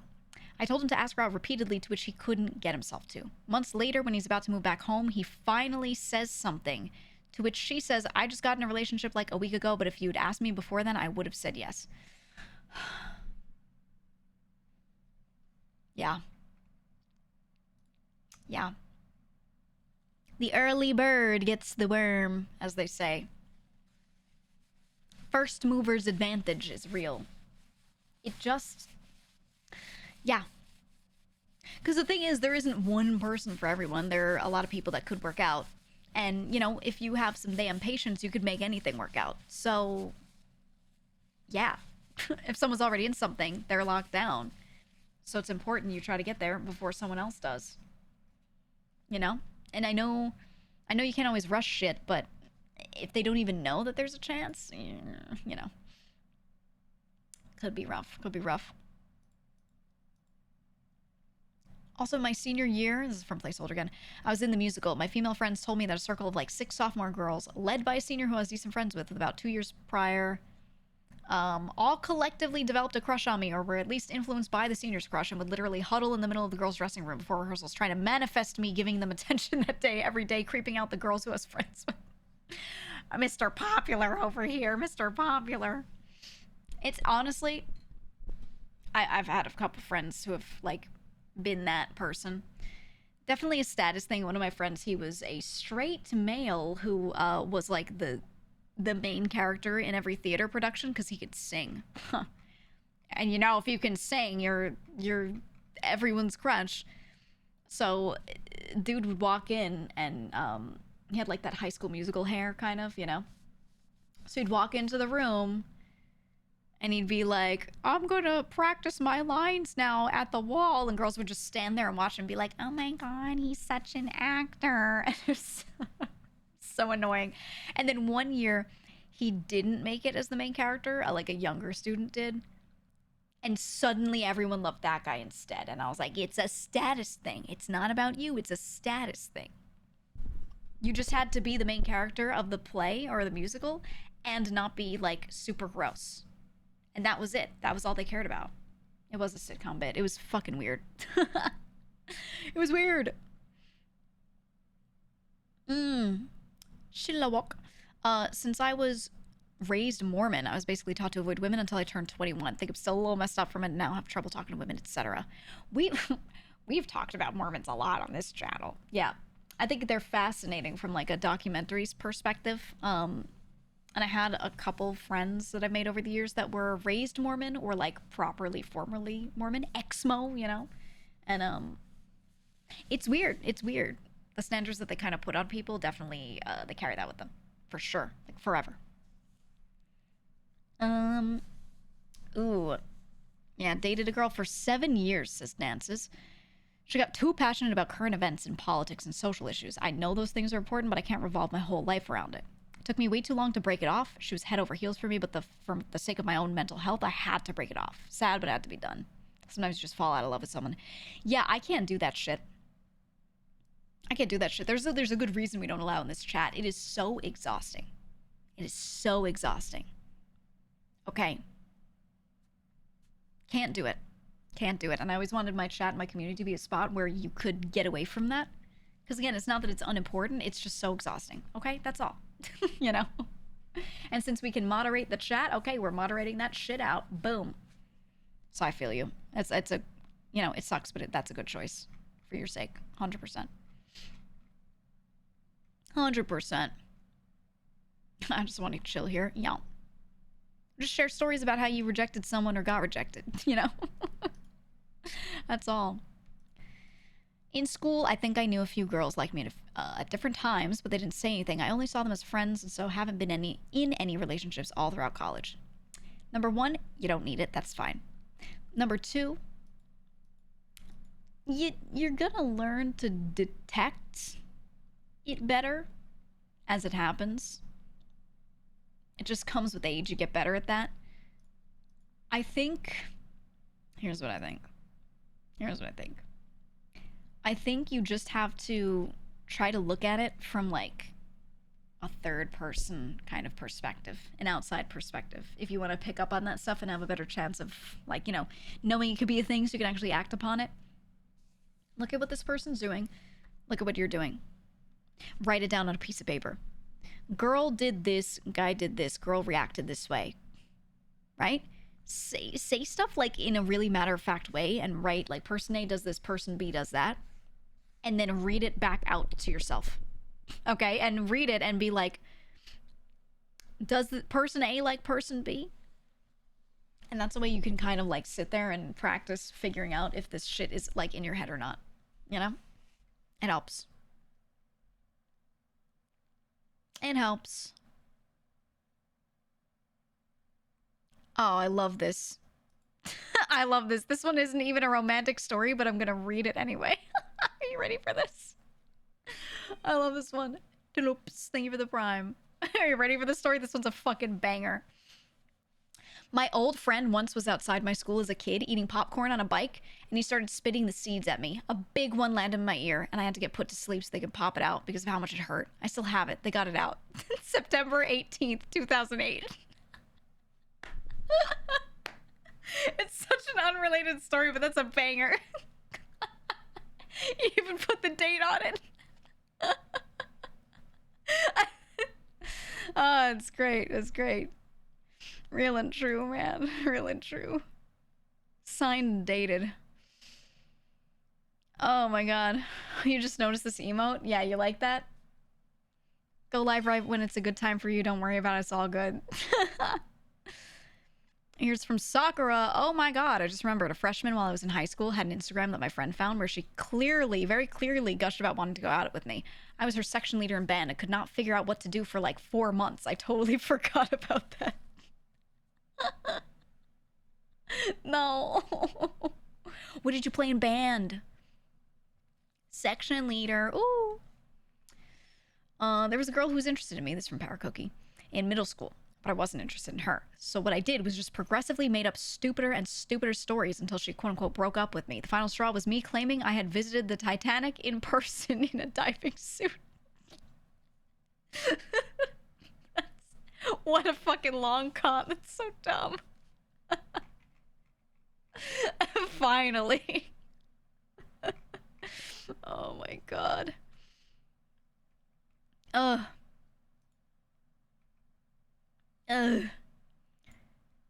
Okay, Polish Falcon says, there was one girl in high school that I didn't know, but she knew me apparently. One day she started yelling out to me like I was her boyfriend, in the hall, out the bus window, from the bleachers, etc. One day I went up to her and asked why she was always doing that. She said she was just having fun. I told her, okay, have your fun. I think she thought it bothered me. It didn't. I just thought she was crazy. Yeah, what? Is that fun? I mean, I guess kind of if the person has like a positive reaction, they're like, yup, haha, you know? But I don't know. Kind of weird. Shouting is fun. It is. This is from Rouge.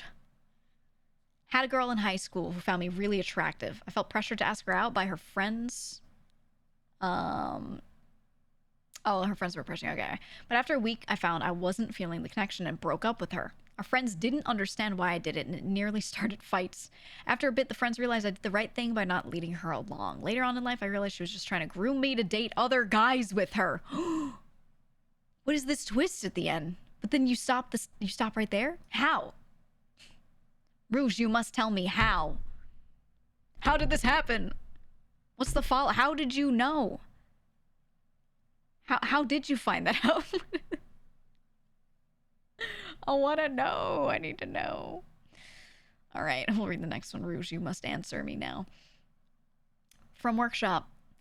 During my college years, my friend group tried to set me up with a girl that fetishes a certain race. Ew. Red flag.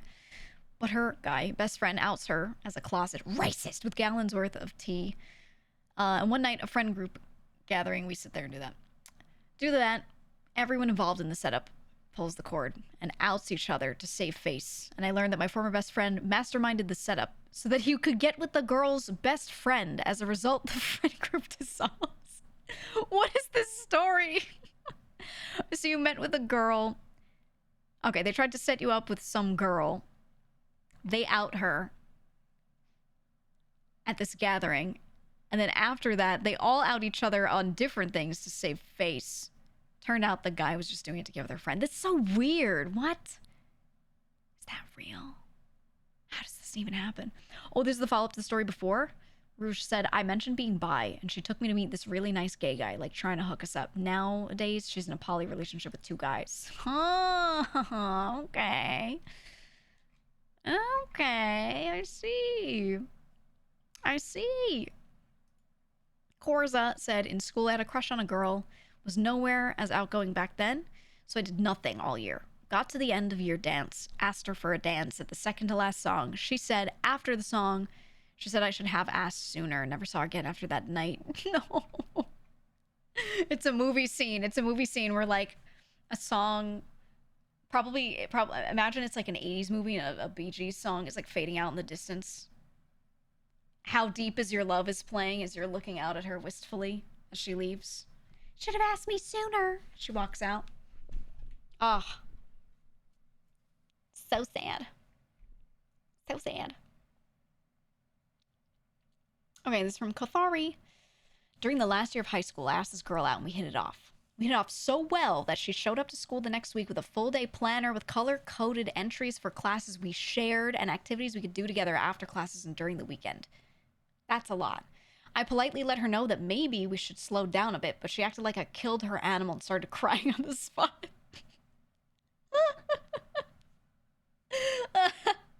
No. I mean, I get it. She put all that effort in, so to show it to you, and she's so excited about it, and then getting rejected, like, I get it. But that's a lot. Girl, that's a lot. Shouldn't have to do all that, okay? Shouldn't have to do all that, man. Jesus. Okay. I liked this girl in high school in a higher grade, and she knew about it. We started talking about it. We talk on the phone stuff a few nights a week. We did this for a few weeks or so. At the time, I didn't know, but eventually I found out that she had pulled a prank by pretending to like me, but was laughing at me behind my back. She also started a rumor that I got her pregnant. LOL. What do you mean, LOL? Lol. What the fuck? That's, ooh. I would get revenge on someone if they did that. I'm gonna be honest. Lots of love. Lots of laughs. Lots of laughs. Yeah, no, I would get revenge on that person, personally. Q-tip. My friends once set me up on a blind date with a very lovely lady. We agreed that I should pick her up and drive to a restaurant and get to know each other. Imagine my surprised face when accidentally, quote unquote, 80% of her friend group also happened to be at the restaurant and happened to have 2 free seats.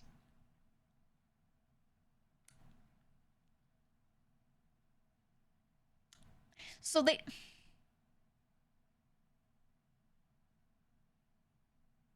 your friends set you up on the blind date. You go there, but all of her friends were there. I feel like that's them trying to, like, help her through nervousness or protect her when she's going on a blind date, but to do it that way is weird. Like, just know where she is, have her call afterward. Like, I don't know. I don't know. It's too much. She shouldn't go on blind dates if she feels like that, you know? Ryuko says, despair. Just remembered I once was being hit on by a girl at a bar. I was going through a breakup at the time, so it didn't register that she was flirting. She gave me her Insta and wanted me to message her, but I was too drunk and sad to do it. I didn't remember to message her until a week later, so I accidentally ghosted her. No. Dude, I'm that person where I just message people at 5 a.m. I check all my DMs before bed. Okay, any DMs I didn't get to, because I focus on the important shit, the work shit, and then personal stuff I do at the end of the night, right? Sometimes I open a DM, I look at it, but I'm so sleepy, and I don't reply to it. I'm like, I'll do it in the morning, haha. Sometimes in the morning I remember, sometimes I don't. I can't tell you how many times I've accidentally ghosted people, and a lot of the time it's just like it's just another creator. It's like, you want to hang out? And I'm like, that'd be great. We should play games. We should hang out. And they'd be like, okay, cool, when? And I'm like, I'll get back to that. And I pass out. And I accidentally ghost them. But you know what I do? The moment I realize it, I message them. And I say exactly that. I say, I read this at 5 a.m. and fell asleep. Sorry. Would still love to hang out. And I just lay it out on the table exactly as it happened. And I'm like, hey, just know this about me. I did that. You know? Because I feel like full ghosting, I can't. But I just say it. And I go, hey, just so you know, I'm one of these people.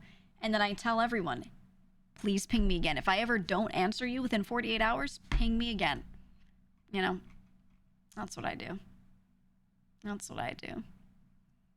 Luna Hawthorne says, not a crazy story, but I had a you're the one style crush on my best friend for like 4 months. Brought up a few times. They didn't feel the same, but were super nice. And we talked about it every time. Eventually the feeling stopped. Now we're just super tight friends. Honestly, that's nice. That's nice. I've told this story before to chat, but I had this dude friend who was like someone that I got really close with. He was basically my best friend at that time. And he told me that he liked me at one point, and I was always hoping he just wouldn't say it because I like wasn't sure. I like thought he might not.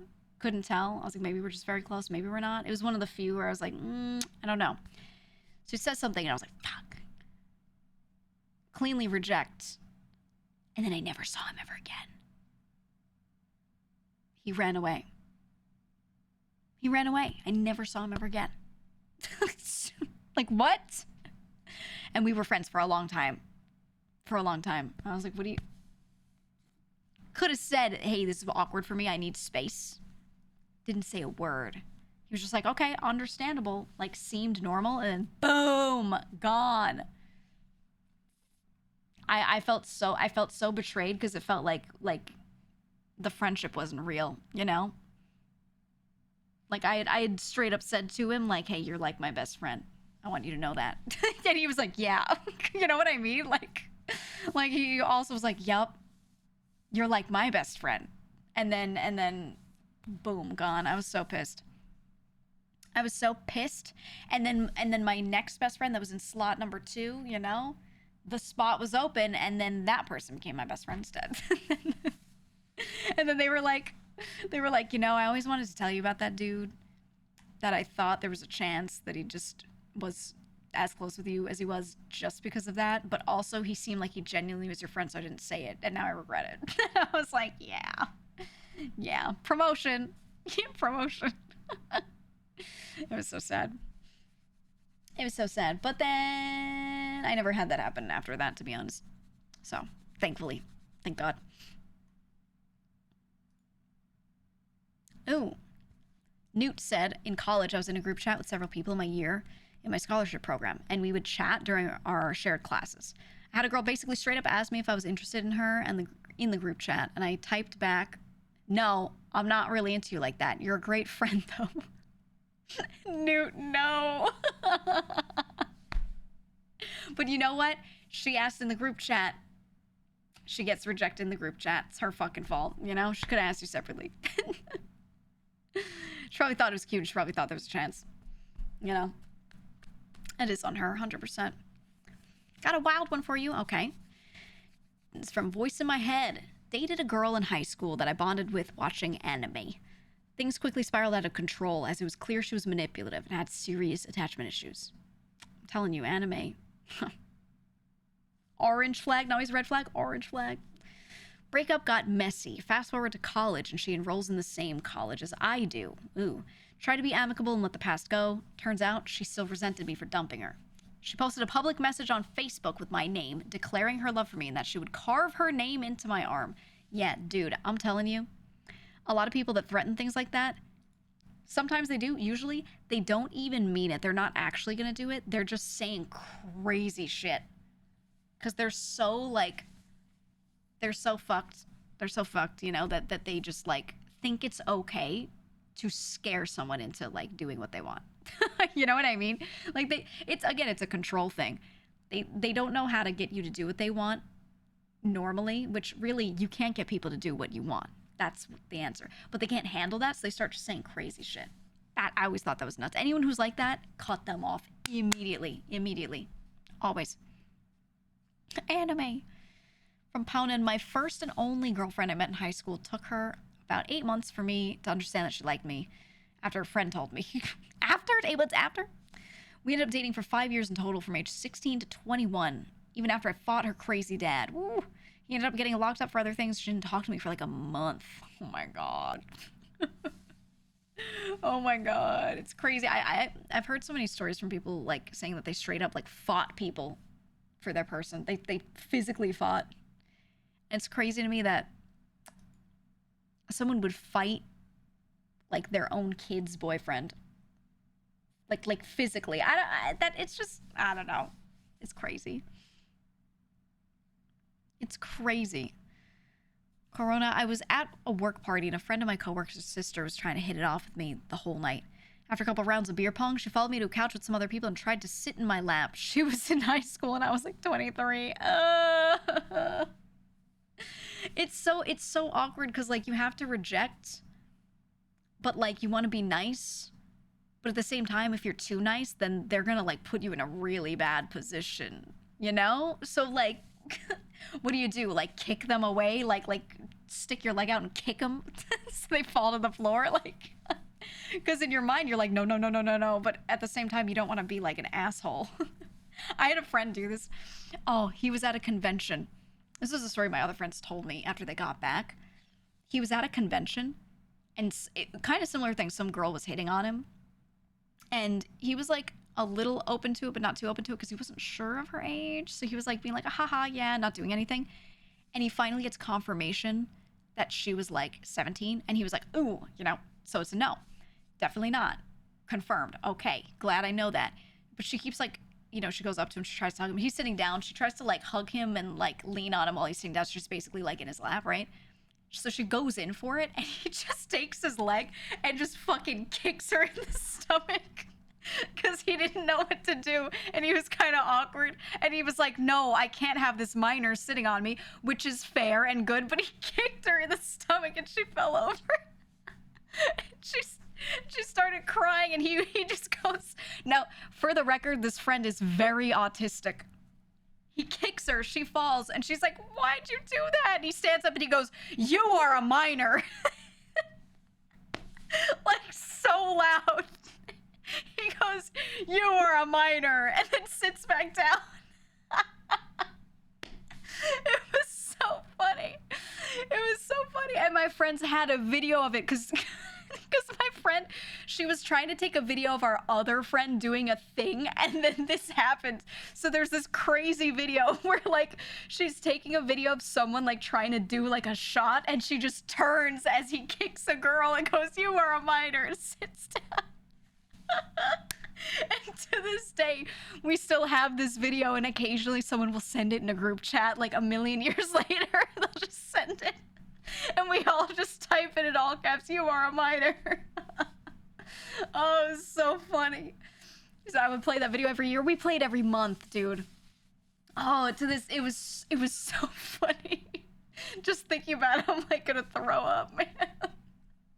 It's just standing up. And the thing is, when he said it, okay, he stood up and he puffed out his chest and like yelled it. He was trying to be really loud, Again, he's very autistic, so he doesn't know how to control his volume very well. And it's fine. We love him. We don't care. But he like tried to stand up really straight, so she knew he meant business. And he extended his arms out a little bit. You ever see a kid go like, yeah, I'm a tough guy, and they like stick their elbows out? He like stood like that when he said it. So this video looks so stupid. I wish I could show you. I can't show like real people's faces that don't want that. You know what I mean? But he like got big like you do when you're trying to chase a bear away, Oh, it was so funny. It's so funny. And she left immediately. She was just like, what? And then like turned around and went. But I always wanted to know if there was some follow-up. Apparently he like kept seeing her throughout the weekend. She would just like look away. You are a minor. Nothing will ever beat that. But he just panicked. He just panicked really hard and kicked her. And then every time we send that video to each other, if it's in like a group chat that he's in, he'll always, every time he'll reply, his next message will just be, I am autistic, with a smile emoji. Because even he knows how ridiculous it is. Like, when he watches it and sees himself, he's like, that's crazy. But it felt right to him in the moment, Oh, it's so funny. Oh my god. Yeah, exactly like that, Ryuko. Exactly like that. God. It's just one of those moments where I can't believe it happened. Like, I can't believe that's real. And I'm so glad I wasn't there, because I would have been laughing.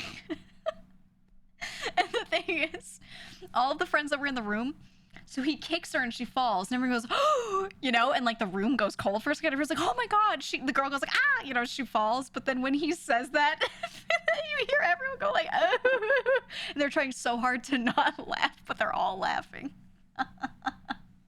You just hear everyone in pain trying to choke it down. So stupid. Oh, love it when you own the dumb stuff you did. Yeah, he was. I remember, like, it happened. They came back and told the story. They're like, you would not believe what he did this weekend. And I was like, what? He just sat there and he was like, sometimes we freak out a little. That's what he said. Sometimes we freak out a little bit. It's so funny. He's like a big dude too. He's like 6'1" and pretty large, and she was like not that big, so she really got tossed. Oh, that was so funny. Yeah, bro detected a child. Honestly, yeah. We have gifs of it too. We have all these gifs of him just. Not so much the girl getting kicked, because we kind of like felt bad for her, but we have so many gifs of him standing there and yelling, and like you could just see his mouth moving, and we just know he's going, "You are a minor." And we just sent each other the gifts. So stupid. My God. Do you have any bad stories like that? Autism stories? I have a lot of friends that are, you know, they have their issues, and they've said some crazy shit. I had one friend, she was having a panic attack, okay? Autistic and overwhelmed, all right? We're in public.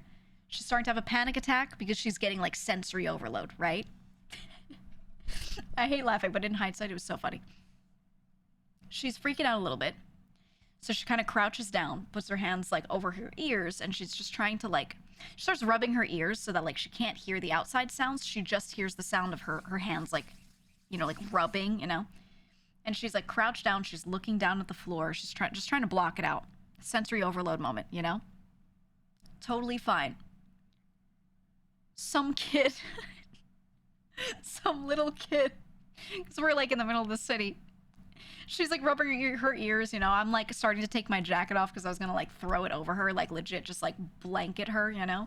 Some little kid walks straight up to her and like does the kid crouch, you know, kids crouched all the way down to look under something that they're like practically laying down on the floor. Kid crouches down, looks up at her and goes, "Are you pooping?" Kid goes, "Are you pooping?" He's really young. You know, "Are you pooping?" Because of the way she's crouching. And she was still having sensory overload, and this kid is in her face. So she like her eyes like kind of like open, like cause he's there, and she just goes, "Ah!" and like runs.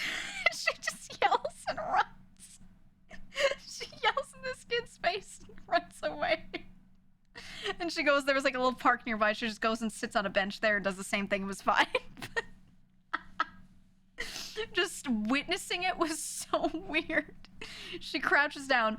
The mood is we're freaking out. How can we calm her down? Then kid walks up, says, "Are you pooping?" Funniest shit ever. Then she yells and runs away. Suddenly not funny. It was such an emotional roller coaster.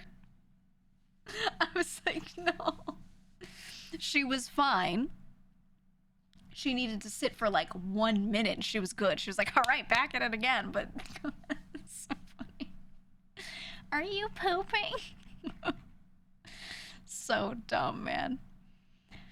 He said that's how, with the kick story, that's how I imagined Chilled when he kicked that kid at Disney. I love asking about it too. We'll be in a collab. What about that time you kicked that child at Disney? Oh, man.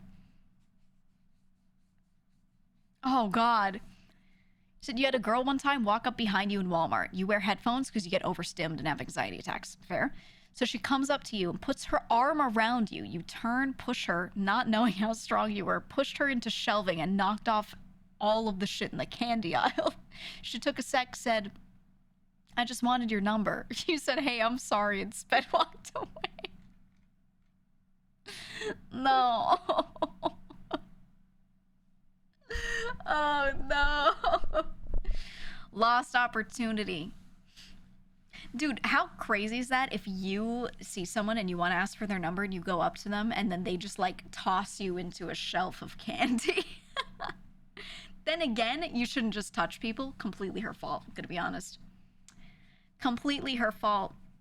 But a little crazy, okay? A little crazy to just get like thrown into into the fucking shelf in the candy aisle. I just, ugh. I can't imagine thinking that's okay. You said like arm around you too, which is very, I think a tap on the shoulder is all right, especially if they're wearing headphones and you're like, you need to get their attention, you have to touch. I understand, but I would much rather like go in front of someone and wave my hand somewhere in their line of sight than like touch them, you know? I just, no. No. I'm not a fan of it. I don't like that. I don't like that. If you touch me, I'm just gonna run away. Yeah, that's the better bet. Ooh, autism story. Let's go. I had a friend who I met through a mutual. She lived in the US and I was in Australia. We ended up talking every day and playing games online regularly, but things started to get weird when she kept bringing up wanting to move to Australia. Ooh. Telling me how she's been talking to her parents about me, how she kept calling me her Australian. Oh no. In hindsight, it was obvious what was going on, but my autistic asexual ass just thought she wanted to be friends. Not like this.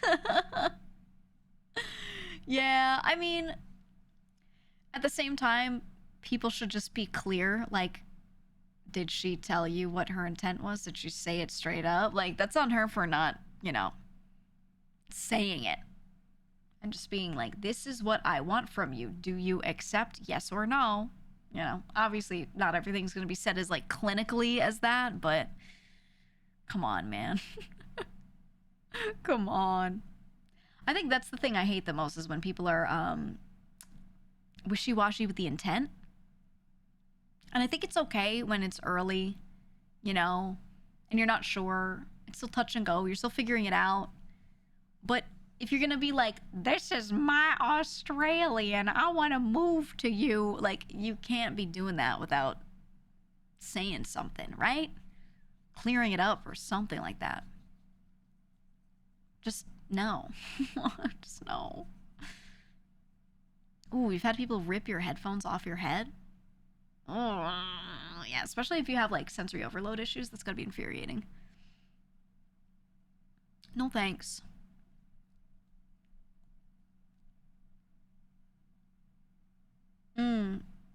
First 3 or 4 times you actually decided to ask a girl out, she started dating someone literally the same day. This is over the span of multiple years. No. First time you were on your way to her high school grad party. When you got there, there's a different friend that just asked her to be his girlfriend. Another time you were interested in a friend at college. The day you were considering asking her out, a mutual picked her up from the dorm building for their first date. Oh my god. Sometimes it's just a horrible coincidence, right? Awful. Oh, I love this one. Your friend's story about the kid asking about pooping reminds me of when my brother and I went to a water park one time in high school. He had taken off his swim shirt to ride on a certain slide. Immediately after getting off, a chubby kid pointed at his shirtless body with both hands, reared back, and hit him with the fattest ew I've ever heard in my life. No.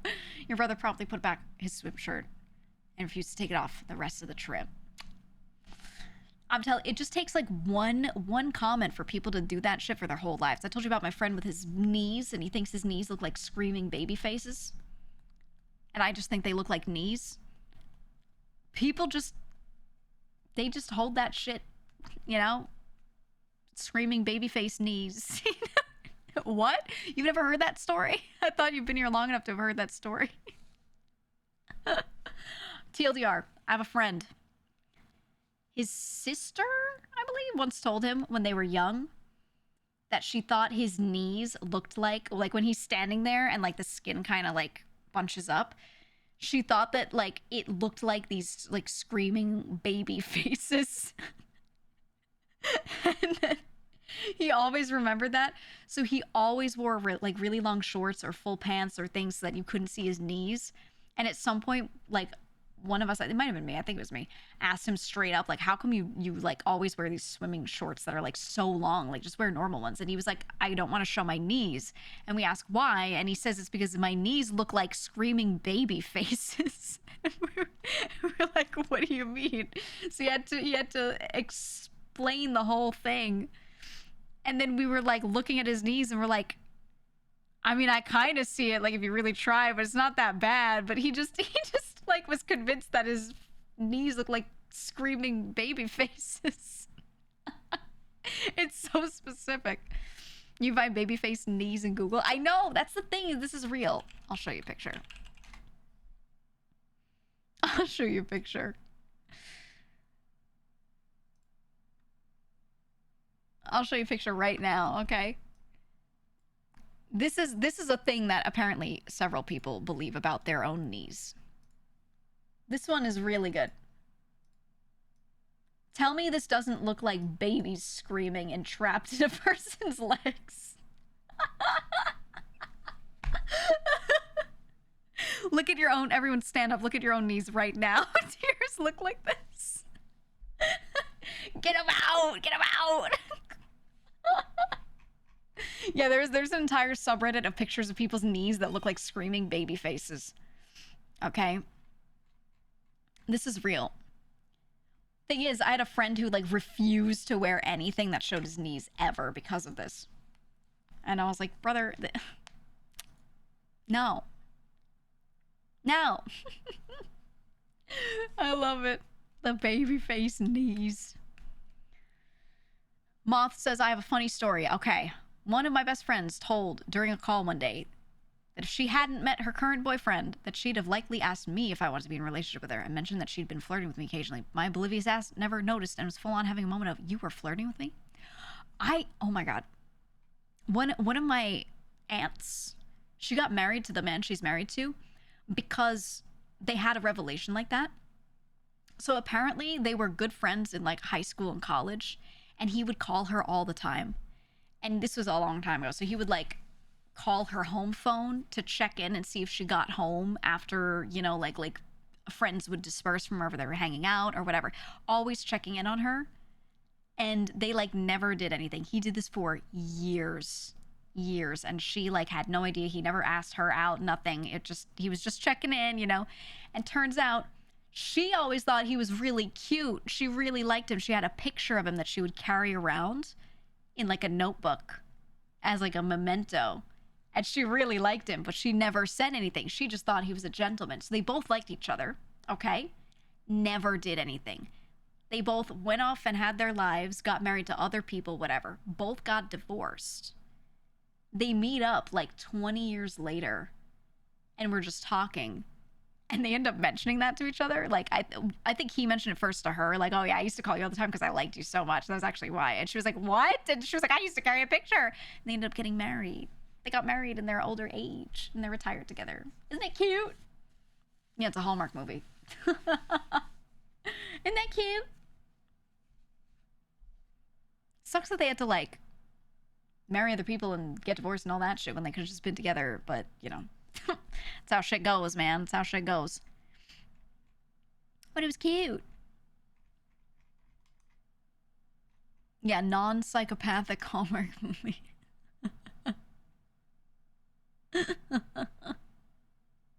Yeah. Isn't it crazy? Makes me feel so single, LOL. Yeah. I sit here, I'm telling all these stories. I'm like, isn't that so cute? And every time I say the word cute, my cat looks at me and he's like, yeah. Because I tell him he's cute all the time, so he knows that word. Isn't that so cute? He loves it. He loves it. He loves it. He's so happy. He's so happy. So comfortable. In high school, there was a girl I had classes with. She's popular. A lot of guys liked her, including me. However, when I learned this and I did lose interest in her. I felt I had no chance with her so many other guys. That's fair. One day in class, she asked me why I stopped talking to her, and I told her I wasn't interested in her anymore. Then she told me she's interested in me, and she likes me because I didn't show interest in her like the other guys. But since I lost interest in her, I ended up not dating her. Oh, that's like, it's like a weird Craigslist missed connections post, except both sides were missed. You ever read those? You ever read those? I'm convinced a lot of the ones that people used to post were like fake, but God, some of them were so funny. They were so funny. Here, hold on. I gotta find it. I gotta find a compilation. I gotta find a beautiful compilation for you guys, because this was like... This was a great time. This was a great time. Hold on. Craigslist misconnections. So basically, the misconnections thing was back in the day when people used Craigslist a lot, they would post there because they saw someone, never got their number, but were hoping to find that person, but they don't know how to do it other than like describing them, or maybe being like, you said your first name was Kathy or something like that, right? So they would do these, and some of them were like kind of out of pocket, but they were real. Some of them were definitely not, but I love reading them. So I'll read some of the classics. This one is I was the dad at Trader Joe's. I was at the Trader Joe's today with my 3 kids. The baby was grumpy, and the big kids were asking for everything. You gave me a sympathetic and understanding look. I wish I caught that kind of empathy from my wife. You were also beautiful with short hair and no bra. I was stunned. That's the whole post. It's missed connection in Salt Lake City. I was stunned. I love that one. I love that one so much.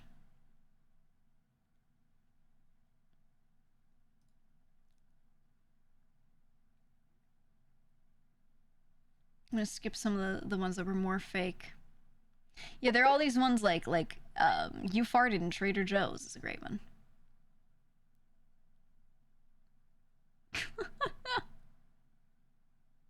Here's one that's fake, but I love. Ready? Walmart, please don't be too mad. You came out of Walmart in name a town, and I followed you. You looked over your shoulder, saw me, and started walking faster. I ran up, grabbed your arm, took your purse, and ran away.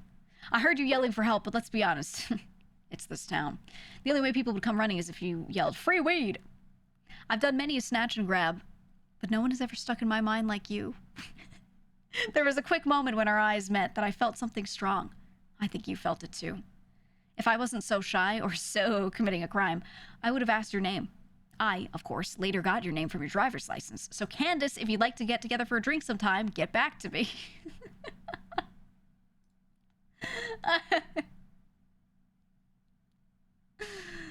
Oh, I love it. I love it. Here's one, Mummer's Meatball, 2nd Street Parade. New Year's Day on 2nd Street, the sun was setting, the scotch was flowing, the drunk girls were falling. You, eating a delicious meatball sub. I couldn't resist. I leaned over the fence and reached for that sweet, sweet hoagie. You obliged. I took a bite and fell in love. You took your little umbrella and sauntered off into the horizon while Whitney Houston blared over the speakers. Where are you? I need you in another bite of your meatballs. I have so many questions. It's such a good ending. I have so many questions.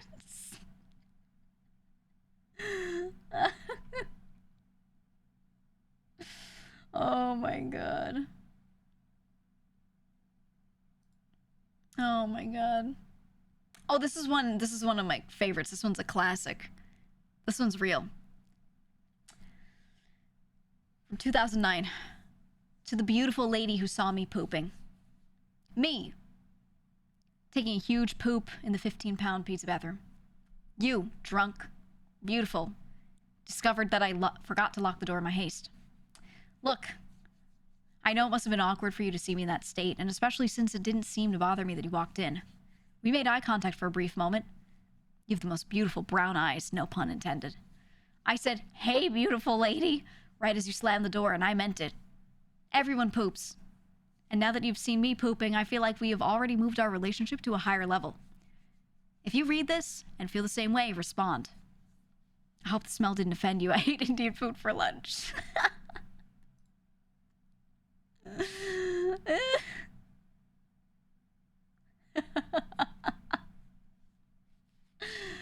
Now, Kith. That's a classic. Here, Hillsdale McMenamins, Portland. I was out enjoying a nice dinner with the money I've earned as a dairy heir. Haha, get it? Heir. You and a famous friend were enjoying drinks and some light business. We talked for a bit, but there was a misunderstanding, and you ended up spraying me with pepper spray. You're so slender and cute, and I'm so embarrassed. I think if we had a second chance, we'd really get along. I'm sorry, you're so slender and cute is so disgusting. That's so disgusting, dude. I hate reading that. Oh, Jesus Christ. That's awful. Absolutely awful.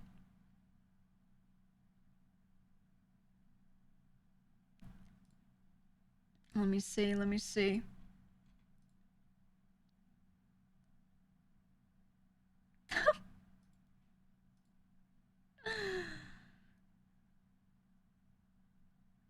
Ugh, love this one. Okay. Ghost of Michael Jackson in Santa Cruz.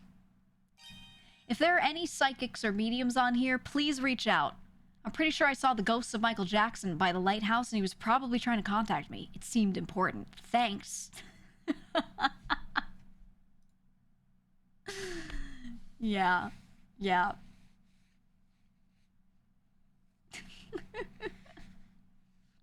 Hi, Grape. I did a late stream today. I really like this one because it's just titled Why. Why? Man looking for woman. I read a lot of postings on here saying how the women on here are looking for a long-term relationship.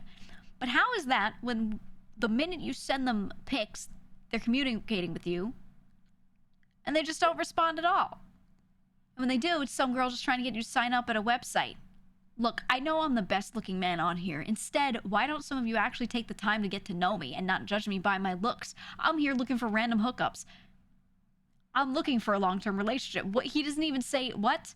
With an honest woman who won't play mind games or hurt me. I have a lot of love to share for that one special lady.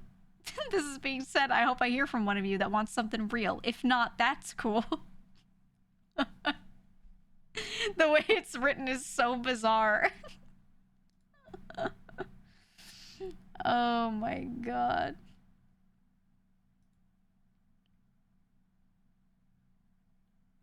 Oh my god.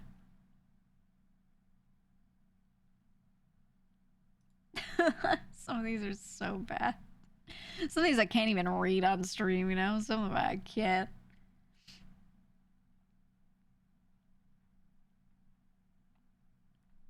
I have to scan. I have to scan and make sure. None of them are too bad. Some of them are terrible.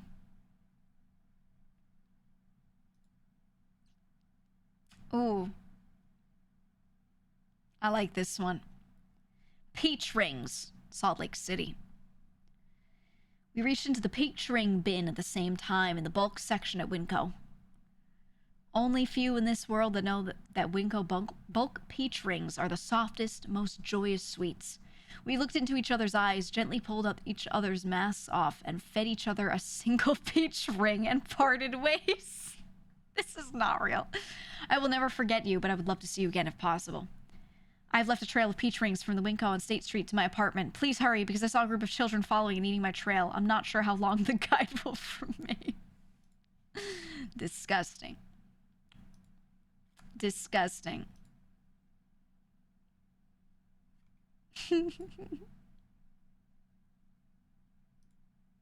Oh my god. Yeah. There's multiple about, like, you farted in the bread aisle. Mm-hmm.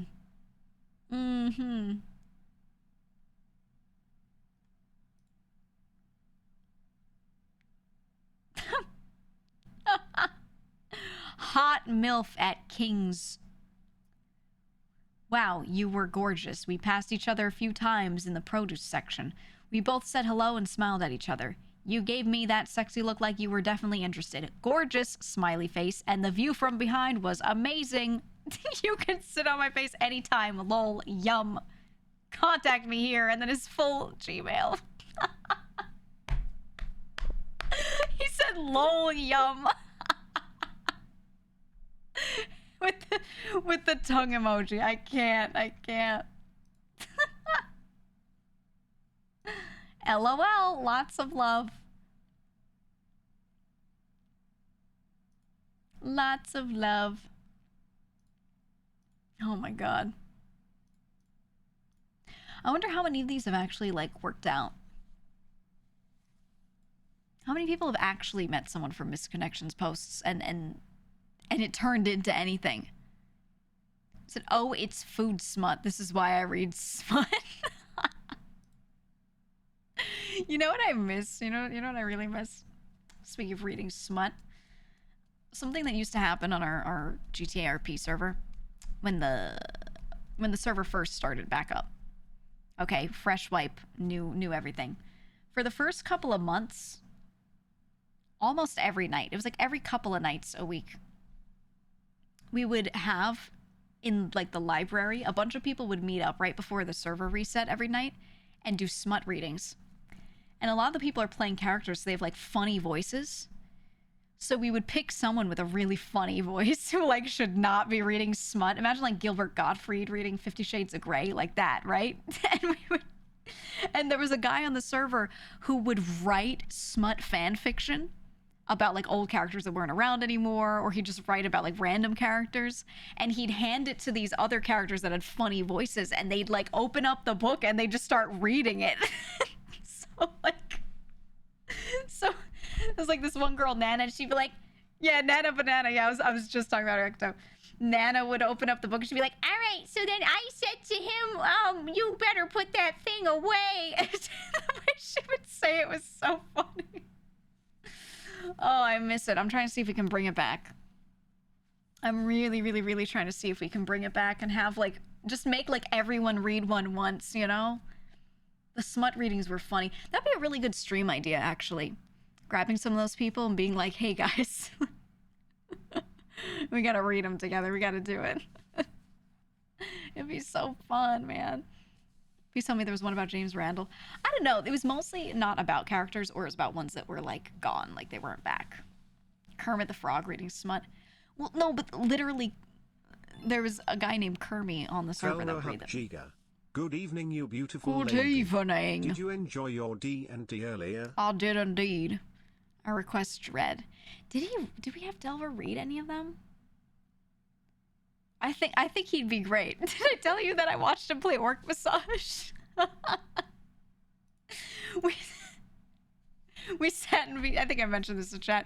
We sat in VC and we all made him play Orc Massage, and he'd be like, he was so into the roleplay of actually being this guy who wanted to be a masseuse. So the whole time he's like smacking her, he's like hitting the sore points, and she'd like make a noise. He'd be like, what?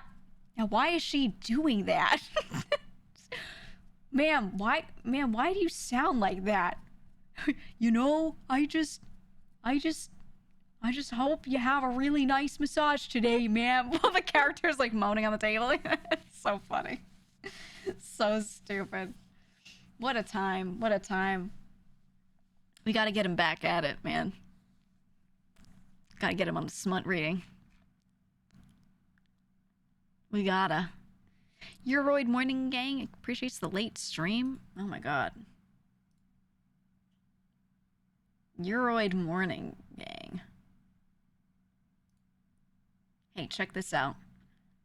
Here's Gilbert Gottfried reading 50 Shades of Grey. VOD watchers won't be able to hear it.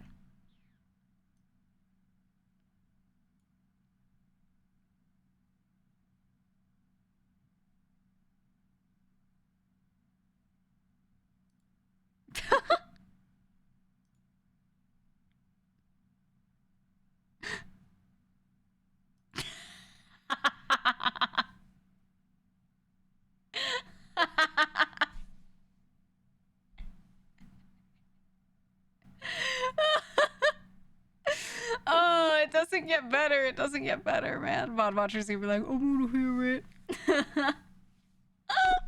This is exactly what we would do, though.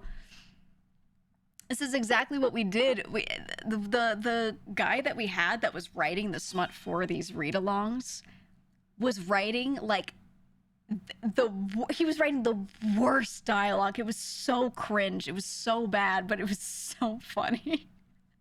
And then we would have these people with crazy voices reading it out.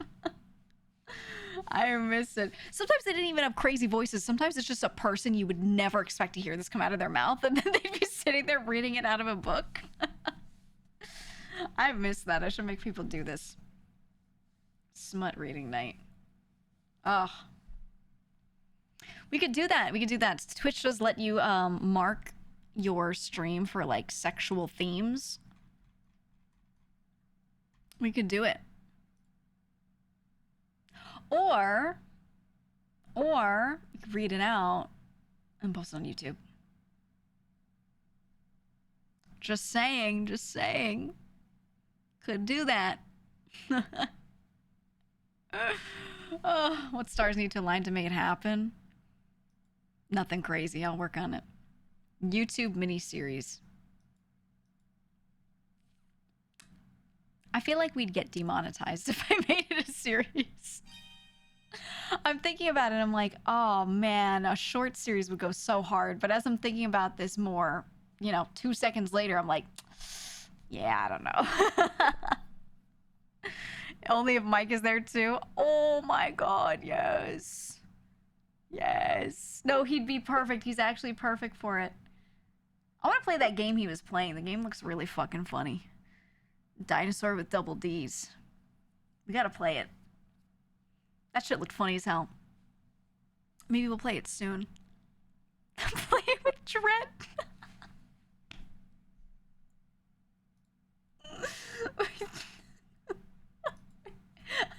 I should mention it too.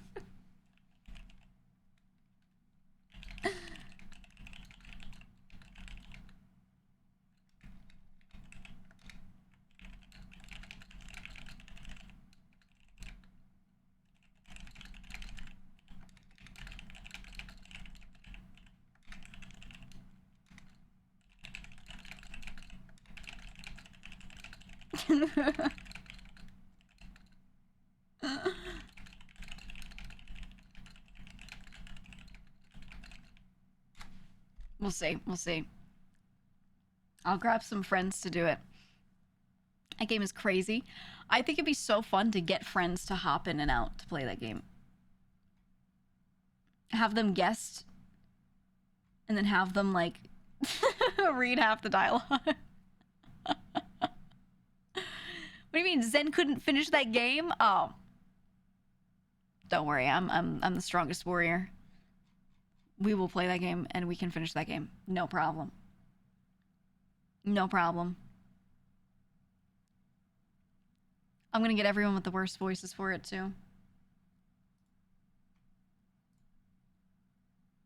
Isn't sure that sounds fun.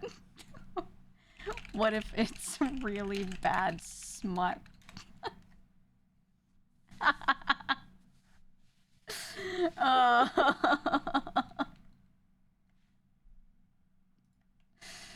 Hold on, hold on. We gotta get the link to the game. He's typing, he stopped typing. Oh god, I gotta send it to all my friends, because, look, the game is really good. The game is really good, okay? It's genuinely, like, the writing is so funny. And it's not with double D's. Here it is. Copy clean link.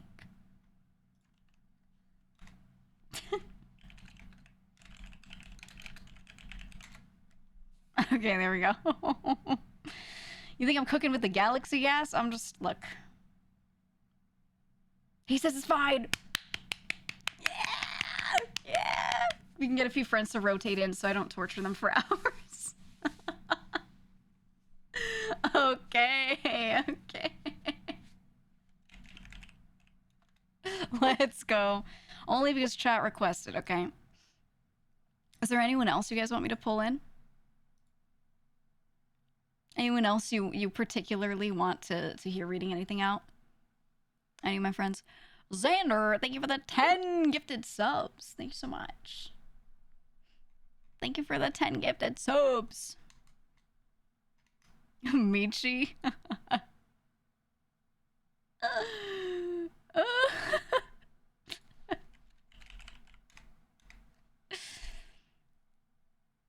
You think Haruko would do it? Oh, this game would be too much for her.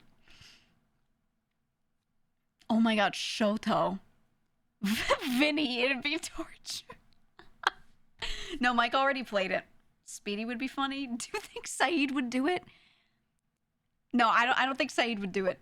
I think he'd try, but he'd have to give up. I think he would give up like 2 lines in. And Chibi would. Michi would. I wouldn't make Kenya do it. Iron Mouse. Amma would. Garrick would. I should just get like a weird mix of friends and just tag them in and out. Vinny would die after 5 minutes. That's true. Get Bruce and chilled.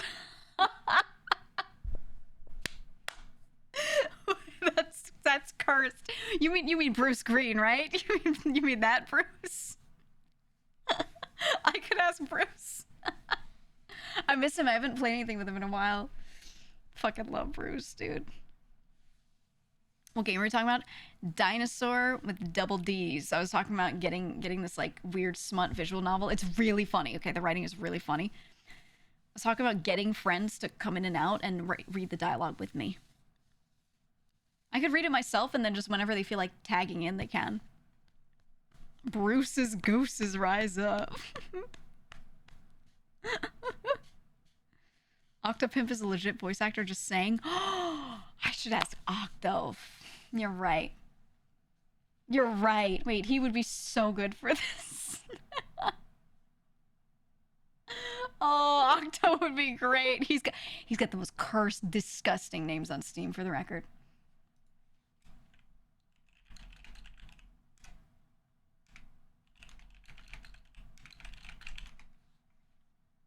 That's funny.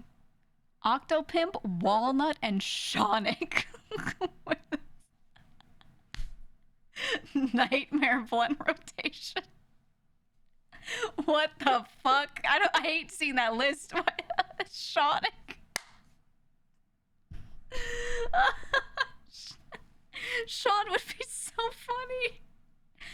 Xander, holy shit, thank you for 10 again. Oh my god, thank you, thank you, thank you. Yeah, Walnut would go crazy. Warlock? Oh my god, you're right. You're right. Walnut would go crazy, but like, I don't know, need Chase for that smooth voice. Oh my god, he would do it. Guys, Chase is the person who played Tanner. Oh my god. And then you know, my character and Tanner were great friends, and he needed a storyline. He was gonna go play that character on another server, so he made Tanner die from like brain cancer. And we had like a final talk between our characters before he went off and died from like having a stroke or whatever it was that happened to him, an aneurysm. Yeah, brain bleed. His death was abrupt, but he just wanted to play his character on like another server, which, you know, you have to like kill off your character or like split their timelines, which can get confusing. So he just killed him. I miss Tanner. Oh man, he would be good. He would be good to read it out.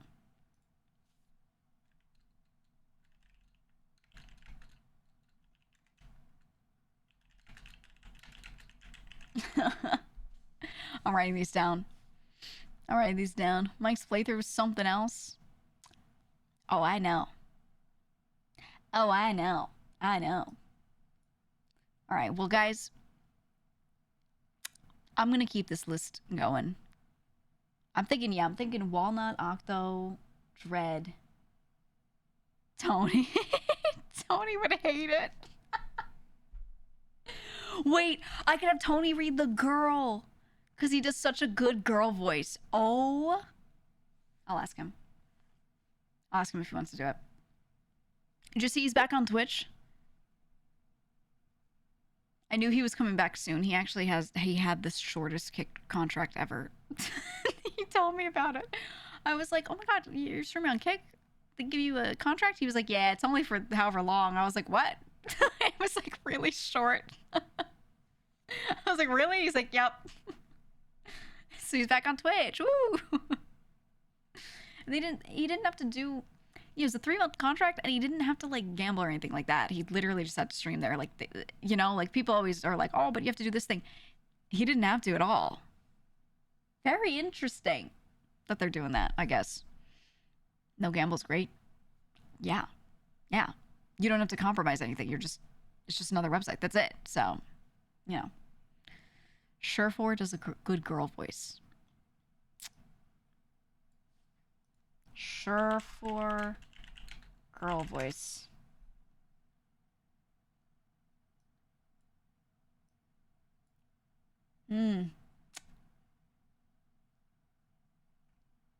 Surefour shows off his girl voice.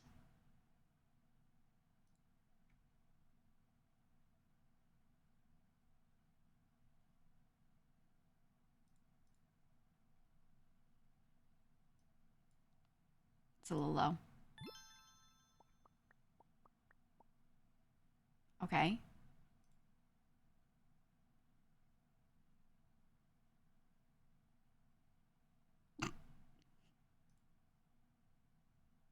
Uh-huh.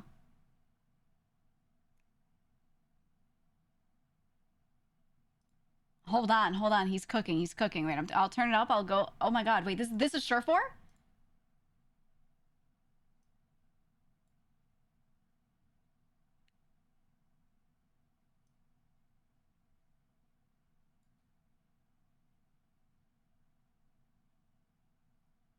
Oh, what the fuck? Wait, that's Surefour's girl voice? Hold on, music loud. What? Sorry, VOD watchers, I know you can't hear it.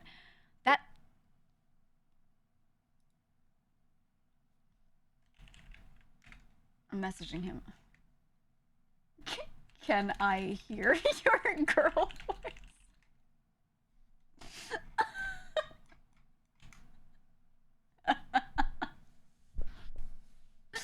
Let me hear it. DMs right now.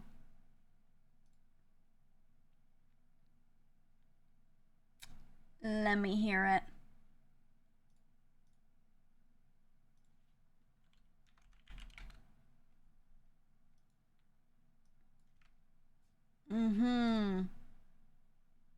We shall see. I'm doing that dinosaur in the flesh. Could you imagine if he read out all the girl lines? Oh, who's the streamer who plays Declan? Nathan KB. Oh, he would do it. He just has his one voice, though. GEEGA does a good girl voice. Thank you. Do I, though? Do I do a good girl voice? Check this out. Ready? I like purses, and I just want to say that when I went to the mall last week, I saw Sarah there, and she was wearing the same skirt as me, and I was getting really pissed off because, like, honestly, I thought it looked cute on me, and it didn't really look good on her, so I don't know why she was wearing it. Stop. Sounds like Tony's girl voice. Right? Too mocking. I know. Surefour did it better. Fuck. I'm not believable. That's really different. Yeah, I know. I'm just trying to sound literally like the opposite of myself. Wait. You wanna hear this is the actual girl voice. It's not about the voice, it's about the demeanor. Okay, this is me. I am my name is Cindy. I am at my best friend's wedding, and I am reading out my bridesmaid speech, okay? This is the real one. Ready? Hello, everyone. It's me, Cindy. I'm here at my friend Sarah's wedding today. I just want to say it all started when we met in middle school. And ever since we sat down together, I knew we were going to be the best of friends. It's always that inflection. It's always that, right? You know that person where when they read, they sound like they're fucking having a stroke and you don't know why. It's so stupid. I knew that the moment you met Justin, he was the one for you. You would always talk about him. He would always take you out on fun dates, and you would tell us about them at the end of the night, and you would send pictures to our group chat of you two together. It's that shit. I can't. I hate that inflection, man. You sound like you have hay fever. Everyone in your high school read like that. I don't know why everyone reads like that. Why does everyone read like that? But like, yeah, so many people do. Why is it like that? I don't get it.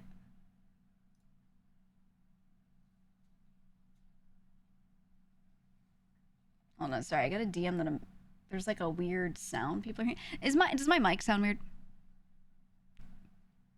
What does it sound like? Can you describe it? Since when? Maybe I hit something. Maybe my... Oh, bless you. Has slight moments of bit crush? Why? I'm trying to figure out why.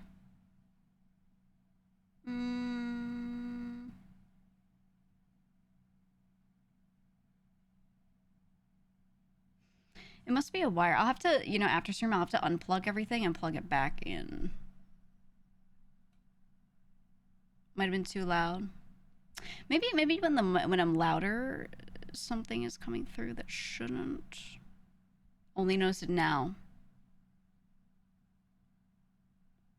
Yeah, I think it's probably just a wire. I'm gonna like, hold on, I'm gonna turn a couple things. I'm not gonna unplug them.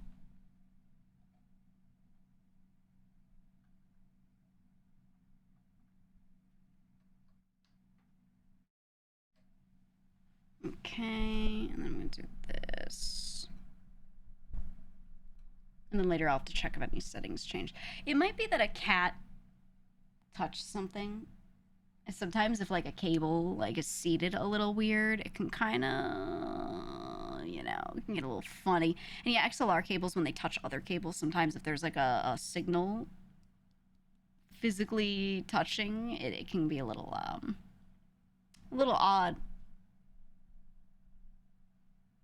Okay, I've fiddled with things. I'll listen back to the VOD later and I'll try to adjust it. I'll do a full unplug and plug back in.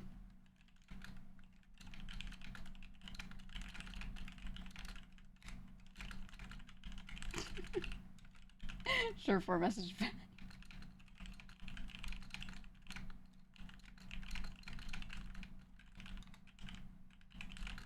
I'm telling him I'm looking for hot girls to read it out to me. The visual novel. He said, where is this coming from? Sus. Sus.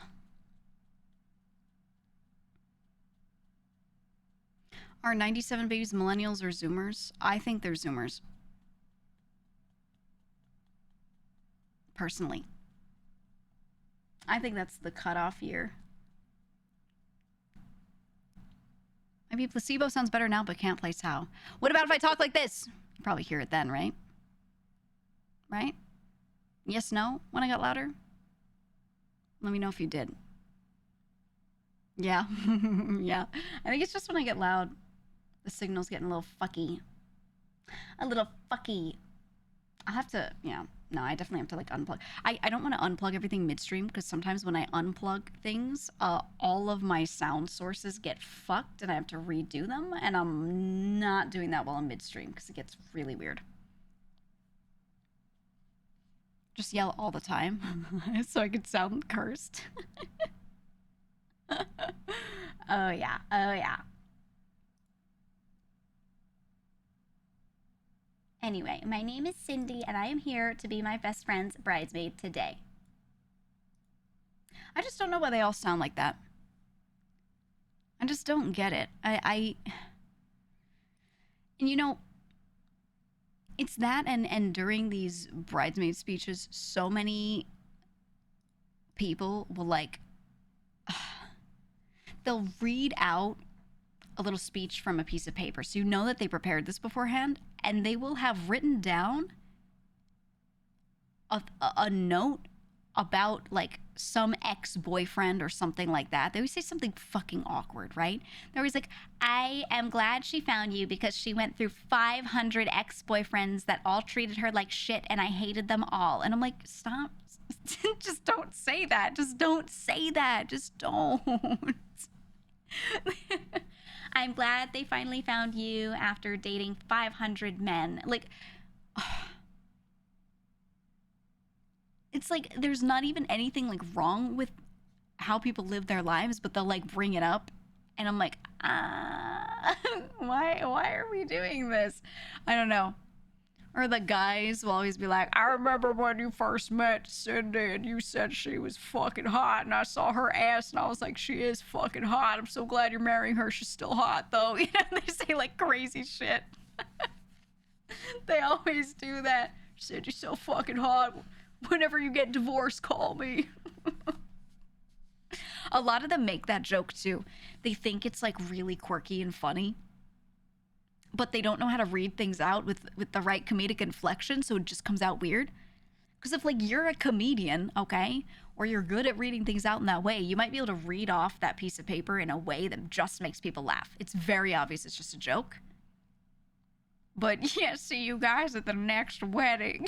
Like sometimes they say shit and their inflection is not funny, so it just comes off as them saying that like straight up.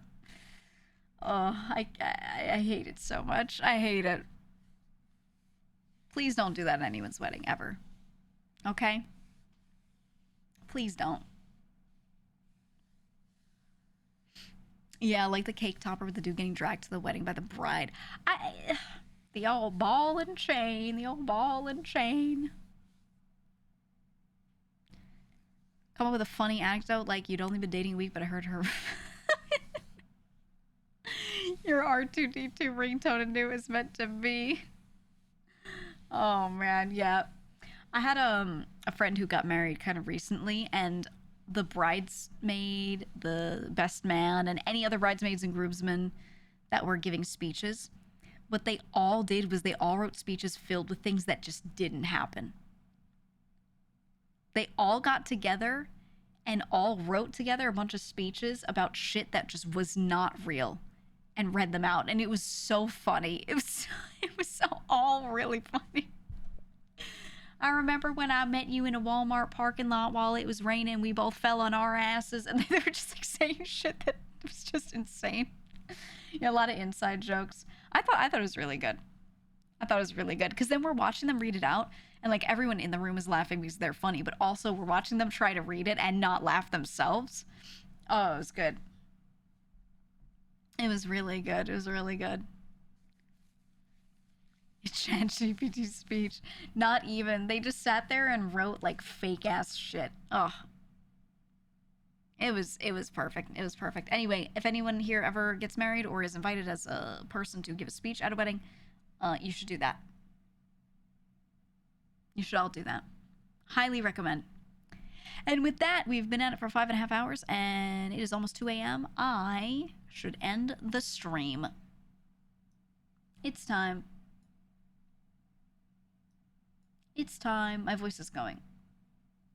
So, it's time to end the stream.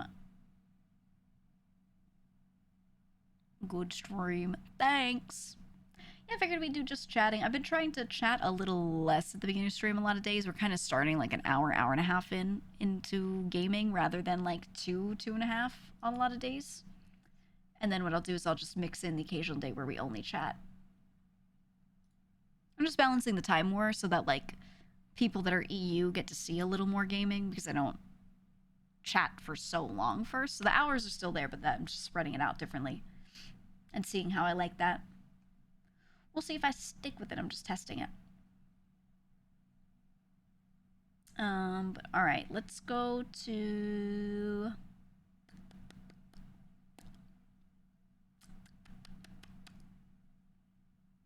So many options. So many options.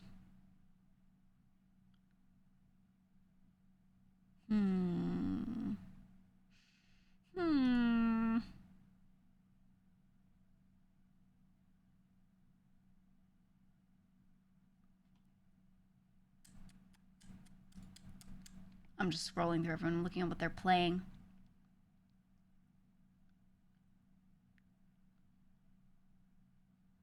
Looking at what they got going on.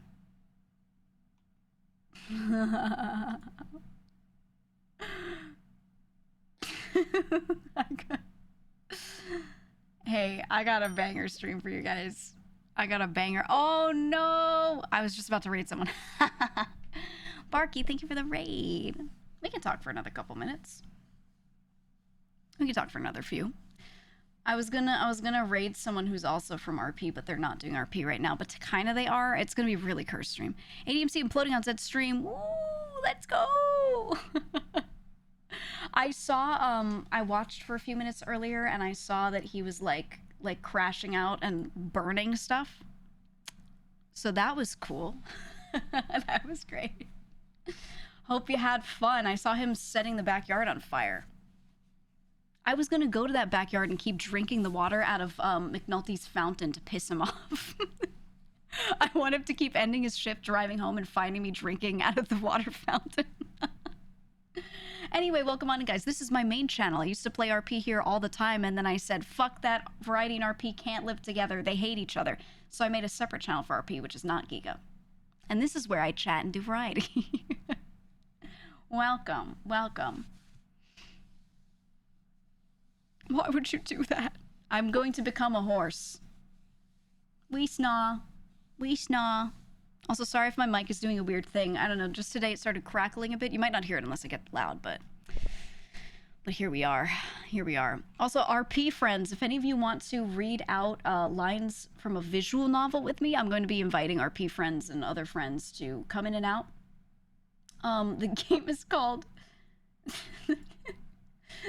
The game is called Dinosaur with Double D's. It's a really nice visual novel about a nice woman.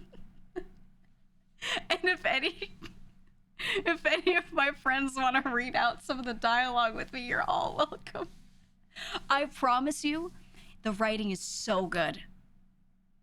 I promise you, the writing is actually so funny. A nice woman. We gotta get Tony for his girl voice. We got to. I'm gonna bother Walnut, which is who I was thinking of reading after this. I gotta get, you know what? Fuck it. We gotta get Barky. He'll be embarrassed reading it. I think that's perfect. Barky, would you read any? Connor, do you want to join? What do you mean? Oh, you want to join? Hey, it's a really good game. I promise. It's Let me see if I can find any dialogue. Dinosaur with. I can't even look at the pictures from it. Oh, hold on. I'll take a screenshot. You're gonna love this. Look, I'm gonna capture the feeling of the game with this one screenshot, all right?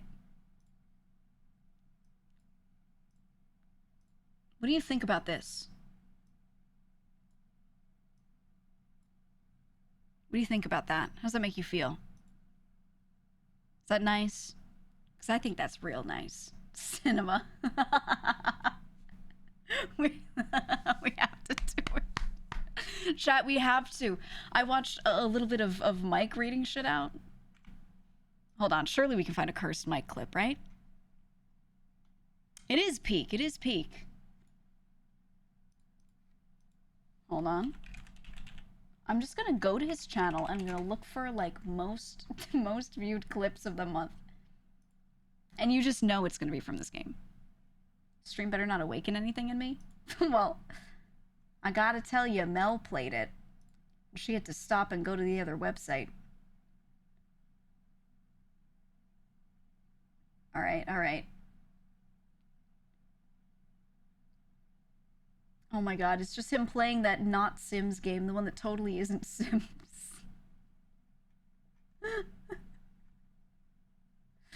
Why don't I see any clips from this game? He didn't play it over a month ago, right? Chat, help me out. Put him in the Discord. I know I've seen him. I know I've seen him. Bad news on that front. 3 weeks ago. Okay. Wasn't he playing it during the Own-a-Hole incident? I don't like that you typed that in my chat, but you're not wrong at all. Yes, it was during the incident.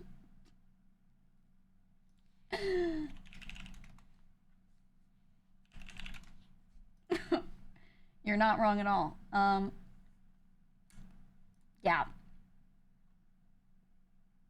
Ooh, we got a clip. Hold on.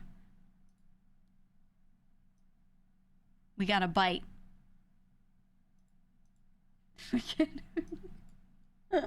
Okay, just sorry, I'm laughing so much. Just seeing Mike's face here with this game is making me laugh. I can't look at it. I can't fucking look at it. Oh my god. Okay. Why are you so small? Oh, you know what? It's because we were watching shorts last time, that's why. It's also oddly shaped because of my monitor. All right, here we go. Guys, chat, trust and believe, okay? Trust and believe we have to play this game. And this is why. This is why.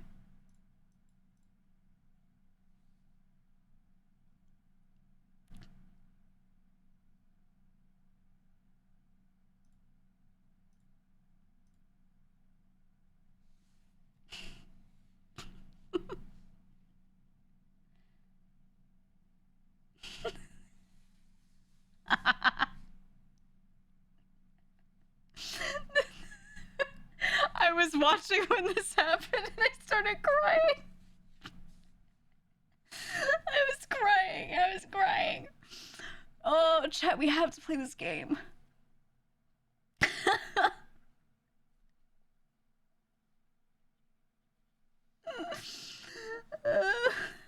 We have to play this game. We have to. I'm telling you, chat, the writing is incredible, all right? It's incredible. We have no choice but to play this game. But the thing is, I don't want to do it alone. I want to drag... I will solo parts of it, 100%. I've done it to a million games before. But I need to drag people who don't want to read these lines out into it, okay? I have to. But Dredd said, sure, it'd be fun, so I'm going to see if I can get him to do it in the Delver voice. Yeah, so, there is no $50 bill in the envelope. And I want to get Walnut. We will do it.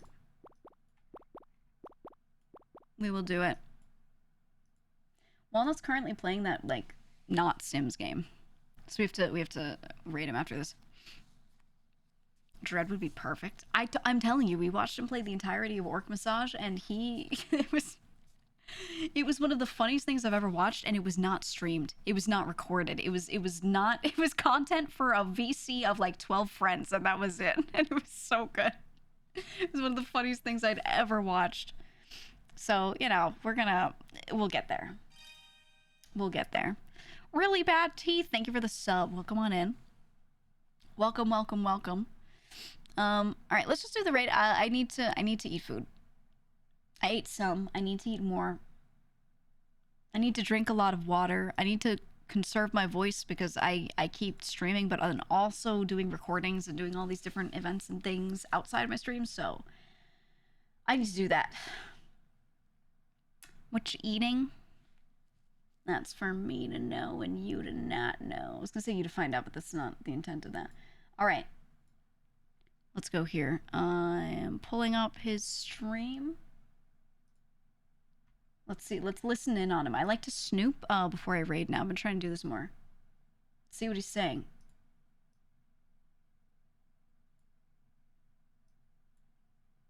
What is he listening to?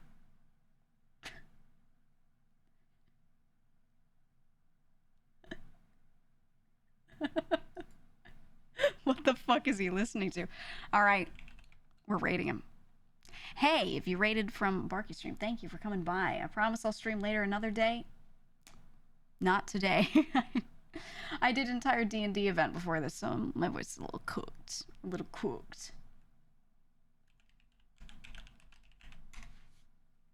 But let's go right over to Walnut. I miss him on No Pixel. He used to play Brick Shatowski. I don't know who he played before that. Who was this character in 3.0? Was it also Brick or was it someone else? I don't fucking know. Was he Lando? No, he wasn't Lando. Was he? No. Was he? No. I don't remember who the fuck was who. Anyway, we'll figure it out, man. He had a cop briefly. He had someone at 3.0. I don't know. Whatever. Anyway, go have fun with Walnut. I will be back. I should be back tomorrow. Let me double check. I should be back tomorrow. I have a collab Friday, so part of me was thinking of just streaming Friday instead of Thursday, but I will figure it out. No, Traumas plays Adam. Yeah, it should be tomorrow. It should be. If anything changes, I'll let you know in the Discord, so make sure you are in the Discord, and that is the only place I will ever update you properly. Okay? There you go. I'll try to fix my mic stuff that appeared today. I think it's just a wire. Issue. Bye-bye now, everybody.